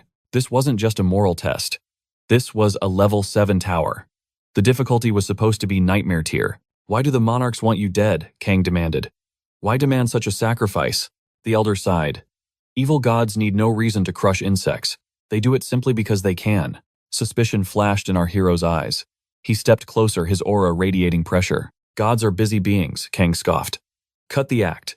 These analogies won't work on me. Clearing a level 7 dungeon through massacre is sheer insanity. He weighs the heavy cost of siding with these tyrants. Suddenly, a seraph breaks the silence, questioning if his soul is truly sold to the monarchs as a puppet. Slowly removing his helm, Kang reveals eyes burning with defiance. His answer is a silent, resolute refusal. The celestial beings recoil at his audacity, while a desperate mother pleads for her child's life. She offers herself as a tribute, but the protagonist bows his head, murmuring, sometimes the lesser evil is the only path. Divine fury erupts. The angel screams, accusing him of dooming their realm just to preserve his own existence. But the boy simply raises his hands, declaring that in this twisted game that is actually the mercy of a conqueror. Holy blades are drawn in a flash of killing intent as the angels assume their battle stances. The innocent cling to one another, their prayers drowning in a sea of absolute despair. But he recalls the words of a legendary hero, given 2 poisons, one should choose neither. As the seraph stands frozen in confusion, Kang drives his blade into the earth with shattering force. The very soil liquefies into a vile green abyss as he unleashes a primal roar to the heavens. He declares his resignation as a player, triggering the explosive wrath of the Monarch of Light. Forcefully ejected by the system, the Hero King is cast out from the tower by the entity's will. The monarchs mock his failure to conquer the Tower of Peace, but their laughter holds a dark amusement. A catastrophic level 7 tower break is imminent, and the boy realizes his desperate gamble paid off. Emergency sirens wail. The authorities have barricaded the zone and ordered an evacuation for 5 kilometers. Kang commands the guild to stand down. Ordinary hunters would only be cannon fodder in this fight. But the voice on the line screams in panic, reminding him he hasn't even undergone his second awakening. Kang scoffs. He has slaughtered armies and ended wars within the dungeon's depths. Exasperated, Mr. Park asks the burning question, why spare the illusions inside the tower he just left? A bitter smile touches the hero's lips. Even he cannot fully explain the conflict in his own heart. A shadow of regret crosses his face. Perhaps a merciful death would have been kinder than the truth. Mr. Park ends the call, and the silence that follows is heavy with impending doom. Kang summons his battle gear, sensing the mana in the air. Shift the barrier between worlds is shattering. A herald of judgment descends, followed by a legion of wings, blotting out the sun as the countdown begins. The protagonist calls forth his twin blades, facing the chanting celestial host. Holy light seeks to purge the sinner, and the angels surge forward like a tidal wave of vengeance. Kang watches them approach, wondering if a 5-kilometer safe zone is truly enough for the destruction to come. Suddenly, the game monarch intervenes, erecting a dimensional barrier to enforce a fair duel. Locked in a deathmatch, our hero activates the Shadow Wings buff, empowering his entire legion. Clad in heavy obsidian armor and spectral wings, he ascends like a god of war, summoning an ocean of the dead. An apocalyptic clash erupts, bone against halo, darkness against light, filling the skies with chaos. Our fearless protagonist locks blades with a high-ranking seraph in a dazzling dance of death. The battlefield becomes a graveyard, yet Kang stands firm, his will harder than the steel he wields. With eyes burning like eldritch blue stars, he meets the enemy's relentless assault head-on. But the odds shift. Another celestial warrior joins the fray, forcing a desperate 2-versus-1 struggle. He drives his blade down, cadaveric explosion, detonates the fallen in a gruesome chain reaction. The blast is massive, but the angels barely weather the storm behind their radiant wings. The immortal king's aura pulses, forcing the shattered undead to rise again, leveling up in the heat of battle. Empowered by the Great Death, purging immortal emperor's general's black armor, their weapons glow with ominous energy. He layers toxicity and buffs, yet the heavenly army remains resilient against his arsenal. Changing tactics, Kang enchants his blade with Locust Swarm and reshuffles his active deck. He abandons the Cursed Sorcerer class, finally awakening the Black Magic Assassin. As the new synergy ignites, he casts Charlotte's Web, unleashing a plague upon the heavens. Forward. The insectoid legions surged, striking the angels with terrifying precision. These were no ordinary beasts. Their damage output defied all logic, yet the celestial survivors held their ground, launching a desperate counteroffensive. Kang met them head-on, charging back into the fray. His blade danced, unleashing devastation upon his foes with every strike. The fierce, destructive symphony raged on as the first light of dawn broke the horizon. Suddenly, the Monarch's barrier shattered into a million glittering shards. Kang annihilated the remaining enemies. As his buffs dissipated, the tower stabilized. And then, the system notification rang out. Level 70 reached. But the moment the battle ended, the media vultures descended, desperate for a scoop. He watched the chaotic mob stampeding toward him. With a casual wave, he began to summon his shadow mount, hopping onto the beast's back. The relentless reporters screamed, demanding to know why he abandoned the raid. They questioned if he was truly arrogant enough to think he could save the tower alone. Flashing a disarming smile, the young hunter said he would explain everything, but demanded order first. The crowd ignored him, swarming like mindless zombies, asking if he forfeited the raid by choice. Keeping his voice dangerously calm, he confirmed it was intentional. A shockwave of silence hit the crowd. Finally, a voice from the back cut through the tension, asking if he was confessing to abetting a terrorist attack. Kang dismounted, his eyes narrowing. How could saving lives be terrorism? The man who asked belonged to the CIPO, the International Player Police Organization. They had been waiting for this exact moment to strike. To the awakened world, they were nothing more than sanctioned player killers. The protagonist admitted that, without context, he might look like a madman. But he assured them there was no need for panic, because despite the chaos, the worst-case scenario hadn't happened. He offered a gentle, chilling smile. He explained that when he entered the 10 tower, the system's directive was absolute genocide, kill everyone, even the weak. If they doubted him, they could ask the tower's residents themselves. He simply found a third option. Again, he challenged them if they doubted his power. They could ask the players who failed and fled before him. A reporter shouted, asking if he wasn't being irresponsible, given the catastrophic risk. Kang sighed, shooting back that he prevented the break, with 0 casualties. That is the true duty of a hunter, to protect the world. But the crowd began, arguing, claiming the world inside the tower was likely fake anyway. With dripping sarcasm, he asked, even if it was real, did you truly believe this world is worth more than theirs? He asked if he should have just followed orders like a machine and slept soundly after slaughtering innocent children and defenseless villagers who couldn't even lift a weapon. Another man accused him of trying to conquer the fifth world just to soothe his own conscience. Kang retorted that he assessed the variables and saved both worlds simply because he had the power to do so. And if that guy was crying over a few broken park trees, he could send the bill to the guild. To wrap this farce up, he suggested that for all their paranoia, they should go see a therapist because he was done here. The sinister agent from the back spoke up again, lecturing about the protagonist's moral compass. He claimed this arrogance would lead to the world's destruction, but Kang just laughed in his face. He replied that humanity had a much bigger war on the horizon. Why should he bother saving a world like this? Agent called Kang's actions childish, claiming that holding the world hostage was ridiculous, but Kang just mocked his narrow vision. Still smiling, Kang asked how a low-ranked extra could ever understand the path of a true challenger. He shed, his heavy armor spreading his arms wide, inviting them to end this peacefully. The CIPO agents exchanged sharp glances the moment the kid made his move. Assassins, disguised as civilians, surged forward. Some rushed toward Kang. A woman even drew a sharpened hairpin, ready to kill. They roared that in the name of international player law for causing a tower breach player, Kang was under arrest. But before they could touch him, Mr. Park materialized and yanked the protagonist into a shadow portal. In a blink, the hunter and the old man vanished into the ether, leaving the mob completely dumbfounded. They reappeared instantly, far from the chaotic swarm. A voice boomed that before any international court could intervene, national law took precedence. Suddenly the barrier of razor-sharp thorns erupted from the ground, freezing the agents in place. Yet despite his power, our hero ended up in cuffs. With a calm demeanor, Kang mused that a true villain stays positive even when they are being taken into custody. He noted that it's always the henchmen who get caught, while the boss always has an escape plan up his sleeve. The driver warned him to wait for Mr. Park. Meanwhile, the Monarch's voice echoed in his mind, victory bathing our hero in the glory of a perfect clear. But the celebration is cut short as Mr. Park screeches up to the curb. He screams for them to get in, before the stress tears out the last of his remaining hair. From the front seat, the driver pushes up his glasses, noting that, statistically, Mr. Park's receding hairline is a losing battle against nature regardless of anxiety. Kang can't help but smirk, admitting he might be adding fuel to the fire. But Mr. Park sighs, a wave of relief washing over him. Why? Because Kang didn't just clear the dungeon, he prevented a catastrophic break without a scratch. Yet our protagonist's eyes are already set on the horizon. He asks, how long until the level 8 towers unlock? Park groans at the sudden interrogation but answers faithfully. The gates open in response to player strength. And just then, a spark ignites in our hero's mind. The missing piece of the puzzle falls into place.